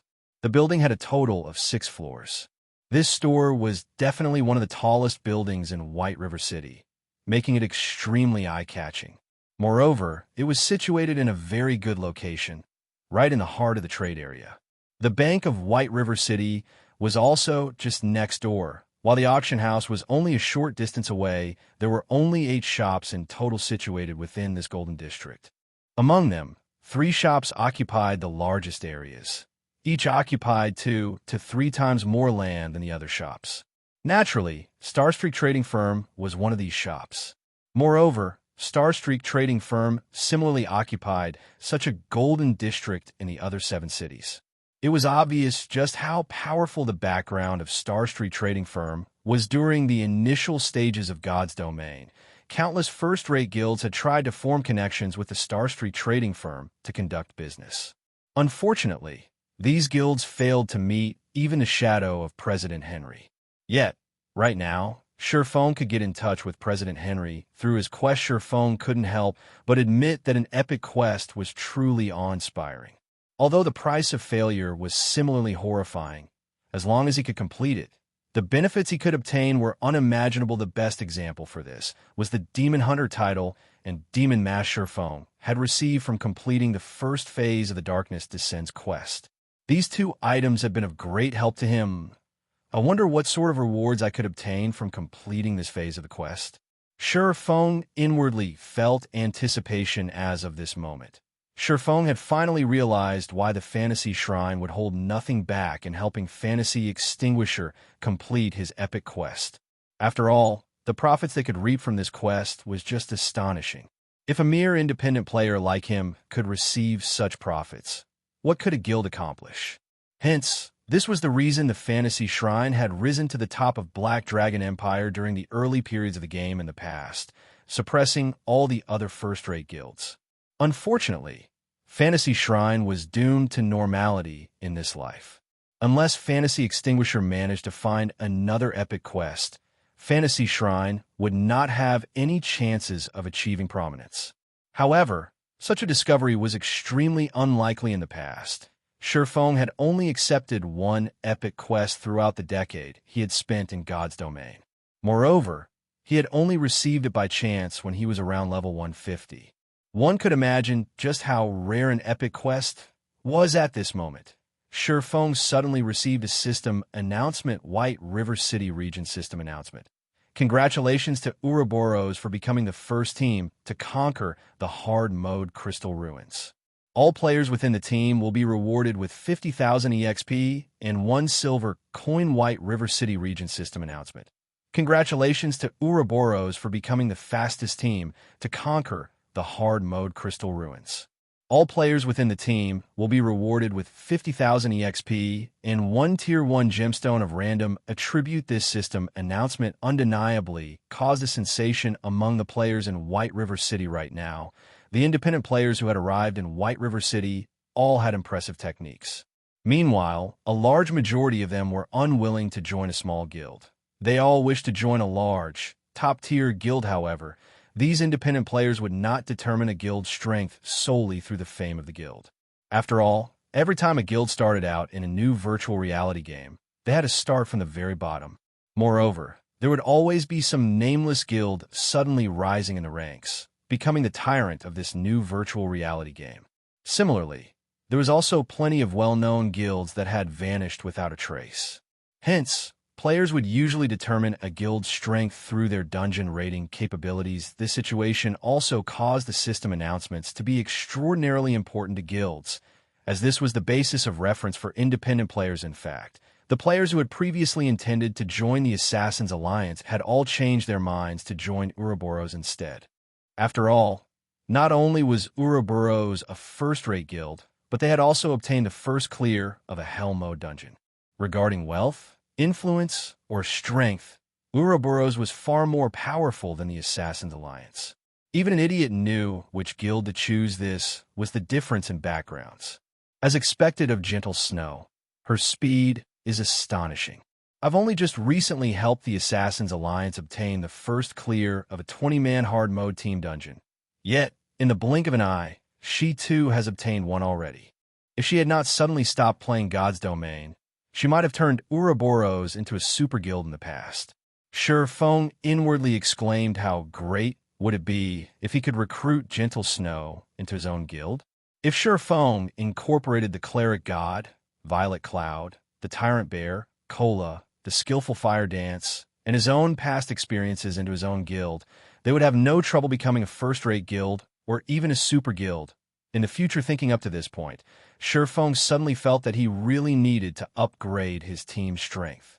After all, a guild couldn't rely on a handful of Apex experts for support. They needed a stronger backbone. The best-case scenario for Sure Feng right now was to recruit some of the future powerhouses who were still obscure existences right now. However, the guild he established by himself did not possess a deep background or great fame. These experts were no fools. If Sure Feng tried to recruit them, they might not even consider the option before rejecting him. Hence, the foremost thing Sure Feng needed to do was to establish a guild with a strong background and limitless potential. Only by doing so could he attract those nameless experts. Chapter 220, Tier 4 Magic Scroll. First floor reception hall of Starstreak Trading Firm. The Starstreak Trading Firm store was different from normal stores. As it specialized in big businesses across cities, it had its own specialized reception room set up in the building. At the same time, there was also a sales area located on the first floor of the building. The sales area sold various merchandise such as clothing, weapons, equipment, potions, alchemy products, magic scrolls, and much more. This place was just like a supermarket. In reality, a trading firm was different from the auction house. As the auction house charged players exorbitant processing fees, the items sold there were far more expensive than the items sold in normal stores. Earning money in God's Domain was no simple task. Hence, rather selling their wares at the auction houses, losing 15% of their profits in the process, a large majority of the players in God's Domain would prefer to spend more time selling their wares at trading companies or stores. Esteemed sir, how may I assist you? The beautiful and dignified young lady at the receptionist counter smiled at Sure Feng. I wish to meet President Henry. Please tell President Henry that Lady Charlene sent me to speak with him. Sure Feng said, please wait for a moment. I will notify the president immediately. The receptionist immediately took out a multicolored communication crystal, transferring Sure Feng's information through the crystal after several minutes. Mr. Yi Feng, the president is waiting for you in the president's office on the third floor. Thank you. Immediately, Sure Feng walked towards the spiral staircase in the distance. When he arrived before the president's office on the third floor, he met two level 150 guards who stood by the office's door. Average players were absolutely not allowed to enter the president's office in the past. Countless guild executives had queued up in front of this office. They had wished to meet with President Henry to discuss matters of renting out the first floor of Starstreak trading firm's store for business. Unfortunately, they did not manage to catch even the shadow of President Henry, however. When Sherfone walked up to the office, the two ferocious-looking guards immediately parted the sturdy, mahogany doors for him. Inside the luxurious and spacious office, a man in his 50s sat on a sofa in the middle of the room. The man had an elegant and dignified appearance. This person was indeed President Henry of Starstreak Trading Firm, and he was a well-known financial magnate in White River City. Your Excellency, Yi Feng, please sit, President Henry said when his eyes met Sherfang's, his finger pointing to the beeskin sofa before him. President Henry, this is the contract that Miss Charlene wanted me to bring to you. Sherfang sat down. He retrieved the contract from his bag, handing it over for Henry's inspection. No need. Before you arrived, Her Highness Charlene had already notified me of your coming here. I've also learned some information about you from Her Highness Charlene. The young truly are promising, Henry praised. He then said, since you are here now, I feel reassured. Reassured? What are you reassured about? Sherfang had a bewildered look on his face. Just what was President Henry saying? Also, just what did Charlene tell Henry? Oh, did Her Highness Charlene not tell Your Excellency about it? Confused, Henry said, this contract was set between me and Her Highness Charlene. As long as Her Highness can save the Starstreak trading firm from its current predicament, she will obtain 20% of Starstreak trading firm's shares and the Tier 4 magic scroll that was obtained from the ancient ruins. You say 20% of the company's shares and a Tier 4 magic scroll? Sherfang's expression froze. Charlene was simply ruthless. Charlene had sent him to deal with the predicament, yet she would receive a Tier 4 magic scroll in addition to 20% of the company's shares. That's right. I've already mentioned this to Her Highness. As long as Your Excellency can save us from his predicament, that Tier 4 magic scroll will belong to Your Excellency, Henry said, nodding his head. May I know what kind of magic scroll it is? Sherfang was incredibly curious about the Tier 4 magic scroll. In the past, the most powerful magic scroll Sherfang had seen was only a Tier 4. If he sold the scroll, the minimum price for it would be 500 gold coins. If it were an amazing Tier 4 magic scroll, he could even sell it for over 1,000 gold coins. However, players who obtained a Tier 4 magic scroll were not usually willing to sell it as a Tier 4 position teleportation scroll. With it, one can teleport to anywhere they wished within an instant. However, this scroll was made using the technology of an ancient civilization. In our current era, we have no way of replicating such technology. Hence, this scroll is the only one that currently exists in Star Moon Kingdom. It is priceless, Henry said pridefully. This scroll was his most precious treasure. He had always been reluctant to part with it. If it were not for the trading firm facing a great predicament, he would never willingly offer this Tier 4 magic scroll as a remuneration. Hearing Henry saying so, Sherfang came to a realization. If he had the Tier 4 position teleportation scroll, he could teleport directly to the Dark Denver. He would not even have to waste time searching for its exact location. It was no wonder Charlene was so confident in her information. President Henry, I wonder what sort of predicament your trading firm wishes me to solve? Sherfang asked. To be honest, bandits have snatched one of our shipments carrying precious merchandise, costing the trading firm massively. To make up for the loss, our trading firm had to pay a large sum of money as compensation, which in turn resulted in our trading firm facing its current crisis. So, I hope that Your Excellency can help us resolve this predicament. Otherwise, if this problem drags on for another month, our trading firm will have to declare bankruptcy. Henry unhurriedly explained. President Henry, are you telling me to get rid of those bandits and retrieve your stolen merchandise? It would be best if that is possible. Then, which band of bandits stole your merchandise? The Black Scorpion Corps of Black Cloud Ridge, led by Black Scorpion himself. He is a level 180 Tier 3 Shadow Warrior. If you can get rid of him and retrieve our merchandise, I would greatly appreciate it. Hearing the words, Tier 3 Shadow Warrior. Shurfeng nearly fell off of his seat was President Henry telling him to deal with a Tier 3 NPC. Only players who did not know how to write the word death would accept this request. Not to mention a month, Shurfeng would still fail this task even if he had 2 years to complete it. This had to be a joke. Shurfeng had originally thought that the epic quest difficulty had been reduced. Rather, wasn't this the exact opposite? Noticing Shurfeng's troubled expression, Henry once more unhurriedly said, "If your excellency feels that this request is too difficult, there is a second option. It is also for this reason that Her Highness Charlene sent your excellency here." Shurfeng slightly recovered from his shock as he heard that there was a second option in reality. Our trading firm also feels that it is impossible to retrieve the merchandise. The only possibility for Starstreak Trading Firm to get through this predicament is for us to collect 30,000 gold coins within a month. Her Highness Charlene has always praised your excellency as a business prodigy. If your excellency manages our Starstreak Trading Firm, I believe that we can achieve that goal. Seeing Henry's anticipating gaze, Shurfeng only wanted to curse just because he managed to earn a few coins. He was suddenly a business prodigy. What kind of sick joke was this? Earning 30,000 gold in a month. Moreover, he didn't actually have 30 days at all. Considering the time when the great demon would appear, Shurfeng would, at most, have 20 days to earn 30,000 gold coins. Even if he currently earned 100 gold or so per day, 10 days would only net him 1,000 gold, while 30 days would only net him at 3,000 gold. That was only 1/10 of the required amount. Players were still stuck in the initial stages of God's Domain right now, so it was impossible for anyone to make that much money. If one added a week's earnings of every player in the White River City region together, it might equal 30,000 gold. How was he supposed to earn that sort of money? He might as well become a bandit and snatch the money from someone else. No, that's not right.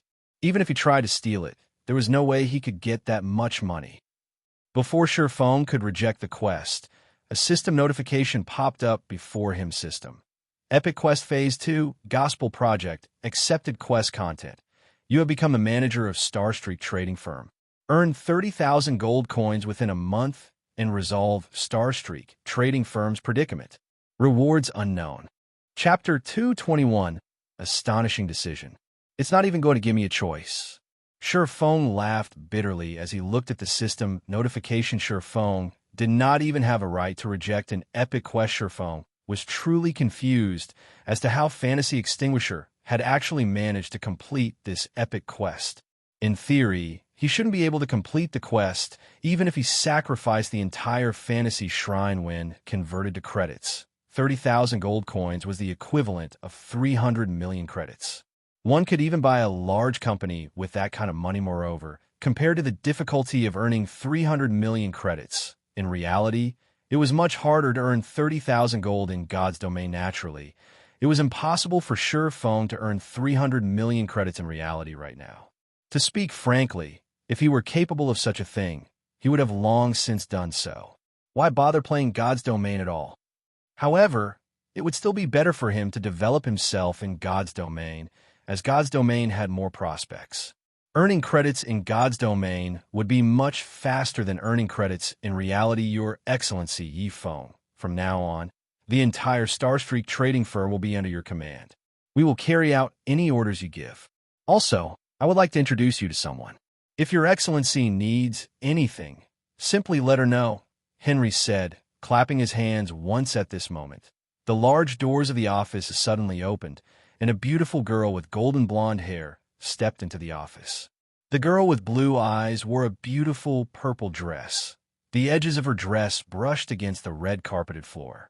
The girl had a fair and pretty face, and her long wavy hair, which reached her buttocks, fluttered in the wind as she moved. Her bangs covered her sea blue left eye, while her uncovered right eye looked just like a shiny blue gemstone. As she walked closer to Shurfeng and President Henry, her thin red lips formed a tranquil, yet attractive smile. Anna, from today onwards, His Excellency Yifeng will be the acting president of Starstreak Trading Firm, while you will be His Excellency's assistant.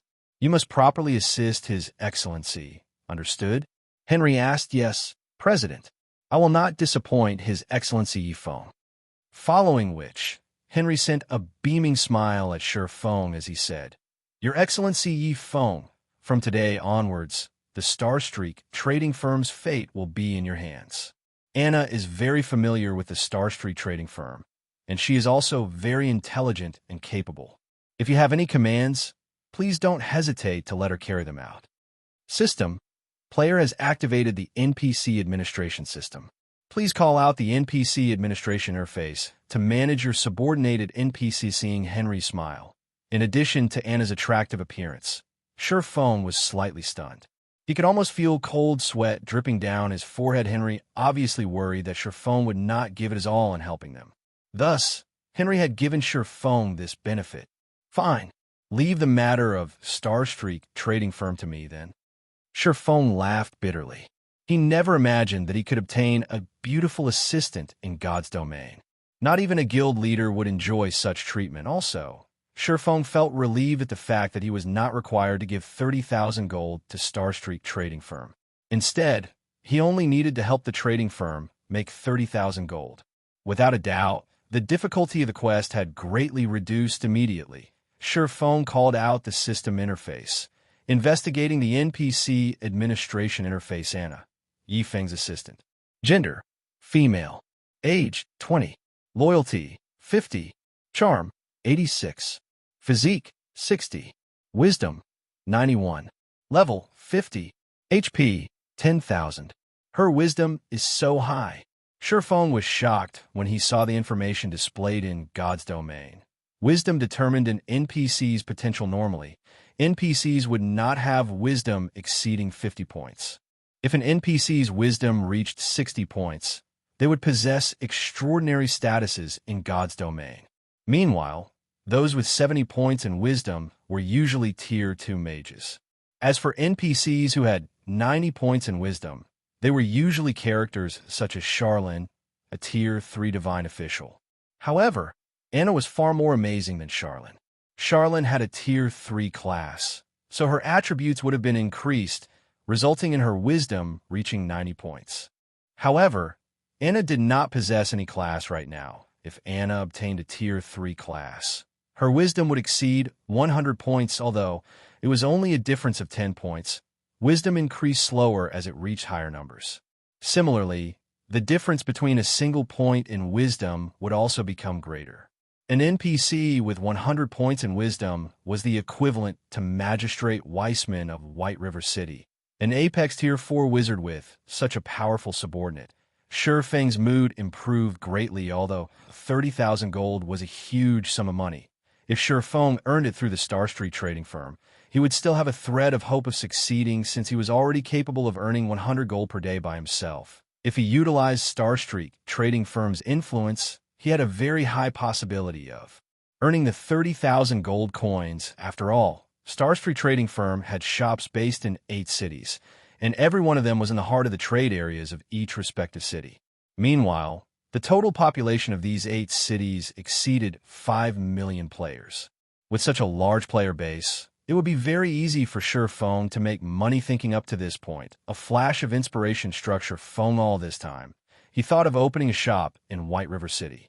Only, he did not possess the sufficient reputation or money to do so. After all, not to mention purchasing a shop located within the trade area. Even the cheapest shop in White River City required players to have 500 White River City reputation points in addition to 1,000 to 5,000 gold coins. Although the price looked high, in reality, it was not as expensive as one would imagine. After all, the hardest part of purchasing a shop was the required 500 reputation points. By the time players obtained 500 White River City reputation points, a lot of time would have passed, and they would have long since collected the necessary coins to purchase a shop.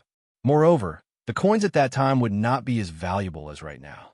At that time, 1 gold coin would at most be worth around 200 credits.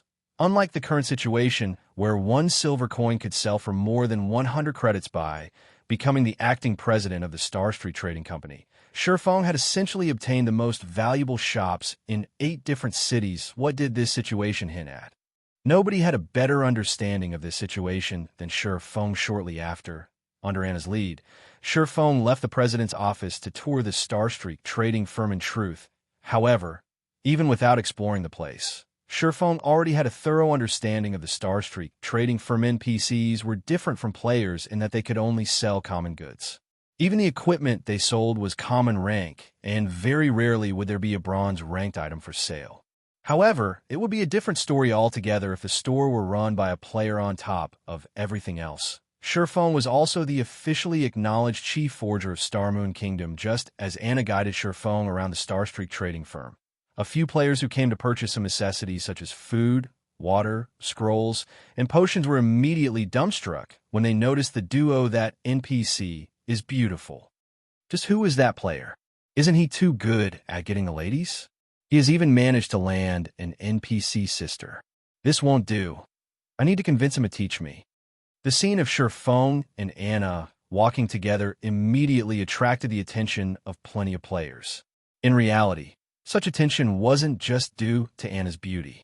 It was also due to the fact that Surefeng had managed to get together with a female NPC. Such a feat was far more stunning than just getting together with a beautiful female player. Countless male players glowered at Surefeng in envy. Meanwhile, this information spread throughout the forums like a storm, especially the footage of Surefeng and Anna strolling through the sales area. This footage became a sensation among players, and it allowed them to gain a new perspective on God's domain. Fortunately, Surefeng had not used his true appearance at that time. Instead, he wore the identity of Black Flame. This should be enough. Surefeng looked at the surrounding onlookers as he revealed a faint smile. The reason he had asked Anna to come out for a stroll was precisely to attract attention. He then spoke to Anna. I've decided to change the Starstreak trading firm's business model. I wonder if that would be all right? Anna's eyes suddenly widened in surprise. She looked at Surefeng with a confused expression as she thought, he has just taken the position as the acting president, yet he is already taking such a bold and decisive action? Is this person really a business prodigy? However, Surefeng was her boss. Moreover, President Henry had already instructed her to listen to Surefeng. Hence, she nodded her head, saying, if Your Excellency wishes to change the business models, I wonder what Your Excellency needs me to do. Very simple. I wish to hire adventurers to craft items for me, then sell the items they have crafted. So, I need you to get someone to refurbish the 8 shops we own. The first and second floors of the building will be used to sell our wares, while the 4th to 6th floors will be rebuilt as a workspace. Also, get the news out that we are hiring lifestyle players. Whether they are just normal people or adventurers, as long as they reach our standards, we will offer them 30% more than what others are offering.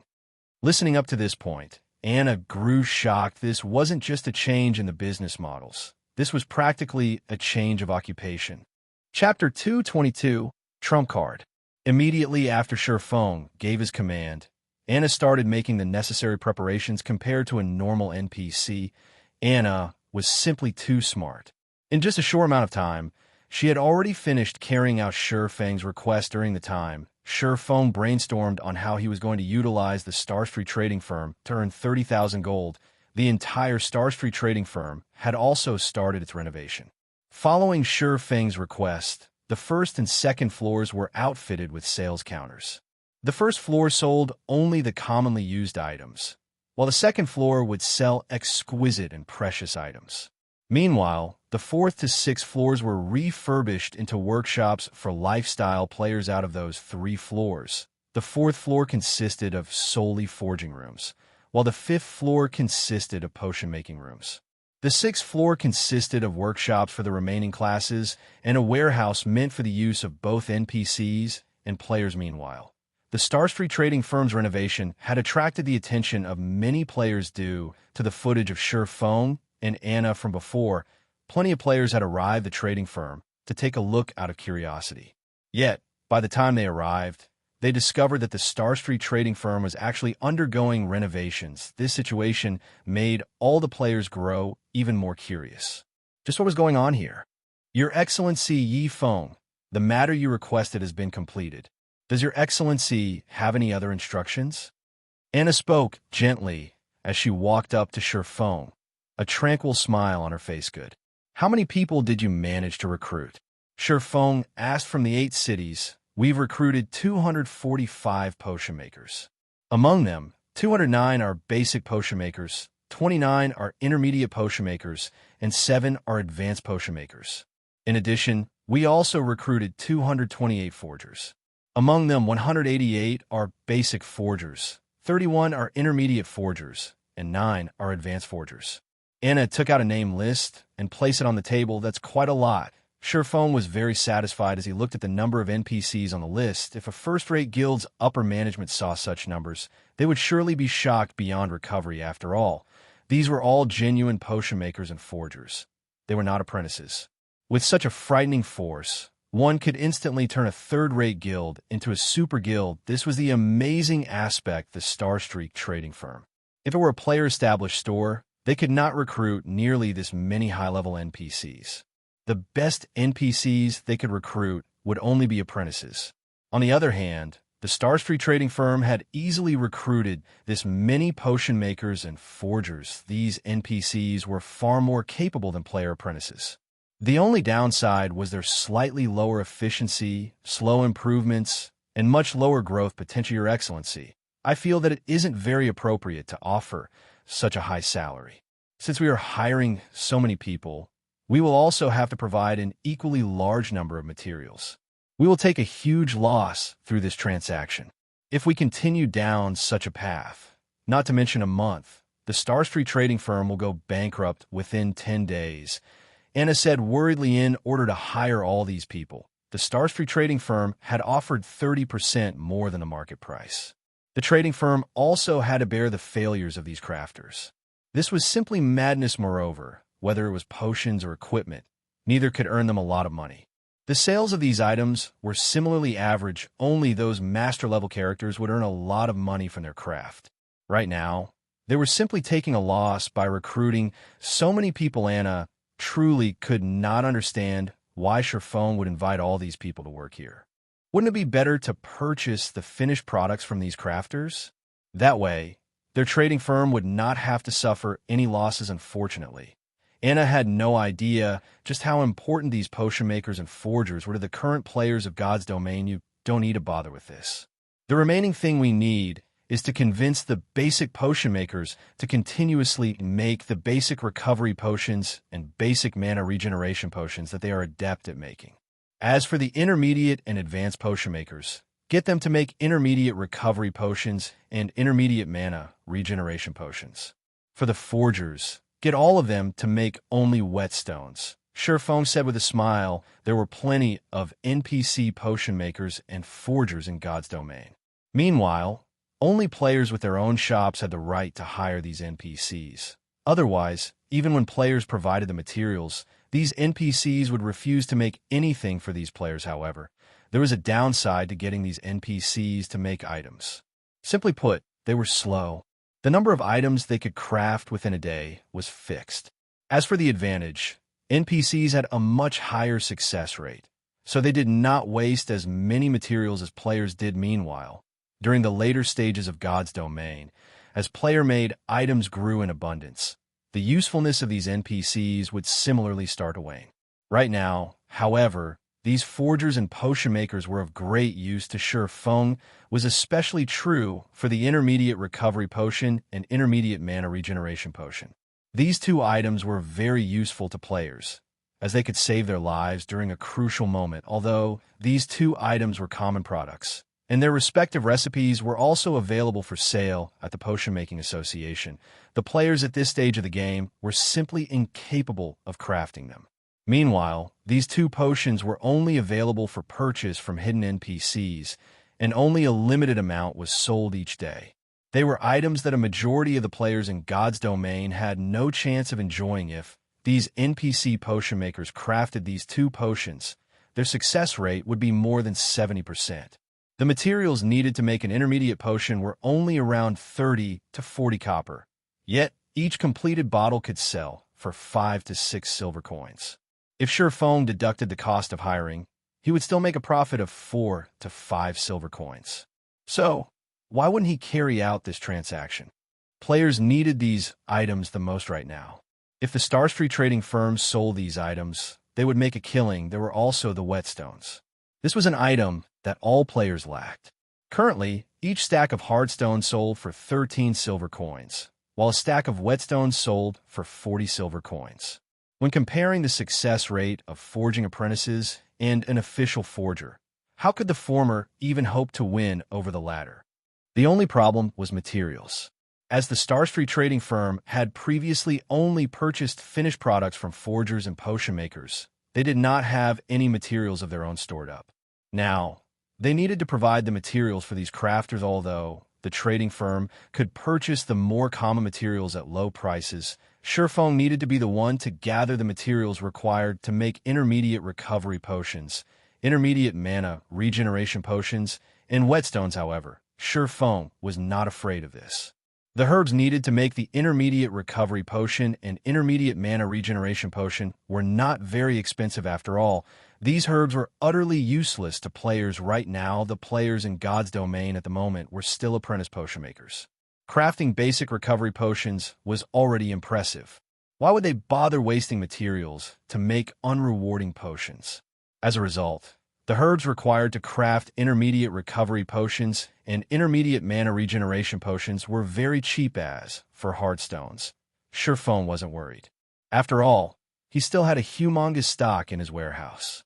He had enough for these NPC forgers for a long time. Moreover, he could also continue purchasing them from Aqua Rose. He would not lack hardstones at all. He would also sell these items in 8 different cities. With all of these advantages, it would be challenging not to make a profit. Moreover, Surefeng also revealed one of his trump cards, Advanced Whetstones. Advanced Whetstones were much stronger than normal whetstones.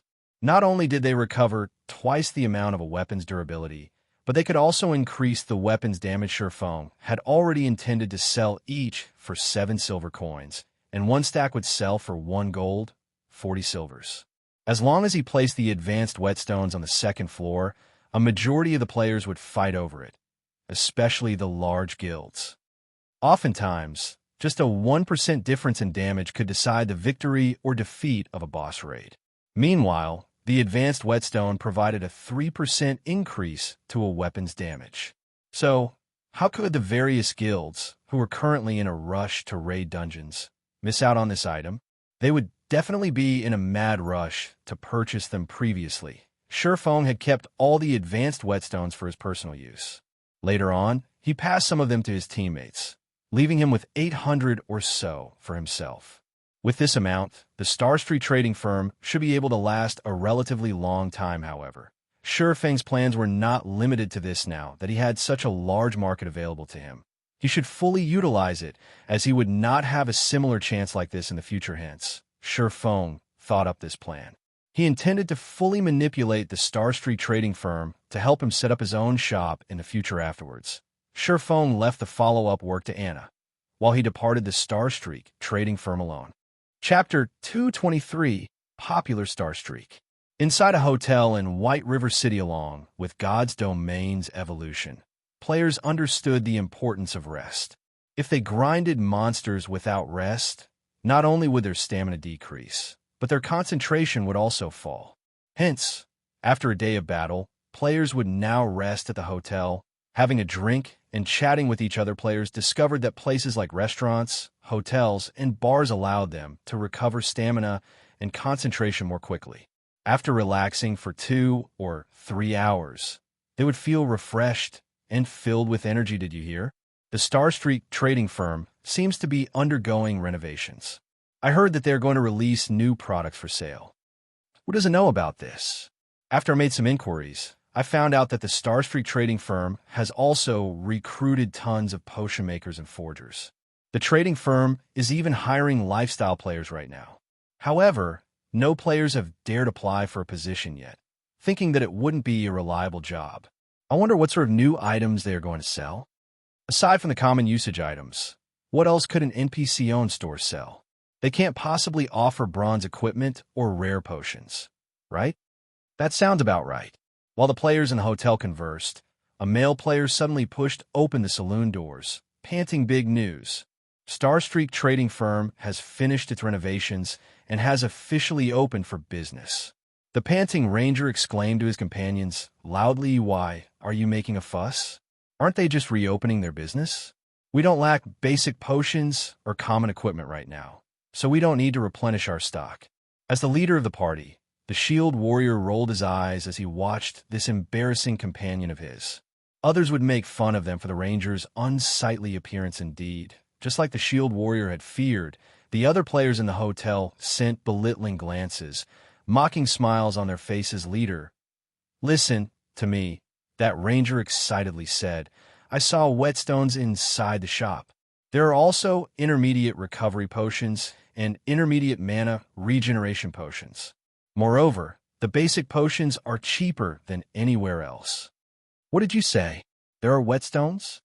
The shield warrior froze, stunned. The entire hotel fell silent. "Let's go. Take us there immediately. We have to buy all of them now." The shield warrior abruptly stood up, casting charge and arriving at the ranger's side. Grabbing the ranger by the arm, he immediately rushed out of the hotel, running towards a Starstreak trading firm. The other players inside the hotel were dumbfounded by this scene. "What? Crap, they're going to buy out the whetstones. We need to hurry as well." After entering White River City, players' need for whetstones had not decreased in the slightest. On the contrary, their need had grown. It was especially true when they faced high-level monsters, as the durability of their weapons reduced at a much faster rate as a result. The popularity of whetstones had exploded. The available supply was far from meeting the demand by the time everyone had arrived at the Starstreak trading firm. A sea of people had already obliterated the shop's doors. Aside from whetstones, the players present also fought to purchase the intermediate recovery and mana regeneration potions like madmen. Meanwhile, this information had quickly spread to the ears of the various guilds' guild leader. "I've already collected a large sum from all our members, and we've managed to purchase 30 stacks of hardstones. This amount should be enough to last us a long time." Stabbing Heart spoke through the system communicator. "Good. The moment the money-making team sends over the latest batch of gold coins, immediately return all the money we borrowed from our members," Cruel Sword excitedly said. Aside from the Assassins Alliance, other guilds also frantically gathered funds. "Know just what is happening at that Starstreak trading firm? Why would they suddenly start selling these items?" Zhao Yuuru wrinkled her crescent brows when she looked at the latest news that she had just received. She then said helplessly, "We've already spent a lot of money to purchase our previous stock of hardstones. We don't have any money to purchase any more right now. I've heard that the Starstreak trading firm is also selling limited edition advanced whetstones right now. Rumor has it the advanced whetstones effects are at least double that of normal whetstones. In addition, it also provides a 3% damage buff. Although it is slightly more expensive, costing 7 silver coins per piece, we would have a much easier time raiding the dungeon bosses with them." Gentle Snow shook her head, a helpless expression appearing on her beautiful face as she said, "Under normal circumstances, NPCs would never sell these items. However, there is something strange going on. A player has created a connection with the Starstreak trading firm. I'm just wondering who could possibly achieve such a feat, also who would possess enough funding to supply so many whetstones and intermediate potions. This is simply unbelievable. Send someone to investigate this matter immediately." Recently, she had managed to raise 20 gold coins and had purchased hardstones with that money. Yet, the Starstreak trading firm now sold whetstones.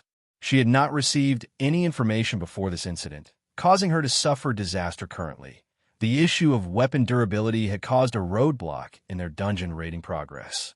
Everything would be too late by the time their guild's forgers managed to turn those hard stones into whetstones. Other guilds would have long since surpassed them. They needed to obtain the whetstones right this instant, especially the advanced whetstones. Meanwhile, inside an intermediate forging room in the Forging Association, Feng currently crafted advanced whetstones. He did so to increase his forging proficiency and earn money. The present market was not the same as before.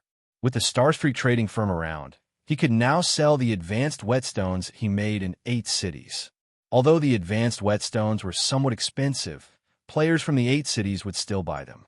Even if Shi Feng forged advanced whetstones 24 hours a day, he still wouldn't meet the demand of the 8 cities currently. Gold coins poured into the Starstreak trading firm's accounts with every passing moment. Shi Feng did not even dare open the money system notification. Only 1 short hour had passed since Starstreak trading firm reopened, yet, already, it had earned over 300 gold coins. However, this was only the beginning.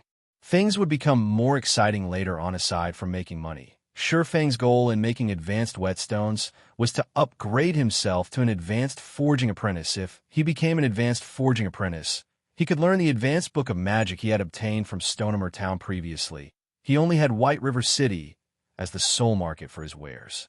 Now, however, he had 8 markets. He also did not need to foot any of the high processing fees, so he could not waste this chance. Shi Feng intended to gain an impressive reputation and prestige among the 8 cities. However, the advanced whetstones alone were not enough to achieve this result. Moreover, advanced whetstones could not increase his reputation, as these things did not carry his personal mark. Only the Starstreak trading firm would gain reputation from these advanced whetstones. Most importantly, after everyone had a taste of the benefits of the advanced whetstones, they would fervently investigate how they could obtain the recipe. After all, the recipe for the advanced whetstone was not unique. Players could obtain them from multiple team dungeons. By the time Shi Feng opened his own shop, he would no longer possess the advantage he had right now. Thus, he needed to become an advanced forging apprentice and learn the advanced book of magic, creating the one and only mana armor kit. Once he thoroughly spread the Black Flame Forger's reputation with the mana armor kits that only he could create, tons of players would search him out. Chapter 224, Runic Gold. In a quiet and steamy forging room, a deep blue flame burned brilliantly as it refined one hard stone after the next. Originally, forging advanced whetstones had a low success rate. Yet, when Shi Feng made them, the process was as smooth as flowing water. Whether regarding production speed or quality, both were equally amazing, and one couldn't help but give praise when witnessing this scene. Although the repetitive task was slightly cumbersome, when Shi Feng's thoughts wandered to the fact that each advanced whetstone could sell for 7 silver coins, endless motivation flowed into him. After 3 hours had passed since Shi Feng started this laborious work, he had made 180 advanced whetstones. His speed could practically rival the efficiency of 3 or 4 forgers combined. Also, without noticing it, Shi Feng had also recovered his previously lost level, returning from level 14 to level 15. His current leveling speed was far more efficient than grinding normal monsters. Having decided to take a short rest, Shi Feng examined his current forging proficiency. It was already at 1,253 points right now. He needed 3,000 proficiency points to be promoted from an intermediate forging apprentice to an advanced forging apprentice. As long as he continued to work hard for 2 or 3 more days, he could become an advanced forging apprentice. If other players knew of Shi Feng's promotion speed, they might become stupefied. After all, throughout the entire White River City region, aside from Shi Feng, there was not a single intermediate forging apprentice to be found. Shi Feng's forging promotion speed was monstrously fast. Based on this speed, if I focus solely on forging, I can become an advanced forging apprentice in 2 days, just in time for the next transaction with Aqua Rose. I can rake in another large sum of money from Aqua Rose. Shi Feng made a rough estimation. Growing excited, he greatly profited every time he met with Aqua Rose.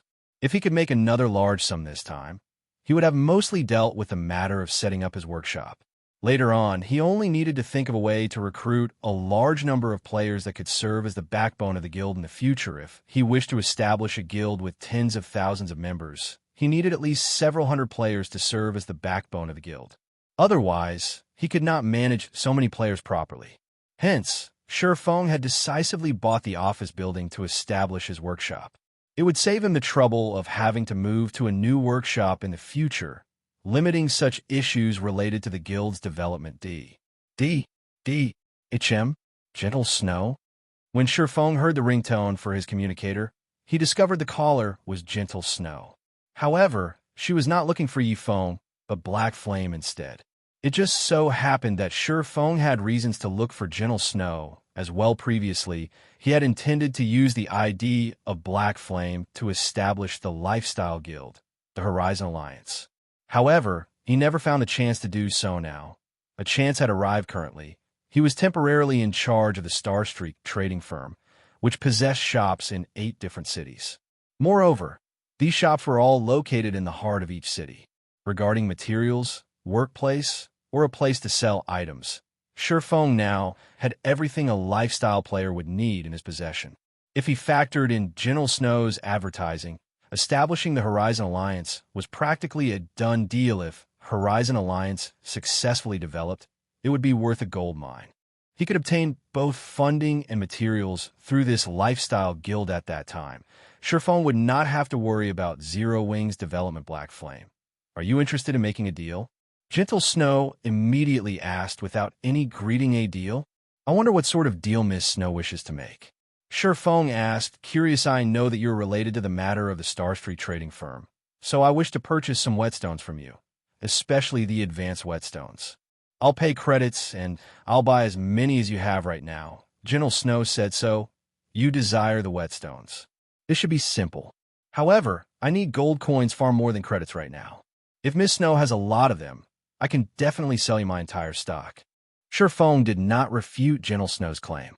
After all, it was not strange that she had discovered his relation to the Starstreak trading firm previously. He had used the appearance of Black Flame to stroll through the trading firm with Anna openly.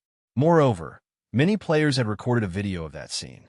Since Gentle Snow had seen Black Flame before, she could easily figure out the relationship between him and the Starstreak trading firm. As long as she saw one of those videos, I'll pay you 3 times of the market price via credits. Gentle Snow did not want the other guilds to catch up to them. Hence, she did not mind spending some extra credits. Miss Snow, there is no need to continue. You and I both know how important gold coins are right now. If you do not have the sincerity to conduct this trade, let us just forget it altogether. I'm sincere about this deal. However, I've recently purchased a large batch of hardstones, so I don't have any excess gold coins at the moment. How about 5 times the market price? Gentle Snow felt helpless right now. Black Flame certainly had a powerful backer supporting him, so he might not value credits as much as gold coins. However, she truly had nothing she could use to trade. She only had credits. Let's just forget about the credits. Don't you have a lot of hardstones right now? Sure Feng revealed a faint, bitter smile. If he were not required to earn 30,000 gold coins within 20 days, he would have definitely agreed to 5 times the market price. However, gold coins were much more important to him right now. This matter affected his own future development, so he could not compromise. Hence, he suggested, let's exchange using hardstones then. Exchange. Gentle Snow's beautiful face froze. Stunned, she asked, what will the ratio of exchange be? That will depend on you. For the normal whetstones, it will be a 1-to-4 ratio. As for the advanced whetstones, I require a 1-to-9 ratio. Sure Feng stated calmly. Fine. However, I want only advanced whetstones. Moreover, I want to conduct the trade immediately. After giving the matter some thought, Gentle Snow felt that this exchange seemed reasonable. However, Gentle Snow inwardly cursed Sure Feng for being too hateful. It is as expected of the chief forger of Starmoon Kingdom. If she allowed the forgers in her guild to make whetstones right now, they could produce 1 whetstone with every 4 or 5 hardstones. Meanwhile, Sure Feng had accurately suggested trading 1 whetstone for 4 hardstones. The result of this exchange was just slightly better than the result the forgers in her guild could produce.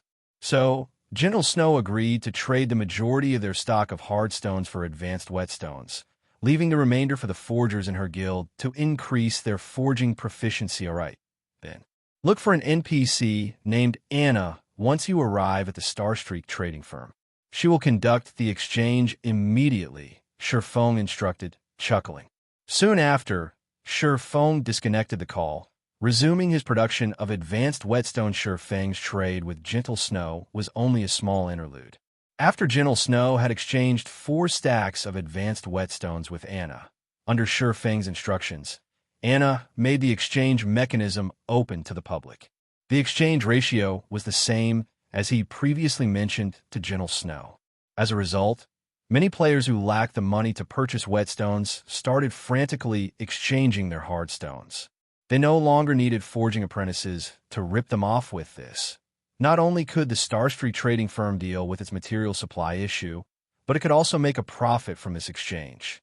This scene caused many lifestyle players to have second thoughts about applying to work at the trading firm. 2 days later, System, congratulations. You are the first player to be promoted to an advanced forging apprentice. Obtain 200,000 EXP, rewarding 5 Runic gold finally.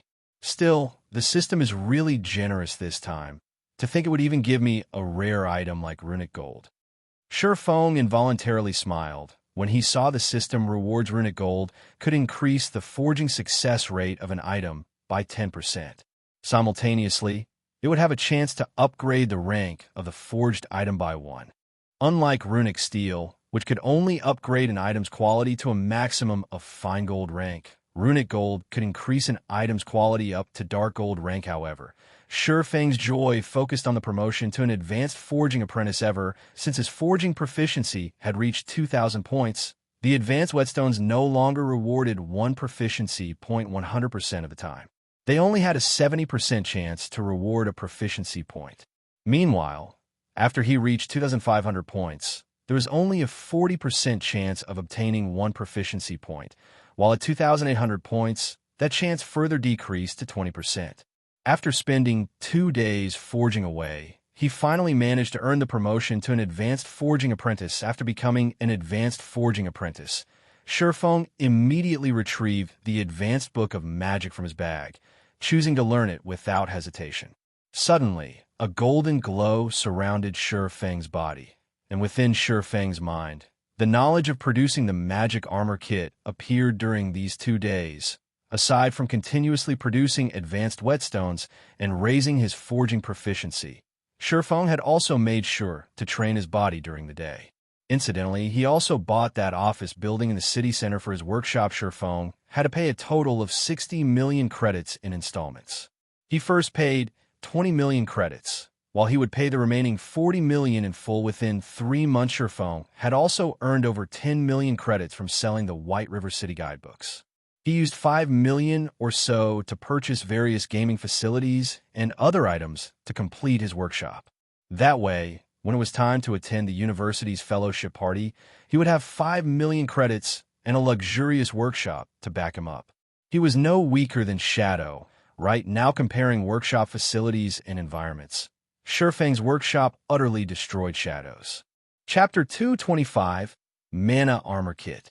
While Feng had been stuck in the forging room for the past 2 days, many of the players that had just entered the city were amazed by the scene they witnessed. They never imagined that such benefits would be available in the city. Whetstones were no longer items solely monopolized by guilds. They could be purchased at the Starstreak trading firm along with a rare intermediate recovery in mana potions. Compared to other shops in White River City, the Starstreak trading firm stock was far more thorough. Most importantly, the Starstreak trading firm was the only location that sold advanced whetstones. This item had become the Starstreak trading firm's signature item and was only sold in limited numbers every day. With such an advantage, the Starstreak trading firm instantly obtained a strong foothold in the 8 cities it occupied, suppressing the other shops during these 2 days. Players no longer visited other shops to purchase their items, as they could simply purchase everything they needed at the Starstreak trading firm.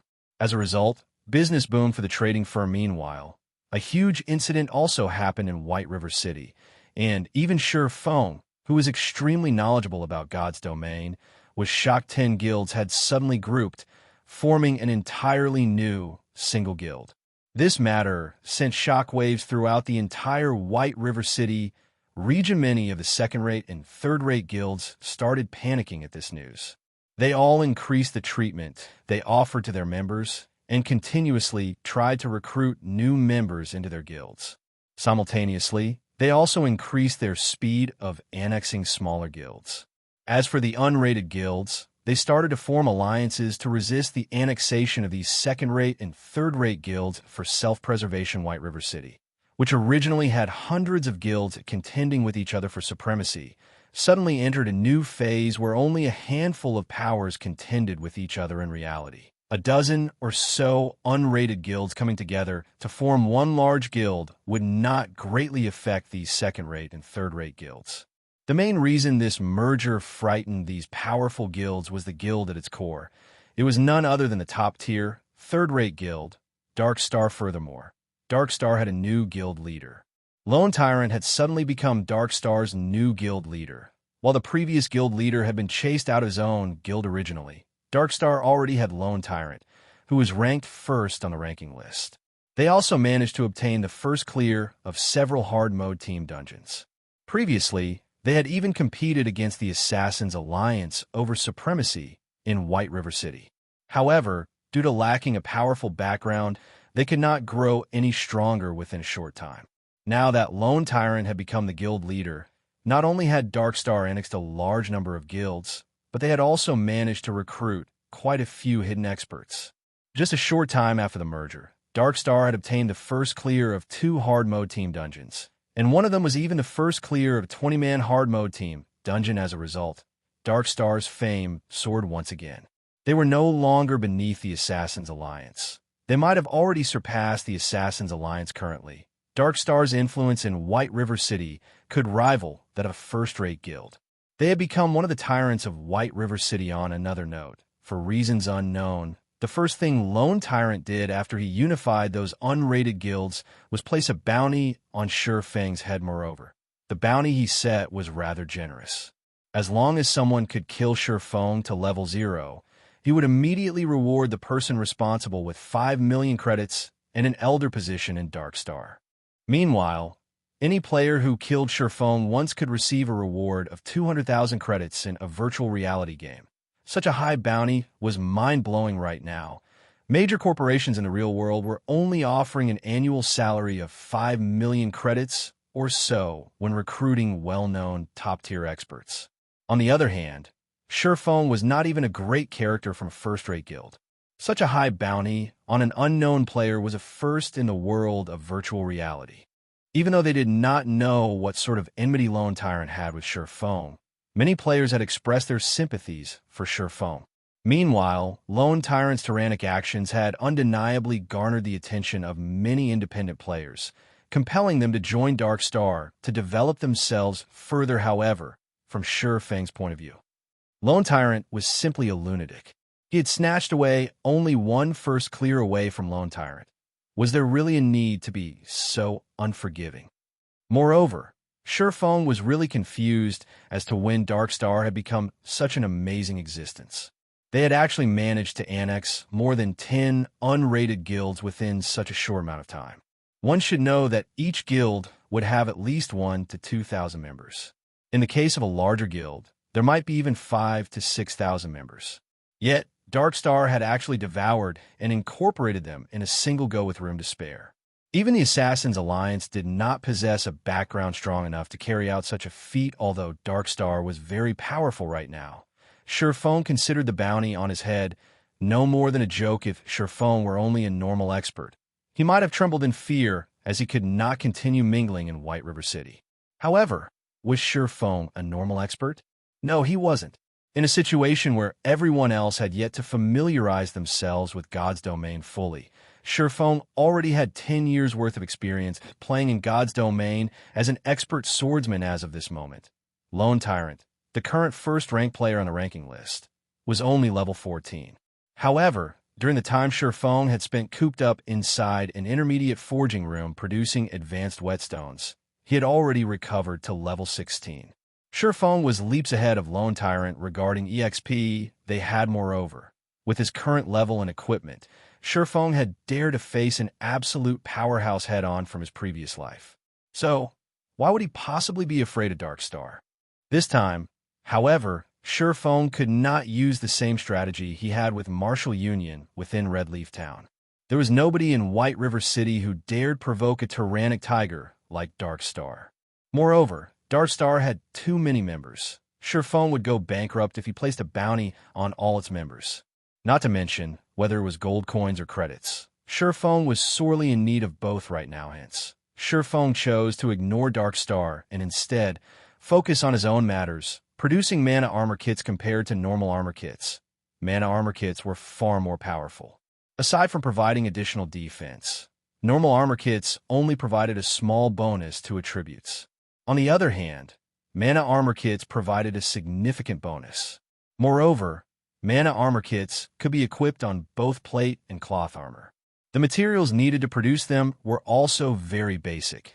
No expensive or rare materials were necessary at all basic mana armor kit.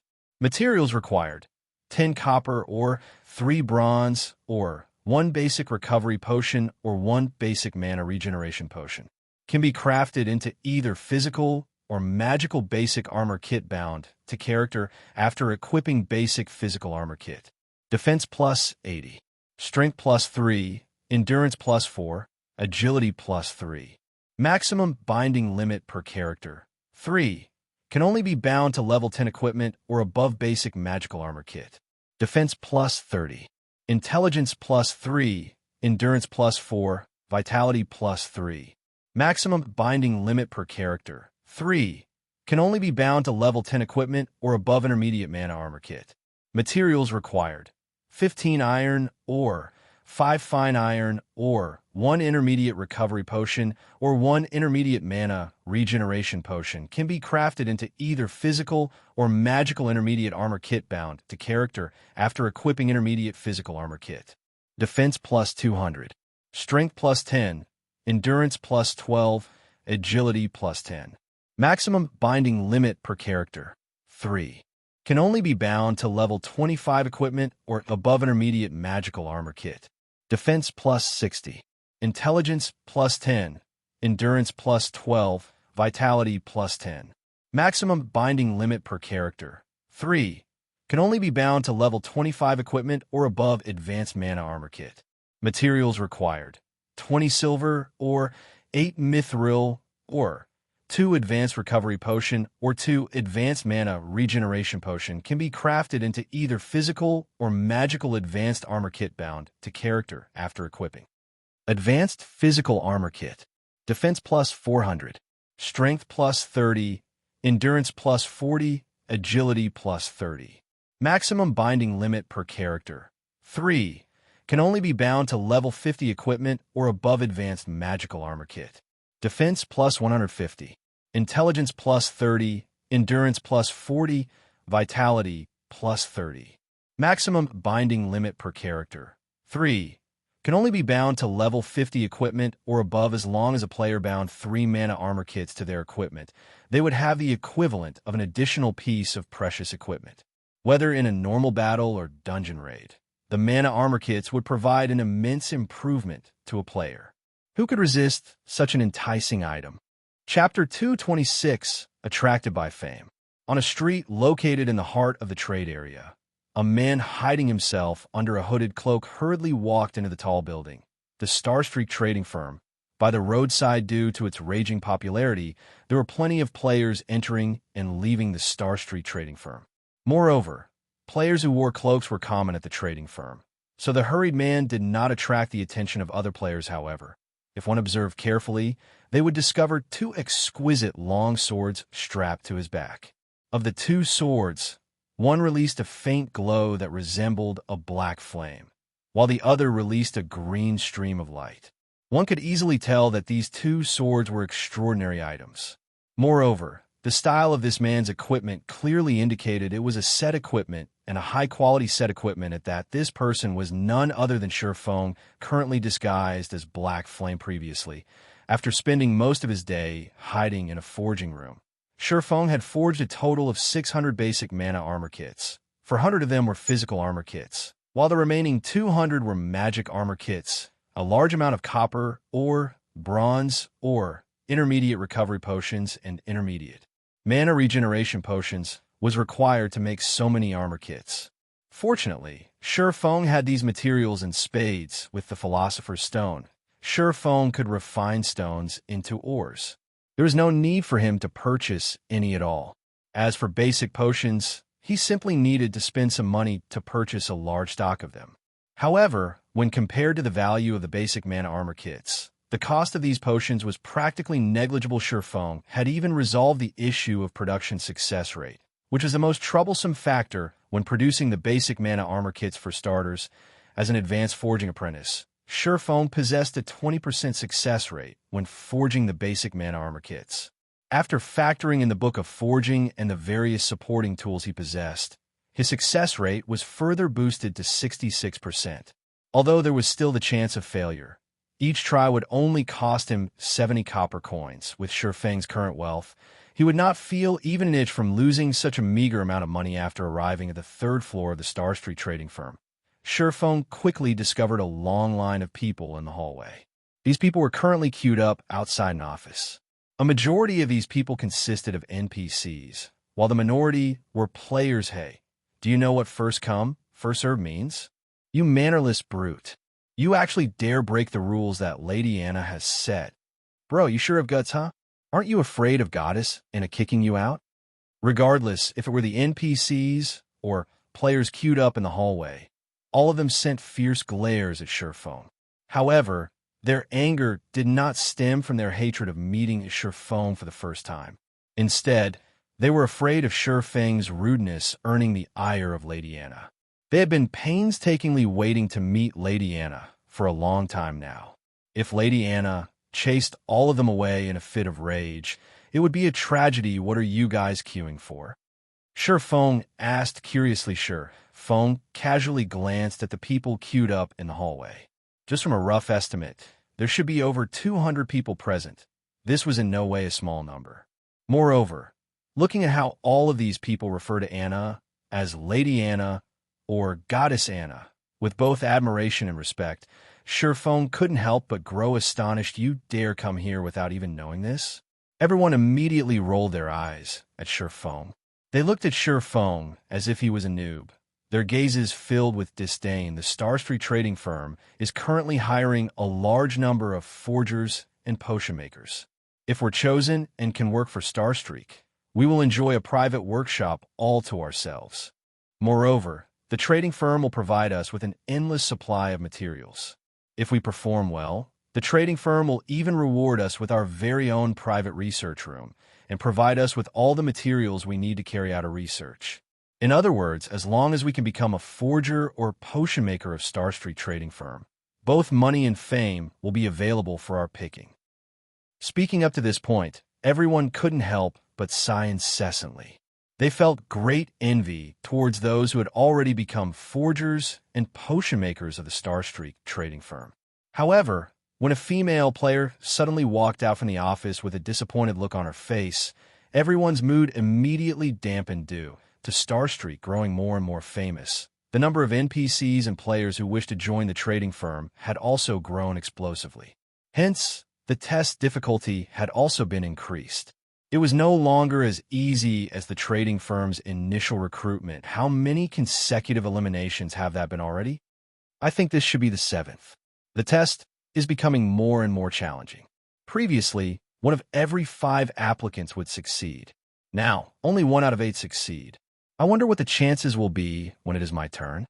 The people queued near the back started growing anxious. Anna, sure, is strict.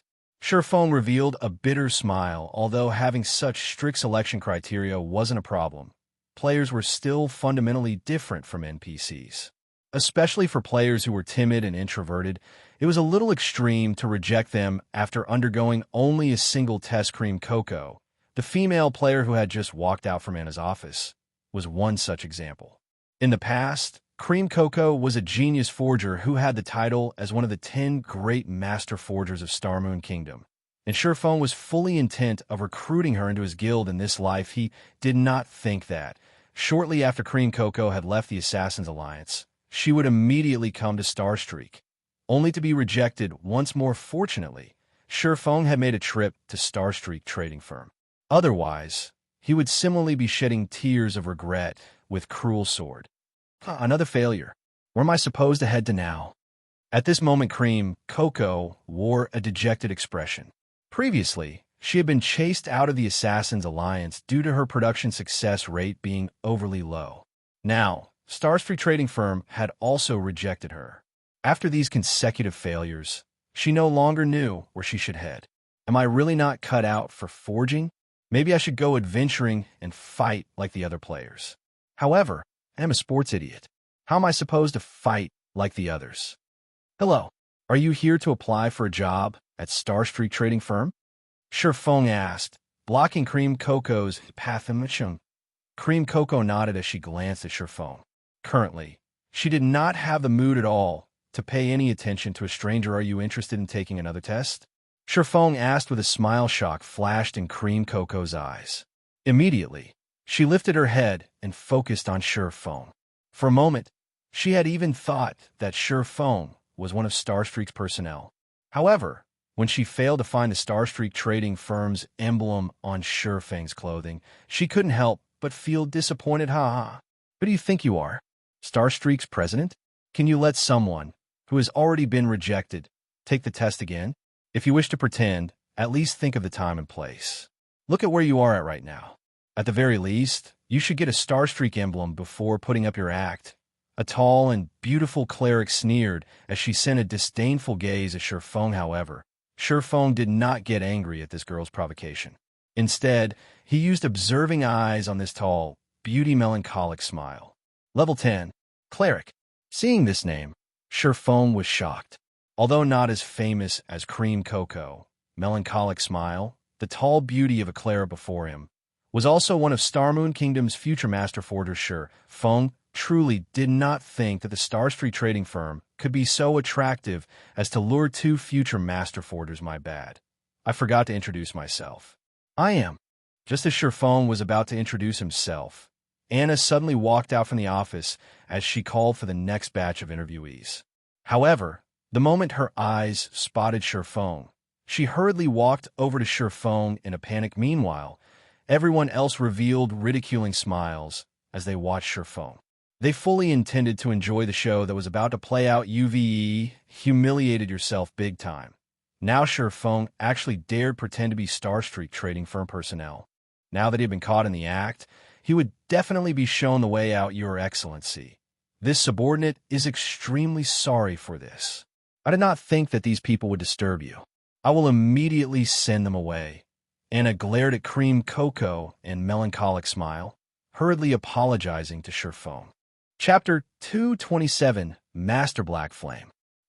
Everyone who wore a mocking smile a moment before was so shocked that their eyes nearly popped out of their sockets when they heard Lady Anna speak to Feng. Their jaws nearly hit the floor. They swallowed the ridiculing words they had prepared as their faces turned extraordinarily pale. Cream Coco was similarly shocked by this scene. However, she accepted this news relatively quickly. This is too great. I have another chance. Cream Coco's disappointed expression instantly shifted to excitement as she looked at Feng, seeing Lady Anna's humble attitude towards Feng, even going as far as to refer to Feng as Your Excellency. Cream Coco was sure that Feng was no ordinary character. Since such a great character was willing to give her another chance, the flame of hope within her instantly ignited. On the other hand, Melancholic Smile's current mood was the exact opposite of Cream Coco's. At this moment, she looked at Feng with a face filled with astonishment. She then shifted her gaze towards the beautiful Anna. Melancholic Smile discovered reverence in Anna's mesmerizing bright blue eyes as she gazed at Feng. Clearly, Anna was not acting. Moreover, when Anna noticed Melancholic Smile's gaze on her, she glanced at Melancholic Smile, and the reverence in her eyes instantly transformed into rage. Melancholic Smile immediately panicked. It's over. It's over. Why is my luck so terrible? Previously, I got kicked out of the guild after offending one of its upper echelons. Now, before I have even set foot in the Starstreak trading firm, I have offended one of its great characters. Melancholic Smile's thoughts were chaotic, and her heart was distraught. She did not know how she should explain herself to Lady Anna to get out of this mess. Feng couldn't help but smile when he noticed Anna's furious glare and Melancholic Smile's flustered expression. However, when Melancholic Smile noticed Feng's smile, her delicate body couldn't help but tremble, dread filling her heart. Seems that I can no longer stay in the Starstreak trading firm, Melancholic Smile lamented. If she had known about this beforehand, she would not have attempted to speak out of turn. interrupting Sure Fang's happy occasion. In the end, she had dug her own grave, however. Sure Fang's following words shocked Melancholic Smile Anna. "Don't mind me, and continue your evaluations," Sure Fang instructed Anna. He then shifted his sights to Cream, Cocoa, and Melancholic Smile, softly saying, "I will conduct both of your tests. Everyone else, continue as usual." "Yes, Your Excellency," Anna respectfully replied. Compared to a few days ago, Anna's current loyalty had risen from 50 to 70 points. Although it wasn't a particularly high number, it was passable. At the very least, Anna would not cause him any trouble. "Do I still have chance?" Melancholic Smile never thought Sure Fang would give her another chance. After all, she had spoiled Sure Fang's happy occasion. Logically speaking, he should have chased her out of Starstreak instead, following which Sure Fang led both Cream, Cocoa, and Melancholic Smile up to the 4th floor of the building. Just who is he? Isn't he too amazing? He had actually made Lady Anna bow before him. If I could achieve a similar feat, I could die without regrets. Some of the players watched Sure Fang's departing figure with admiration, inwardly guessing Sure Fang's identity in the entire White River City. There had yet to be a single player-owned shop. Even Ouroboros, currently most famous guild, had not accomplished such a thing. Yet, Sure Fang had succeeded in doing just that. Moreover, he was in the upper echelon of the Starstreak trading firm. His position was far above Anna's. So, how could this piece of news not be shocking? Just how powerful of a backer must Sure Fang have to cooperate with the Starstreak trading firm? Meanwhile, when some of the male players saw Sure Fang leading away both Cream, Cocoa, and Melancholic Smile, they inwardly cursed and called him an animal. One was not enough for him. He is practically abusing his authority. Inwardly, these male players felt both envy and disdain for Sure Fang. Inside a forging room on the 4th floor, Sure Fang prepared 5 sets of materials to craft whetstones for each of the 2 girls. Looking at the materials placed on the stone table, Melancholic Smile's thoughts slightly lagged. She never thought that Sure Fang would truly give them a test and not have any unscrupulous thoughts towards them. "What is it? Have you not learned how to make whetstones yet?" Sure Fang asked curiously when he noticed Melancholic Smile's dazed expression. The Forging Association sold the recipe for whetstones. Moreover, it was available for only 30 copper coins. Logically speaking, every player who aspired to become a forger should have learned the recipe, not to mention players who had managed to enter White River City. That's not it. I know how to make them." Melancholic Smile hurriedly shook her head, a faint blush appearing on her cheeks. She felt ashamed of herself for completely misunderstanding Sure Fang's intentions. On the other hand, Cream Cocoa had a much purer mind than Melancholic Smile. She had not overthought things like the cleric had. However, she was still extremely nervous at the thought of having to make a whetstone in front of Sure Fang. She felt deeply afraid that she would fail the test. Sure Fang had given each of them 5 sets of materials, and his requirement was for them to achieve at least 2 successful attempts. However, during her time at the Assassin's Alliance, Cream Cocoa could only make 1 or 2 whetstones out of 10 sets of materials. "Before you start, I'll give you 2 a demonstration." Sure Fang retrieved a set of materials from his inventory. With a wave of his hand, he started producing the whetstone. "You are a forger as well?" Cream Cocoa and Melancholic Smile asked in astonishment. How forgetful of me. I still haven't introduced myself." As Sure Fang had kept both his name and level hidden, others could not discover who he was. "I am Black Flame, a forger. You are the chief forger of Starmoon Kingdom. You are Master Black Flame, the one that developed the Glimmer chestplate." Cream Cocoa and Melancholic Smile immediately grew flustered. They would never have believed that they would meet the legendary Master Black Flame. After all, he was the person responsible for elevating the status of forgers, turning it into the most popular lifestyle class in Starmoon Kingdom. Simultaneously, he had also given the various large guilds a reason to support and nurture their forgers. One could say that Master Black Flame had done every forger within Starmoon Kingdom a favor. What was even more unbelievable was the fact that Black Flame was actually the ordinary and detached-looking man before them. In their eyes, Black Flame should have either been a handsome young man or a strange old man. However, Black Flame did not match either description, although Black Flame looked different from what they had imagined. That did not stop their growing excitement. If this man before them was the famous Black Flame, that would explain why Lady Anna showed so much respect. It also explained how the Starstreak trading firm could possess items such as the advanced whetstones, noticing cream cocos and melancholic smiles, excited and hungry gazes. Cold sweat dripped down Shurfang's forehead. He coughed dryly and said sternly, "I will only demonstrate this once. If you cannot complete 2 whetstones, you can show yourselves out. I won't accept you into the firm."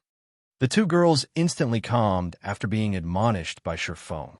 Afraid that they would miss out on something, they both heightened their concentration as they watched Shurfang's hands. However, Shurfang's actions rendered them speechless. Shurfang's production speed was simply too fast. Moreover, his actions were as smooth and natural as flowing water. One would easily find themselves mesmerized. Before they could react, Shurfang had already finished producing a whetstone. "It is your turn now." Shurfang smiled calmly as he pointed the 2 towards the materials on the stone table. He was already an advanced forging apprentice. Even if he did not utilize the Book of Forging, he still had an 80% success rate when producing whetstones. However, even if he succeeded in making one, he would not receive any additional proficiency points. He had only done so to test the 2 girls' potential. After all, they were both future master forgers. If they could not gain any inspiration after watching him work, it proved that they had only become a master forger due to luck. Chapter 228, Meteoric Rise. As the level of technique Shurfang demonstrated was slightly high, in addition to his strict requirement, Cream Cocoa and Melancholic Smile immediately grew serious. Shurfang's forging techniques had clearly undergone refinement hundreds and thousands of times. It was not something inexperienced forgers like them could hope to compare to. However, they had, more or less, noticed the key points in Shurfang's demonstration. Soon after, the 2 girls stepped up to their separate forging tables. As if they had received some enlightenment, they held up the forging materials and fell into deep thought as expected of future master forgers.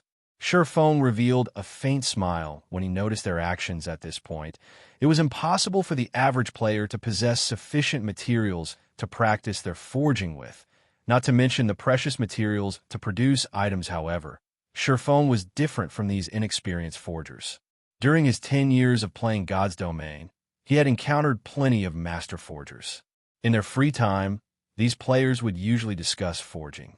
For players with their skill level, their conversations were no longer about simply playing a game, but instead counted as true research. Shurfang had experienced many such conversations. Coupling that knowledge with an endless supply of materials to use as practice, he had naturally learned the craft fairly quickly. However, in terms of talent, Shurfang was far from being a match of the girls currently before him. After all, at the end of the day, Shurfang was still a player more suited to battle and adventure. The only thing he could do was combine the knowledge he had gained from listening to those masters with his own understanding of forging techniques and display it. Although it would not be of great help, it would be enough as long as they could realize their own deficiencies at this stage of the game. A majority of the players had a relatively high success rate when producing whetstones. They should have at least a 40% success rate. They should be able to produce 2 whetstones out of 5 sets of materials. If they had passable techniques, it wouldn't be unusual if they could even produce 3.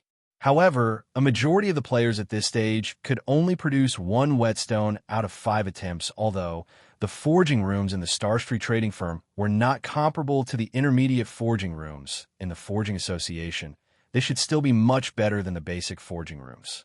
When making a common item like the whetstone, the forging room should increase a player's success rate by at least 5%. Due to this, Shurfang required the both of them to produce 2 whetstones out of 5 sets of materials after a period of silence. The 2 girls finally started their first attempt at producing the whetstone. 3 minutes later, both had produced their first whetstones. They wore joyful expressions as they handed their products to Shurfang for evaluation. A failure. The same goes for this one. Shurfang shook his head after he checked the information on the 2 items. Both whetstones were of poor quality, and they yielded 0 effects when Used Cream Cocoa and Melancholic Smile were both disappointed by these results. They knew they did not have many chances remaining. If they did not produce 2 whetstones out of the remaining 4 sets of materials, without a doubt, they would be chased out of the trading firm after experiencing failure on their first try. The 2 girls spent more time reflecting before their second attempt. After reflecting for more than 10 minutes, the next action, the 2 girls took Astonishing from within a single breath. The 2 had used up all 4 sets of materials. Moreover, their production speed was much faster than before. After producing all 4 whetstones, the 2 smiled at each other. They then placed their completed whetstones on the table. Awaiting Fang's evaluation, you 2 have really surprised me. Out of 4 pieces, both of you actually managed 3 successes. Fang couldn't help his shock when he looked at the information displayed before him. Very good. From today onwards, you 2 are officially members of the Horizon Alliance. Here is the contract. If there aren't any problems, just sign it. Horizon Alliance? It isn't the Starstreak trading firm? Cream Cocoa and Melancholic Smile were confused when they took a look at the contract. After all, their goal in coming here had been to join the wealthy and powerful Starstreak trading firm. However, after they read the contract, they discovered that the benefits stated were abnormally good. Even Cream Cocoa, who had come from the Assassin's Alliance, found the offer quite attractive. After all, not only would they be provided with limitless materials and forging designs, but they would also obtain 15% of the profits once the item sold. They would also earn a minimum monthly salary of 2,000 credits. On the other hand, the other guilds only provided their forgers with 5% of the profits and a low monthly salary. The materials these guilds provided were also very limited. Under normal circumstances, the best materials would be given to the forgers with better techniques, leaving remaining forgers wanting. I can't reveal what kind of relationship the Horizon Alliance has with the Starstreak trading firm. However, I can tell you one thing. The Horizon Alliance is a lifestyle guild. It is not like your usual adventure and battle guild, and lifestyle players will be the core of this guild. Moreover, in the future, the Horizon Alliance will expand its market much further than the Starstreak trading firm. We won't only sell our products in 8 cities, but in every city throughout the entire Starmoon Kingdom. Moreover, you guys will not have to worry about materials. As long as you can produce items of sufficient quality, you won't need to worry about failing to sell the item. Fang calmly smiled as he continued. Of course, if you don't want to, you can choose to join the Starstreak trading firm instead. It all depends on you. Cream Cocoa and Melancholic Smile considered their options carefully. At present, the Starstreak trading firm was undeniably the better choice if they wished to develop themselves further. Moreover, they had never even heard of the Horizon Alliance, not to mention a guild run by lifestyle players. I am willing to join the Horizon Alliance. However, Cream Cocoa signed a contract without hesitation. Melancholic Smile simply shook her head at this sight, thinking that Cream Cocoa was simply too naive. However, although she thought in such a way, she had similarly signed her name on the contract she received from Fang. The reason she had chosen was the man currently before her. Not only was he the chief forger of Starmoon Kingdom, but he also had deep ties with the Starstreak trading firm. One could also say that, without the advanced whetstone, the Starstreak trading firm would not be enjoying its current popularity. Most importantly, it was the Horizon Alliance's future potential good. Since you 2 have signed the contract, you are now official members of the Horizon Alliance. From this moment onwards, you 2 can use the forging rooms in the Starstreak trading firm anytime you want. If you lack materials, just notify Anna, and she will provide them for you. You 2 only need to focus on advancing into a true forger, Fang said, smiling with 2 potential master forgers joining. Fang felt much more optimistic about Horizon Alliance's future. Fang also made Melancholic Smile the Horizon Alliance's temporary manager. While she managed the Horizon Alliance, she was also tasked with poaching some of the forgers and potion makers with potential from the Starstreak trading firm. After all, Fang was only an acting president of the trading firm. Starstreak trading firm's forgers and potion makers belonged to Starstreak only, not the Horizon Alliance. When Fang completed the second phase of the epic quest, he would no longer have any relation to the Starstreak trading firm. He would not be able to sell items through the Starstreak trading firm any longer. In other words, he and the Starstreak trading firm would draw a line between each other. So he naturally had to recruit players with potential to his side soon after. Surephone placed the basic mana armor kit for sale on the second floor of the Starstreak trading firm. He priced each basic mana armor kit at 20 silver coins. Although this price could rival that of a piece of level 10 bronze equipment, Surephone did not mind. After all, he had no fear that this item would not sell. He only feared that it would sell too quickly. Thus, he had set such a high price. Surephone then returned to his forging room and resumed forging basic mana armor kits. The 600 basic mana armor kits were just a drop in the bucket.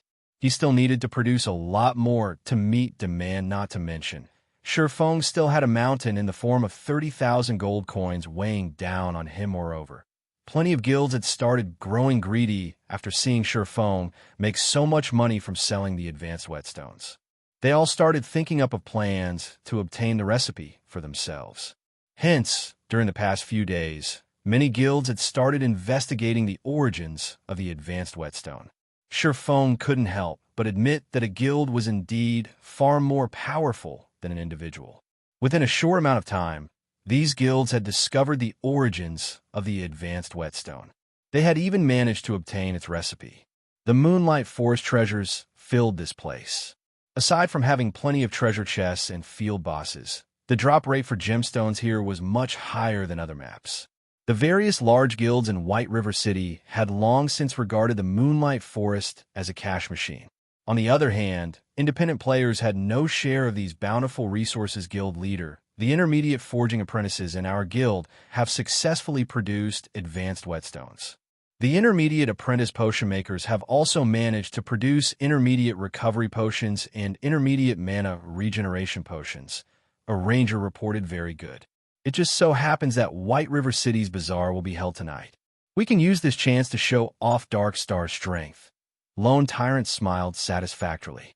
He had long since grown impatient after witnessing the Starstreak trading firm rake in an ocean of wealth.